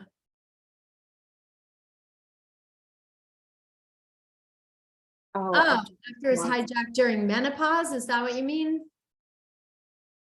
Yes, you are absolutely going to be able to take back your body. Oh, menopause hijacked your body. I see. Okay, that makes me feel better. I was like, oh my goodness. Yes, I mean, is it okay if I unmute myself for a sec? Yes. Sorry, I had surgery just last week on my right arm, of course, and I can't type very fast with my left. So okay. It's taken me forever. No, I just meant I feel like menopause hijacked my body. So that's what I meant. Yes, I did not mean you guys hijacked my body. I apologize for that. Oh, no problem. You should hear the trouble I get into with dictation app. Like, I mean, I bet. When I dictate the word hormones, it literally writes hormones. Well, every time I hear the word dictate, I always think about the movie Wine Country when she's trying to, use Surrey to do her messages, and it comes out dictating. Dictating, nice. Sorry if that offends anyone. So the program is designed for women just like you. It's really lifestyle based. It's not prescriptive with hormones. It's not, we're not looking at labs and saying this is your customized plan, but we are saying this is how you can take control of your eating. This is how you can work on lowering body fat and reducing that meno bloat and getting your insulin markers under control. This is how these are simple ways to prepare your food. These are simple ways to manage your stress. These are simple ways to help you sleep, right? So you can start putting the pieces together to take back your body after it has been hijacked. It is definitely a hostage situation going on here. And so we do have to get your body back on track. And there is nothing in this course that I don't teach in my one-on-ones. Like everything in this course, I pulled from my one-to-one consultations, and Sabrina did too, because she sees my clients with me. So I hope that answers your questions. And yes, anyone who wants to unmute themselves right now, go ahead. But does that answer your question? Yes, it does. Thank you very much. I was just, yes, that answers my question. Okay, but thank Yeah, you for thank you. either way, like really, thank you for coming and spending the day. Absolutely. Thank you. So Shelley, if we have severe autoimmune, can we make these changes with your course for extreme cases? Of course you can. And I don't know if you caught the earlier part of the discussion, but with autoimmune conditions, like the strength training is fire. It's really, really beneficial. So Sabrina is going to teach a whole class. Yeah, it's great in here. Susie, how are you? I'm okay. Hey guys. Oh, there you go. If anyone is here and wants to unmute themselves and pipe up and ask a question, that would be great. Liz asks, what kind of guidance will the movement and exercise plan be? Sabrina, are you on this call? Yes, I'm right here. Yeah, okay. Can you answer that question? Sure. Our group training, our group for exercise, I will actually give you a workout plan. I'm actually going to give you some actual workouts you can do. So I'm going to videotape. I know Esther doesn't know this yet. We didn't talk about it yet, but I'm going to videotape some workouts for you and going to put them up for you so you can actually do them. It'll be strength training. We'll also be talking about pelvic floor exercises, and I'll be giving some core and stretching routines also. So you've got a lot of stuff coming at you for your exercise. Does that answer it? Let me know. Yeah, perfect. Okay, I guess we're a question for Esther, I think. Do I adjust how surgery affects hormones? We do not, because that's really individual. I don't know if you're talking about hysterectomy or not, but again, it's going to be, if you look, Christina, if you go to the page that Tammy posted, that really will speak about the modules. We really don't get into, surgical changes post-menopause per se, but if you want to come and bring your questions, we'll do the best we can to answer them. And that's definitely something that you can speak about in the Facebook group. This is what I'm saying. Like, what we don't cover, you're going to get your answers in the Facebook group. That's the beauty of being in a community. And will there be a fully nutrition plan as well? Yes, we will be teaching you kind of how to really optimize your protein, your carbs, and your fats as well. And yes, if you're injured, there'll be modifications. Sorry, what were you saying? No, Shelley, I know you had a question. Do you want to unmute yourself? Yeah, just a real quick question. Sure. When I was talking about the autoimmune diseases, I'm talking about more than 7. Some of them are pretty rare. So I think you just answered part of it where, yes, they would modify exercises, especially weight bearing and stuff, if it's something that we physically with our diseases cannot do. So if there's modifications, that was a question. And if we do have some that are so rare and so hard on our bodies, is there a chance that this could, which no one will ever know, chance that it can make things worse, or chance that it might be able to make things a little bit better, because we're dealing with so much other things that maybe I need the one step above one-on-one thing because of the amount of diseases I have going on, not including the menopause I'm already in early due to 7 miscarriages. So I'm already done with the menopause part. I'm just, hanging out with the after stuff, but dealing with these 7 things on top of it. So I was just curious if that'd make things any worse. Sabrina, can I ask you to pipe in on this? Sure. You're asking about your specific conditions and exercise? Yeah, specific one was Lambert-Eaton. It's extremely rare, like 1 in a million people can get it, but you can only exercise for about 2 minutes before you have total muscle loss. You have to wait for it to repair. Then I can go ahead and do exercises again for 2 minutes. Walking is only 80 steps. Muscles are gone. And I know they talk about muscle strength during this, but how can someone like me get the muscle strength back? Yeah. So for the exercise programming, it'll be like a general recommendation. But like we said in the Facebook group or in our Q&As after the call, we can definitely discuss that with you in the kind of group program like that. So it wouldn't be a specific workout program just for you, but I can definitely give you examples for modifications in our group coaching program in the Facebook group. Okay, appreciate it. Thank you. You're welcome. And Sabrina, I think this is maybe another question for you as well. Essie asks, would we need to purchase weights, or would the movement exercise plans involve other methods for strength training? So for the strength training portion, again, like Esther talked earlier, it's really important to lift weights while we go through menopause for strength. So that portion will be having weights. So yes, the program will need weights. There'll be some stuff you can do body weight also. And then the pelvic floor stretching core will not require weights. But again, to get the best benefit out of the strength training, you will need weights for that.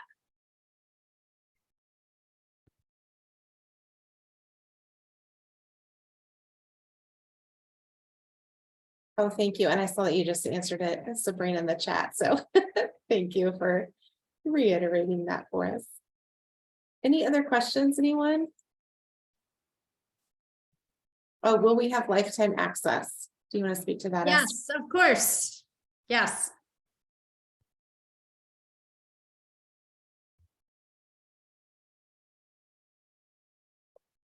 For those of you, I don't know who's here. Well, I'll talk about this more after break, but really what would be stopping you from getting help and getting a solution? I mean, how are you doing solving this on your own, right? It hasn't happened. You know that joke when they say, how's that working out for you? Like, how's it working out for you? How have you solved this? You've had questions answered. You have a veritable solution. It's like a path, a bridge out of the hell you're absolutely in, out of all of these, these whiteboard symptoms that, we talked about. So you have a solution. You literally have someone handing you. So you have to decide, do you want to do nothing and sit here and hang up off this call and be like, well, that was a great day, but I'm going to go back to suffering every night. Or you say, I'm going to turn this around in 6 weeks and I'm moving on with my life because I have so much that I want to do in life, including just feeling good every single day, that I'm not waiting another minute to take action on this. So it's really a good way to look at it, is like, how am I going to get myself out? And what awaits me on the other side? What's the hope and possibility on the other side of this? Christina says, oh, because I love being 20 pounds heavier. Oh, right, exactly. I mean, what are you all tolerating? What are you all, what's keeping you from achieving your goals? Like, what do you really want in your life? And what's keeping you from achieving it? Excuse me as I wrestle my whiteboard here. That's misbehaving. But, that's all waiting for you when you're ready. You're 20 pounds overweight. Why wouldn't you purchase this? How do you think you're going to get that weight off if you don't take action? It's not going to come off on its own, for sure.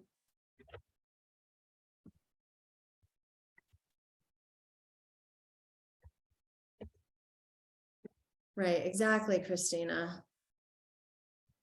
Yeah. Your main hesitation is liquid cash. Well, that's what credit cards can be beneficial. Payment plans can be beneficial. You can think about, what money you can move around. You can think about, I've borrowed money from friends to get things that I wanted.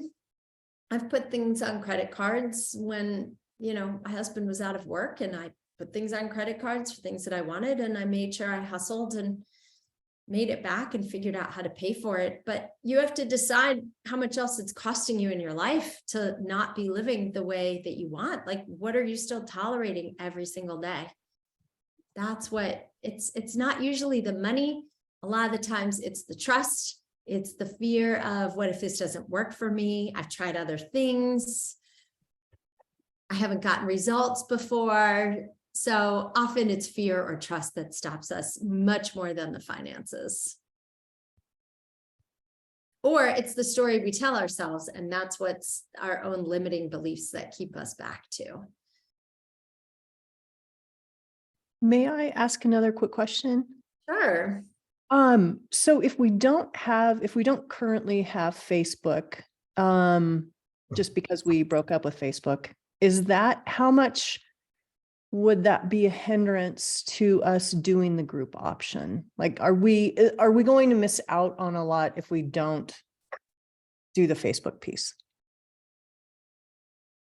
So you're going to have access to all the recordings for sure. What the community is in the Facebook group. Believe me, I don't love Facebook either. It just is the easiest way to kind of get everyone in the same space. So I do apologize about that, but yeah, and it's not just you. I mean, I feel like you run into that with a lot of things. I wish there was a better option than Facebook, because Facebook and I are fighting. I understand. I'm just going to hop in. It's Sabrina. Sometimes you can actually just make a second profile and just use it to hop in the group if you wanted to for Facebook. If you wanted to be a part of that question, that community, that's the only other option we can do. And if it's a huge barrier, we'll figure some other things out. But right now, everything will be hosted at just the community will be in it. But again, I've seen people just make like a fake profile with your name, another email address, and just hop in there for if you have a question to ask or meet some other people in the group. You can do that. Okay, thank you. You're welcome. And Heidi, I see you saying it's the fear that this won't work for me. Were the 4 testimonials that you saw today not even remotely compelling for you? Or do you think that works for other people and maybe I'm not worth having these results? I don't deserve to have these results? Because sometimes it's a worthiness issue too. It's not really, that's often what it boils down to, is whether you feel you deserve to have these results.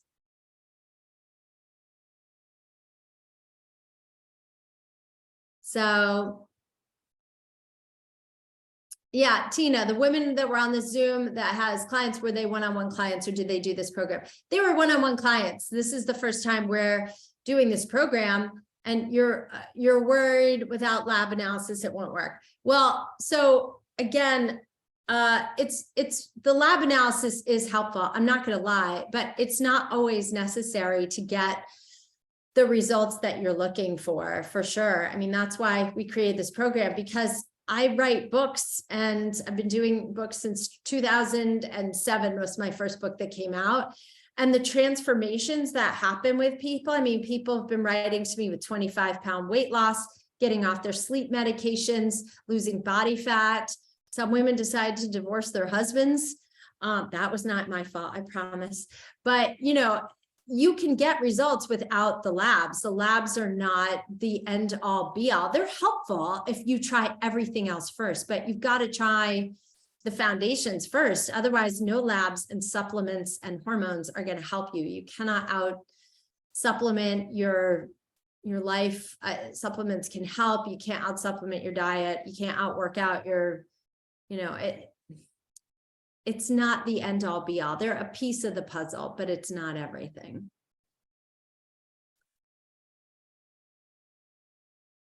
Yeah.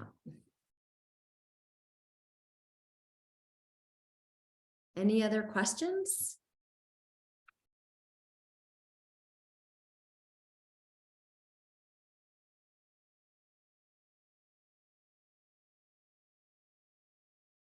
All right, we're going to start again in a minute and a half.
Oh, God, that scared me. Woo. Oh, my goodness.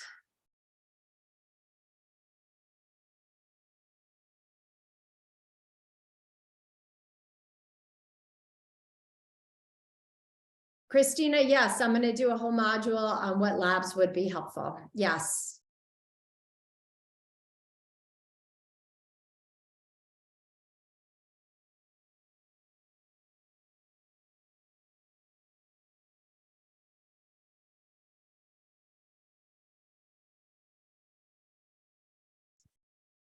All right, Brandy and Sabrina, do we want to? Okay, wait. Okay, hang on a second. So can we make? Yeah, Esther, can you make Sabrina co-host and then she should be able to share Okay, her yes. screen? Thank you. I was looking for that. So where is the Go to participants at the bottom. Yeah. And then if you What, find Sabrina? Sabrina. Okay, great. Okay, you gals are all in for such an amazing treat.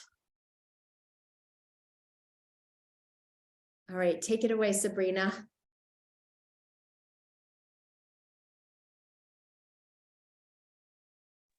All right, I want to make sure that I'm new to these ones. Brandy's got to make slideshow, right? Correct. Okay. All right, welcome everyone.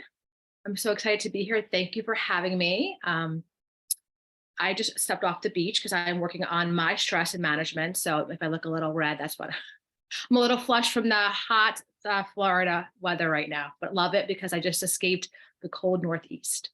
So we're actually going to start our today with a little bit of a guided meditation.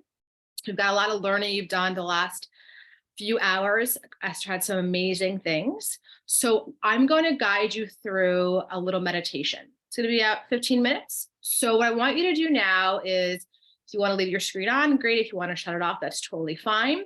I want you to find a comfortable space. So you can lie down, you can sit in a chair, whatever it is. I'm going to give you a few minutes to get comfortable. Brandy, is it okay if you play some music for us? Can you do that? Sure, yeah. Let me get something queued up here. It shows that your slides are still loading. So are you going to need to use them for this mindset piece? I don't have to. I mean, no, it just says it's loading. It says it's shared online. Let me see if I don't stop sharing it and reshare it, maybe.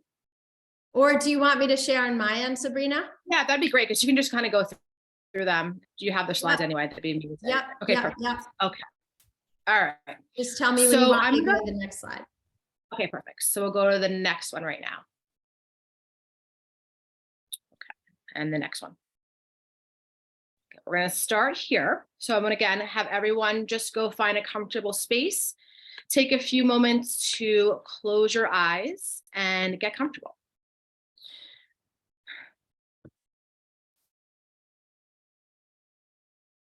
So I want you to take a moment to connect to your breath.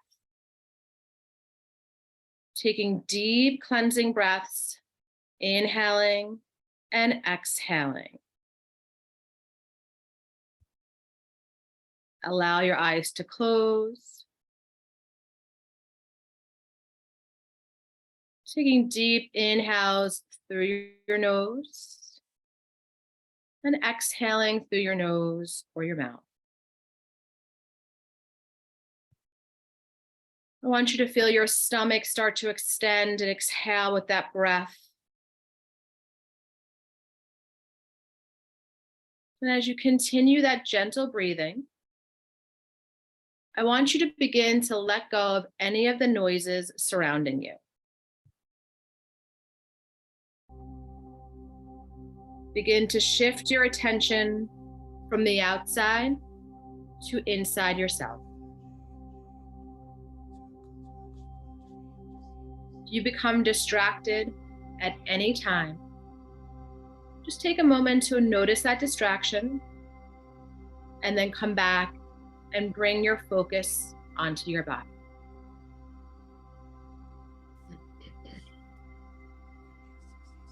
Now, slowly, I want you to bring your attention down to your feet. Begin observing any sensations you might be feeling in your feet. Maybe you just want to wiggle your toes and just notice anything without judgment.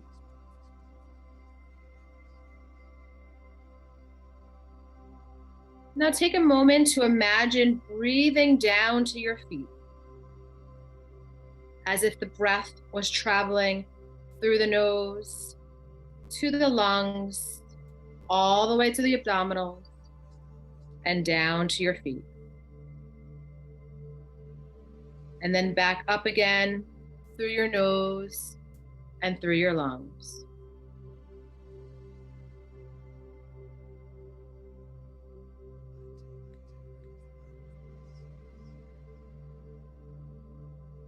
Just allow yourself to feel the sensations. Or again, if you don't feel anything, that is fine. Don't judge it.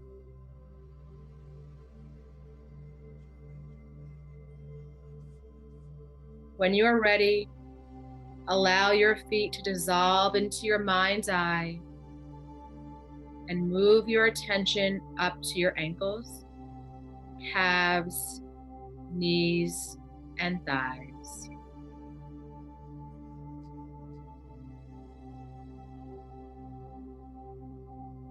Observe the sensations you're experiencing throughout your legs. Breathe into and out of the legs.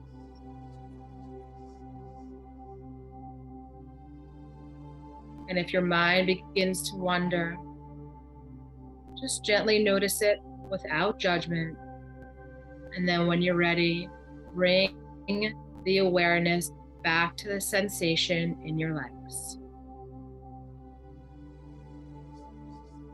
Do you notice any discomfort, pain, or stiffness? Don't judge it. Just simply be aware of it. Observe how all the sensations rise and fall, shift and change, moment to moment. Breathe into and out from the legs.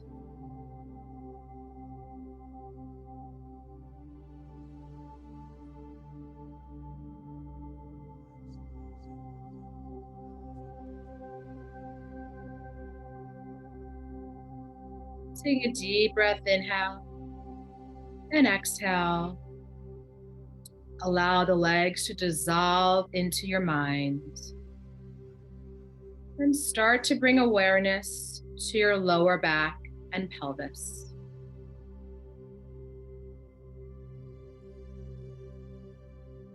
Softening and releasing those muscles as you breathe, inhale and exhale.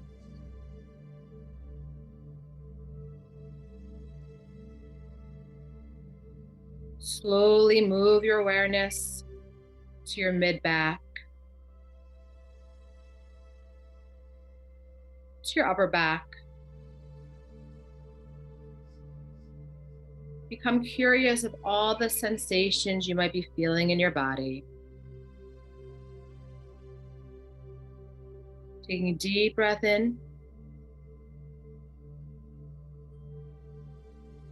And with every exhale, let go of any stress or tension you might be carrying.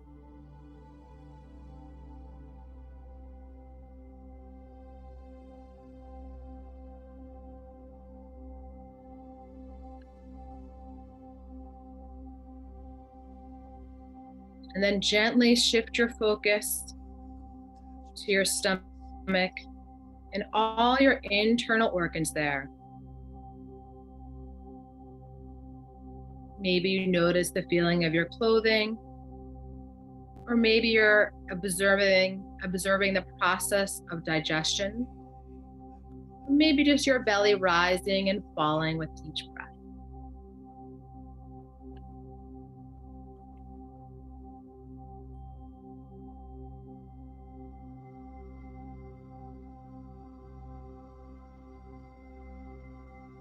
You start to notice any opinions arising about these areas. Gently be aware of them and then let them go. Going back to that breath, continue to bring awareness to your body.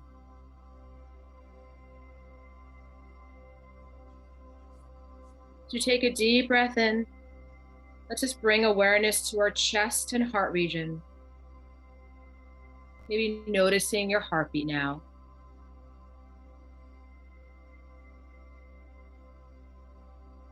Observe how the chest rises and falls during each inhale and exhale.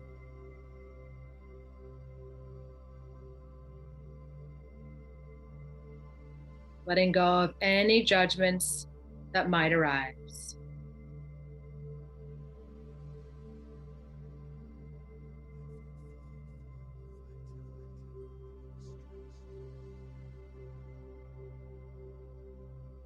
With your next breath, let's bring awareness to your hands and your fingers.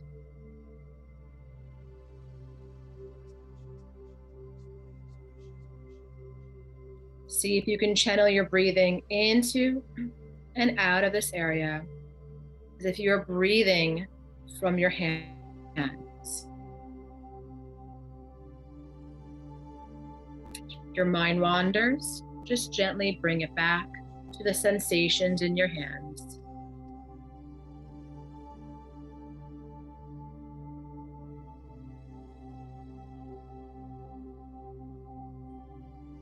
For next breath, let's shift the focus to our arms. Observe the sensations or lack of sensations that might be occurring here. Maybe you notice some difference between the left arm and the right arm. Again, no judgment, just awareness. With every deep breath inhale, exhaling any stress or tension you might be holding.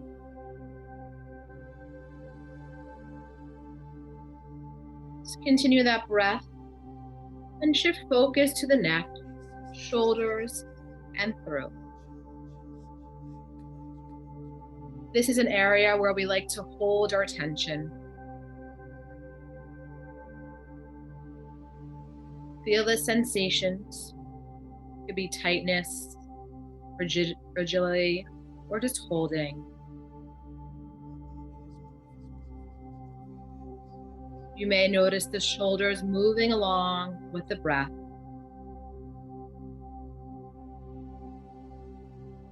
Let go of any thoughts or stories you're telling yourself about this area.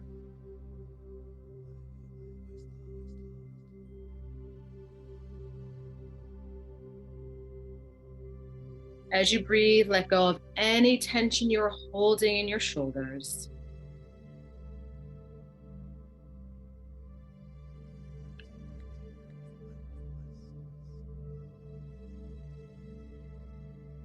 On the next breath, let's shift our focus to our scalp, head, and face.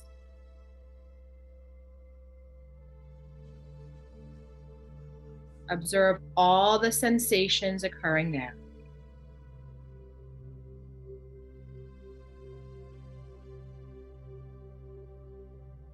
Notice the movement of air as you breathe into and out of the nostrils or mouth.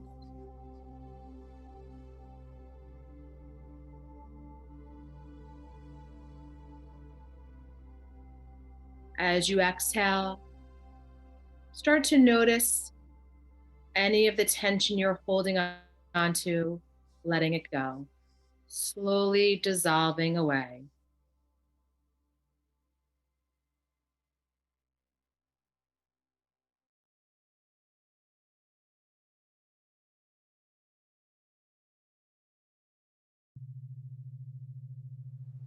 And now let's bring our awareness into our entire body as a whole.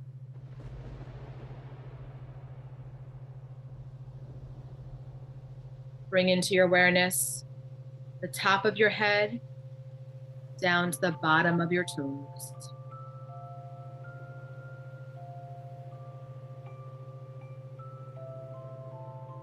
Feel the gentle rhythm of the breath as it moves through the body.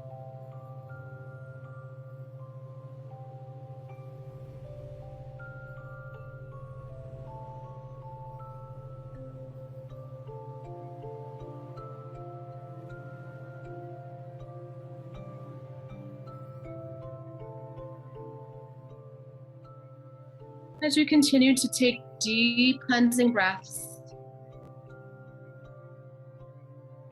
letting your body just be fully relaxed here.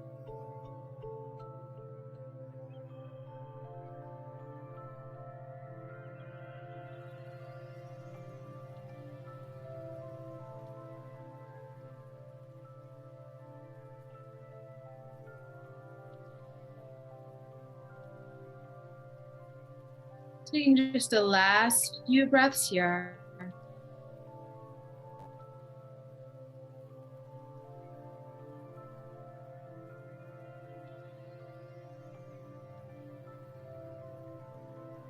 And as you're ready, starting to bring awareness back to your body. Maybe wiggling your hands and your feet. Starting to again to bring that awareness back into your body. Just taking a last few deep breaths here.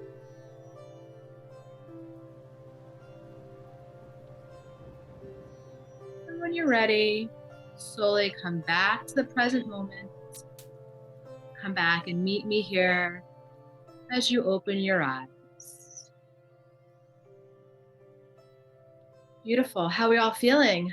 Give me a little thumbs up in the chat. You guys felt good about that? Nice and relaxed now. All right, I'm going to take you through just a little bit of a chat about stress and how stress affects our body, especially during menopause. So we've got some slides to get through, and then I'm going to teach you a few breathing exercises, so practical information so you can kind of take up with you and use when you are feeling stress.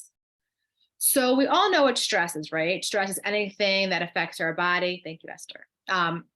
Stress can be menopause, it could be exercise, it could be, a fight with your husband or your child.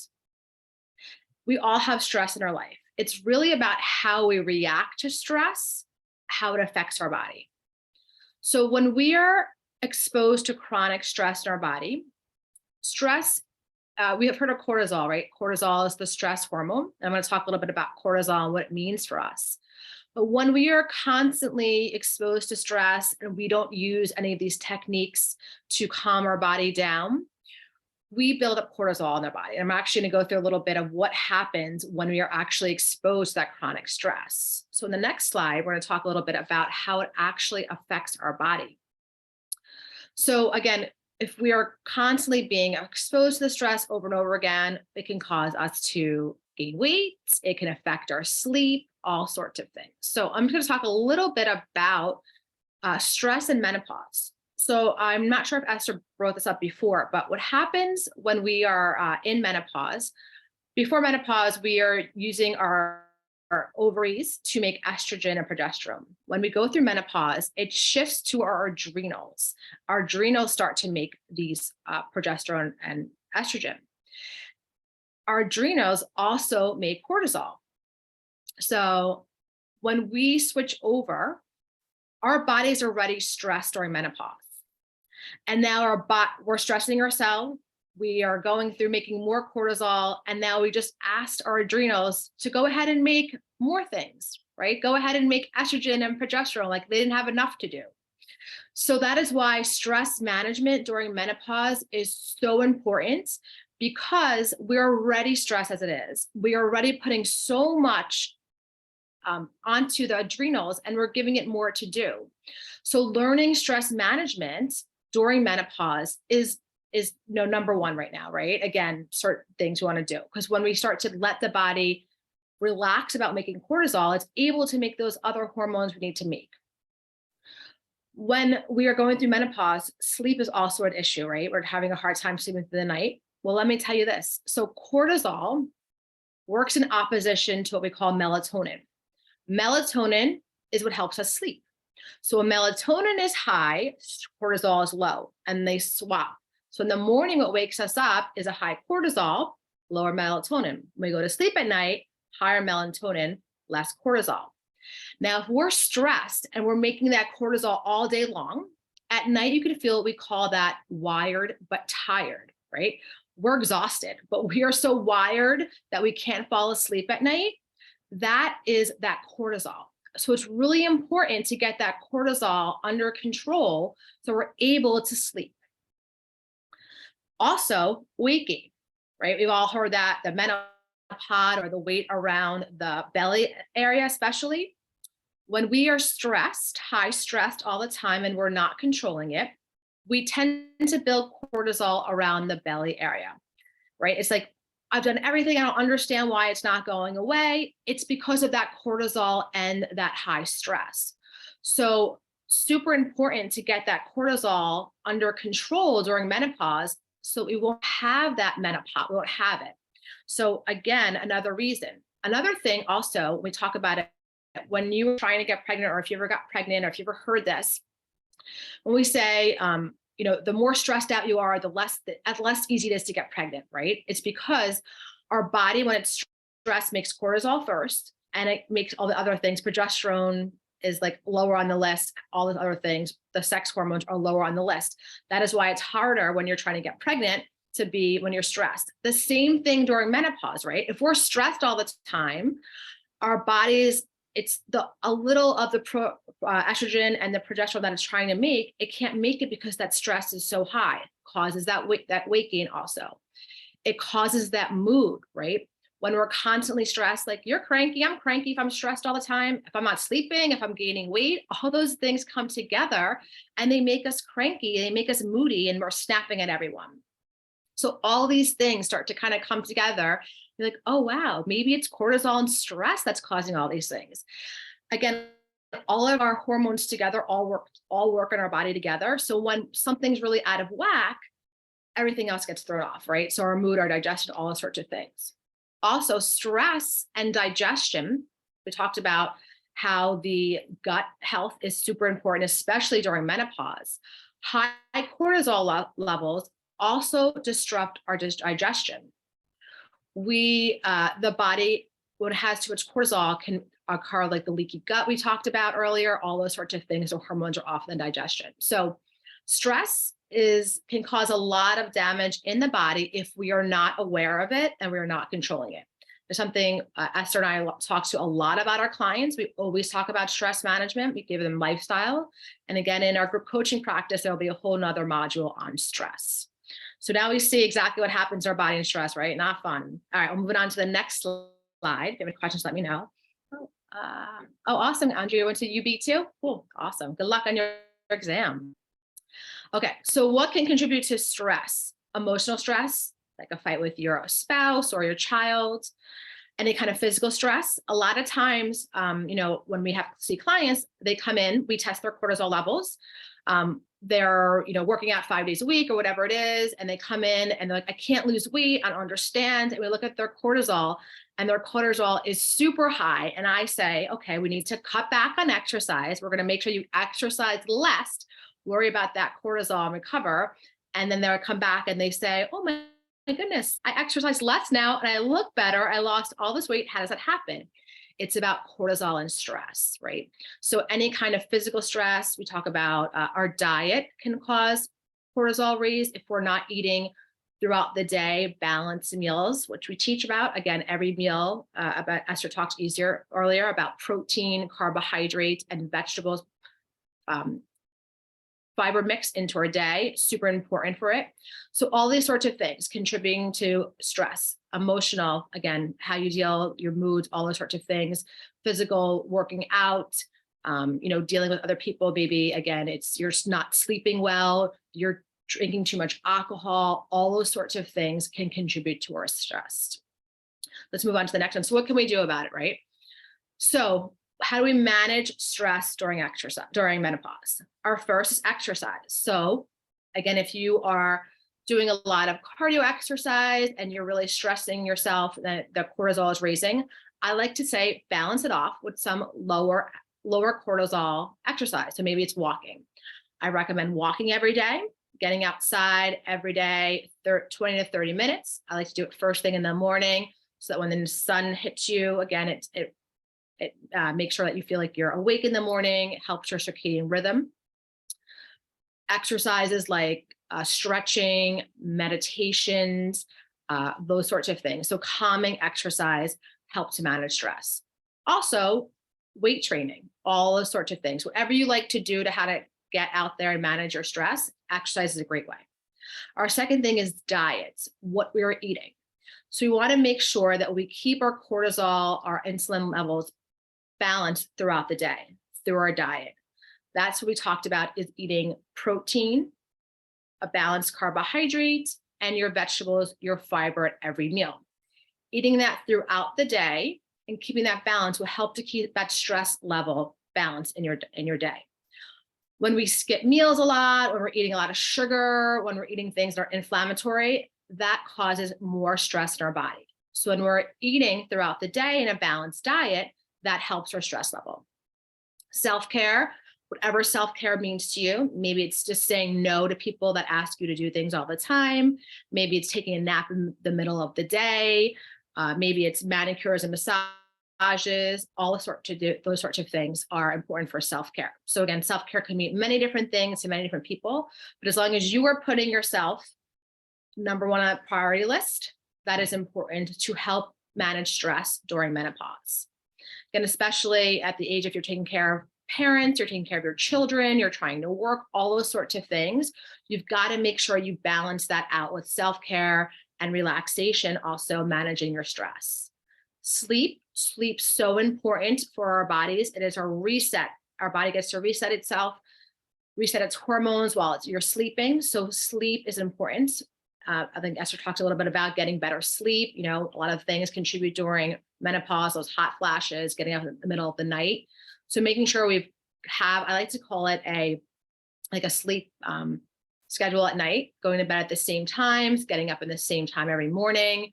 Maybe it's like if you had a child, you put the child to bed, you read them a book, you give them a bottle, all those sorts of things. Maybe for you, it's a cup of tea, you do some journaling, the lights are dark in your room, you have a sound machine, whatever it is, there's no electronics. Sleep is very important to help you manage stress throughout your menopause. Meditation, like we just did, I guided you through meditation. You probably all feel super relaxed now. Meditation is very important. Again, you don't have to do 10, 20 minutes. You can do a few minutes. You can do guided meditations. There's plenty of free apps you can do now. You can just take a few moments to close your eyes in the middle of the day and just focus on your breath. And that's all you have to do. And our last one, again, is breathing, which I'm going to take you through a few breathing exercises. You can actually experience those too. So moving on to our next slide, we have you have your workbook. So I want you to take out your workbook now. There's a few questions there. We're going to give you a few minutes here to work through here. And I want you to just look at your workbook and the stress management portion. There's questions about what is a biggest stressor for you and what are some ways that you are going to manage stress. So we're going to give you a few minutes. We could throw in some music if we want, or just kind of give you a few moments to kind of just work on your workbook right now. And we'll come back in about 3 minutes or so, go through those questions. Now I'm going to read this question in the chat box. Yeah. Yes. Okay. Yeah. So you're running 5 days morning, fasted. Yes, it's not good for your adrenals and menopause. Exactly. So things start to shift when we go through menopause. We really have to be careful of those adrenals and, put them number one. So yeah. So you're starting to walk 4 weeks. That's amazing. Yes. Is it Dr. Huberman, right? It says sunlight in the first thing in the morning is so important. Yes, it's really good for getting out there, getting sunlight. Yeah, sun is rising until 7-ish, and there's a lot with rain. There's still, I know there's not sunlight, but it is still good. They still say it does have still benefits to get out there in the morning and get your body just kind of used to the air outside. to get some of that also too. Oh, awesome. You're experiencing you did meditation every day, morning sunlight and cold plunging. Okay. Yeah. Cool. All right. 10-minute power walk in the morning. Yeah. Anyone else want to share in the chat what else they do for stress management, or we can help each other? I like to go to acupuncture. I get massages, tapping. Yes, tapping is amazing. I'm actually getting certified in EFT tapping too. So anyone that joins the group coaching, I'll probably do a little bit of stuff in that about it. Sauna. That was my Jersey accent coming out, sorry. Steam room, EDM, oh yeah, meditation, time with friends, yes. Amazing. Yes, working out less, right? Isn't it amazing sometimes we used to kill ourselves? I remember I started, teaching aerobics back in the day, and I would work out, I would probably in college, like 5-6 hours of cardio a day. Then actually I met Esther right out of college. I was having a lot of issues, and we chatted about like, girlfriend, what are you doing teaching that many spin classes and doing all that kind of stuff and still gaining weight? So yeah, sometimes you do not need to work out more. Again, perfect. Yoga, dogs, amazing. Whew. All right. Poolside by the waterfall, love it. Amazing. I just got in from the pool. I gotcha. All right, I'm going to take you through some breathing exercises, and then we're going to wrap up. Throw you back to Esther for any last questions, and then let you guys get on. Then we'll do our celebrating, right? Okay. All right, so we'll finish off with just a few breathing exercises.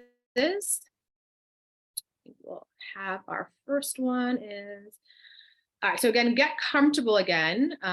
Take a few breathing. We're going to start with alternate nostril breathing. So I want you to take your, either it could be pinky, what is this, your second finger, pinky, and your back and forth. We're going to do these. It doesn't matter. I like these two like that. Perfect. Okay. So we're going to start by taking alternate nostril breathing. So we're going to put one finger on our nose, on one side of our nose. Take an inhale with one nostril. Close it off.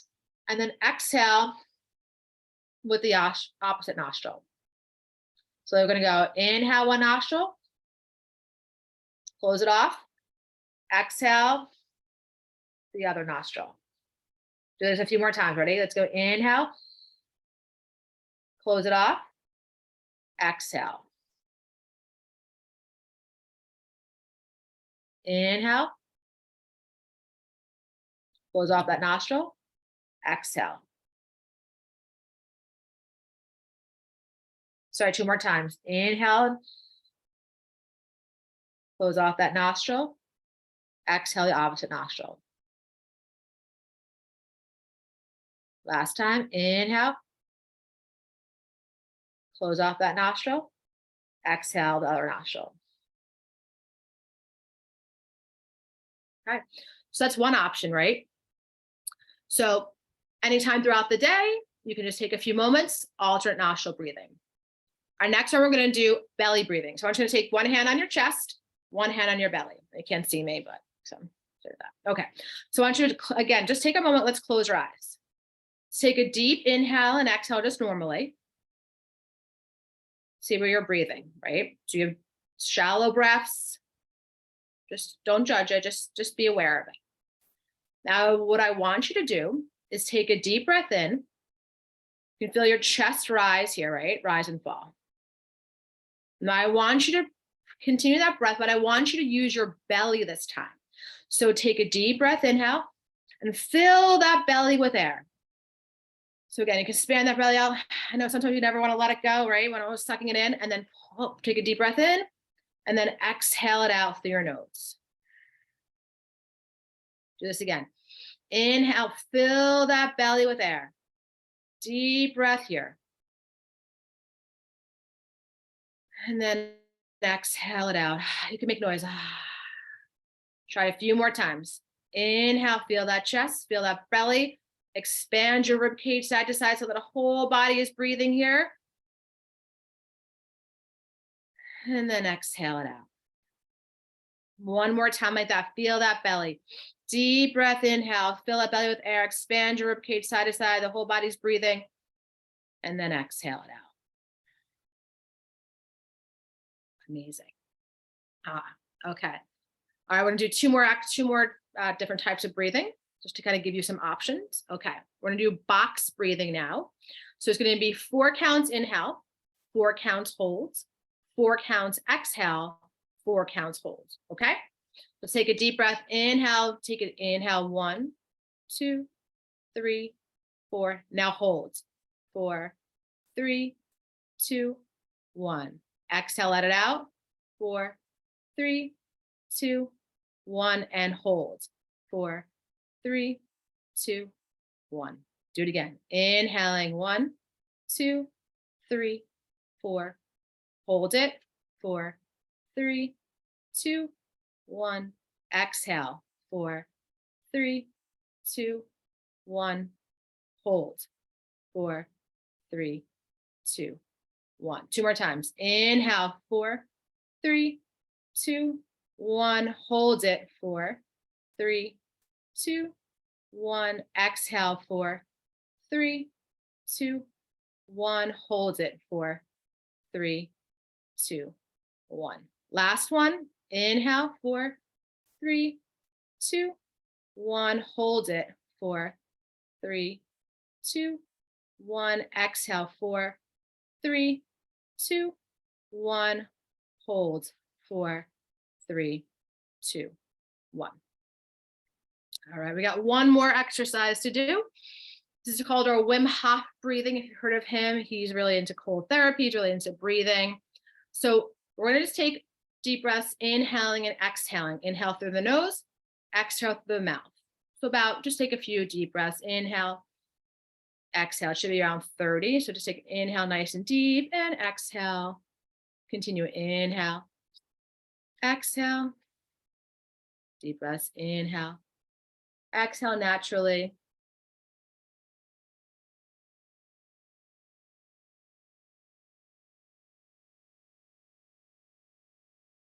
Try 3 more. 2. Now I want you to exhale about 90% and hold your breath for as long as you can. Hold your breath, hold your breath, hold your breath. When you need to take a breath, inhale fully. Hold it for 15 seconds. 1, 2, 3, 4, 5, 6, 7, 8, 9, 10, 11, 12, 13, 14, 15. Release it. Whew. All right, do that one more time. Ready? Just breathe naturally. One more time. Just take deep breaths, inhaling and exhaling. Deep breaths to get that breath again. All right, 2 more. All right, let's exhale about 90%. Exhale as long as you can. Hold your breath as long as you can. We're gonna hold it, hold it, hold it, hold it, hold it. When you need to take a deep breath, inhale here. Inhale fully. Now we're gonna hold this one 15 seconds. Ready? 15, 14, 13, 11, 10, 9, 8, 7, 6, 5, 4, 3, 2, 1. Release it. Beautiful. So now hopefully I gave you a few tools. Breathing is, anyone can do breathing. You can do it at any time. No one has to know you're doing that. You can do that in the car. You can do it while you're asleep, before you go to sleep. You can do it when your boss is pissing you off at your desk, those sorts of things. So again, stress management is super important. If you have any questions, please throw them in the chat. I'll be here. Thank you so much for being with me today. I'm so excited for everyone that's coming to join us in our practice and our group coaching program. Again, menopause, you do not have to do this alone. Esther is amazing, and we've got some really great tools for you. And I'm super excited. Thank you for letting me share some of my stress management tools today. Thank you. Amazing. Thank you. Thank you, Sabrina. That was just such a joy to the Wim Hof. Yeah. The Wim Hof. Yes. What is that? Is that his name? That's his name. Yep. Wim Hof. Okay. Okay. Awesome. Yeah. The breath work is beautiful. It has changed my life. It has changed my nervous system, my sleep, my response versus reacting to things. I now try to take a breath and respond, but it's It's great. Everyone at Team Esther reminds everyone else to breathe at all times. And it's always, we can remind ourselves, we can dial into that any day. And for those of you who forget to breathe, just maybe put a reminder on your phone a couple times a day. You could put a sign on your wall. You can even start to catch yourself and become more aware of breath. Okay. So can everyone put in the chat box, what were some of your big aha moments from today? What were some of your amazing takeaways that you learned or feel like reinforced or feel like, okay, this is something I'm absolutely going to do forward, or something I didn't know before that I learned today?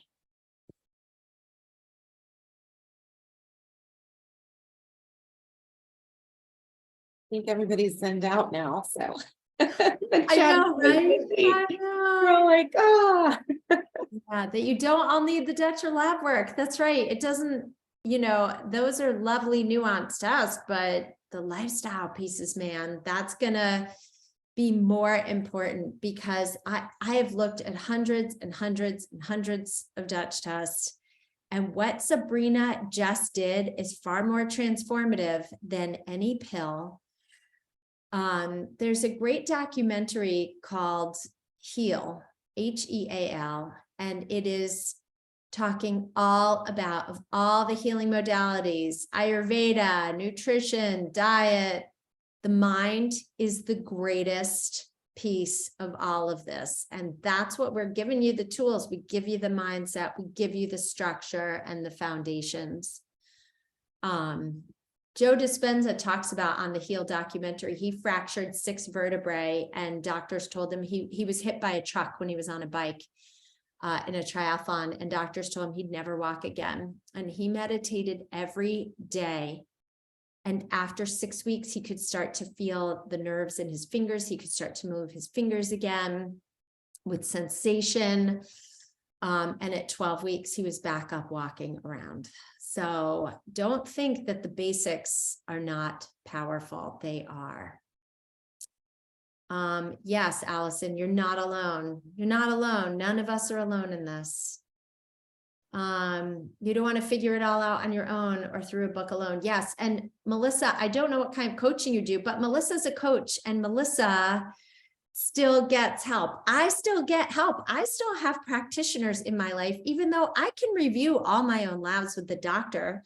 But surrendering and letting someone take care of me, and my doctor constantly reminds me that, I'll start saying, well, my labs look like this. And he's like, please let me actually take care of you. Please lean into you being cared for once. Because we all take care of everyone else, but letting ourselves be held and taken care of, to me, is freaking gold. It's amazing. Yes, menopause is the call for lifestyle and hormones, with lifestyle being huge, huge, huge. We don't need to overthink or overcomplicate. More weight training. Yes, Suzanne. Oh my God. Yes, yes, yes. Protein intake. Yes, Tina. Yes, yes, yes. And that I will teach till the day I die. You are going to have to pull that steak bone out of my cold, dead, muscular hand. Reinforced exercise and protein balancing. Yes, Shelley. Really, that slide about getting protein throughout the day is key to me. That's like the cornerstone. Yes, other people have these symptoms as well. We're not in a vortex or a vacuum here. We are all in this together. It's all the factors to master menopause, not just hormones or diet or exercise. Yeah, it's never any one thing. It's always a combination. And that is life. That is life. If you don't, when I was healing from Lyme, my doctor would say to me, you have to envision your body as if this is already healed and behind you, and eventually your body will catch up. And I envisioned myself strong and lifting weights, and 8 months later, I was doing exactly that. But I meditated every freaking night. It was key. and I visualize the outcomes. That's why if you haven't done the workbooks, it's really important to do the workbooks that we provide today. Remembering we're not in this alone, regardless of where we are in the menopause deal. Yep, meditation. Yeah, all right, Shelley, you're watching Heal. It's on HBO Max. Thank you, Shelley. Yes. For those of you who don't have it. And I think if you go to their website, I think you can watch it for free there if you don't have HBO Max. Yeah, eating more protein than you are currently will change your energy and your sleep and your body comp, like in a really short period of time. It's fascinating. Feeling hopeful about getting help to adjust to a new body. That's it. It's just a new suit of armor. We're just unzipping one and stepping into the next. And so we're molting. 4 ounces of protein every meal. Yes. Yes, Katie. And if you go above that, no shame in that either. Because like we've all snorted lines of chocolate chip off the counter, but no one's ever binged on a steak to the point where, you know, they like felt like, you know, they overate the way you could overeat a sleeve of cookies or a tub of ice cream.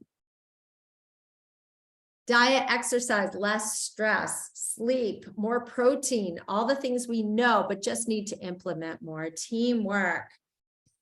Another great reason, lady, to join us in the group coaching program. So we do it together. We hold each other accountable. Accountability, man. Imagine making a promise to a group, to us, and saying, ladies, I'm going forth this week. I'm going to set my alarm early, 2 days a week to get up early and get another 20 minutes of lifting in twice a week and have time to prepare myself breakfast.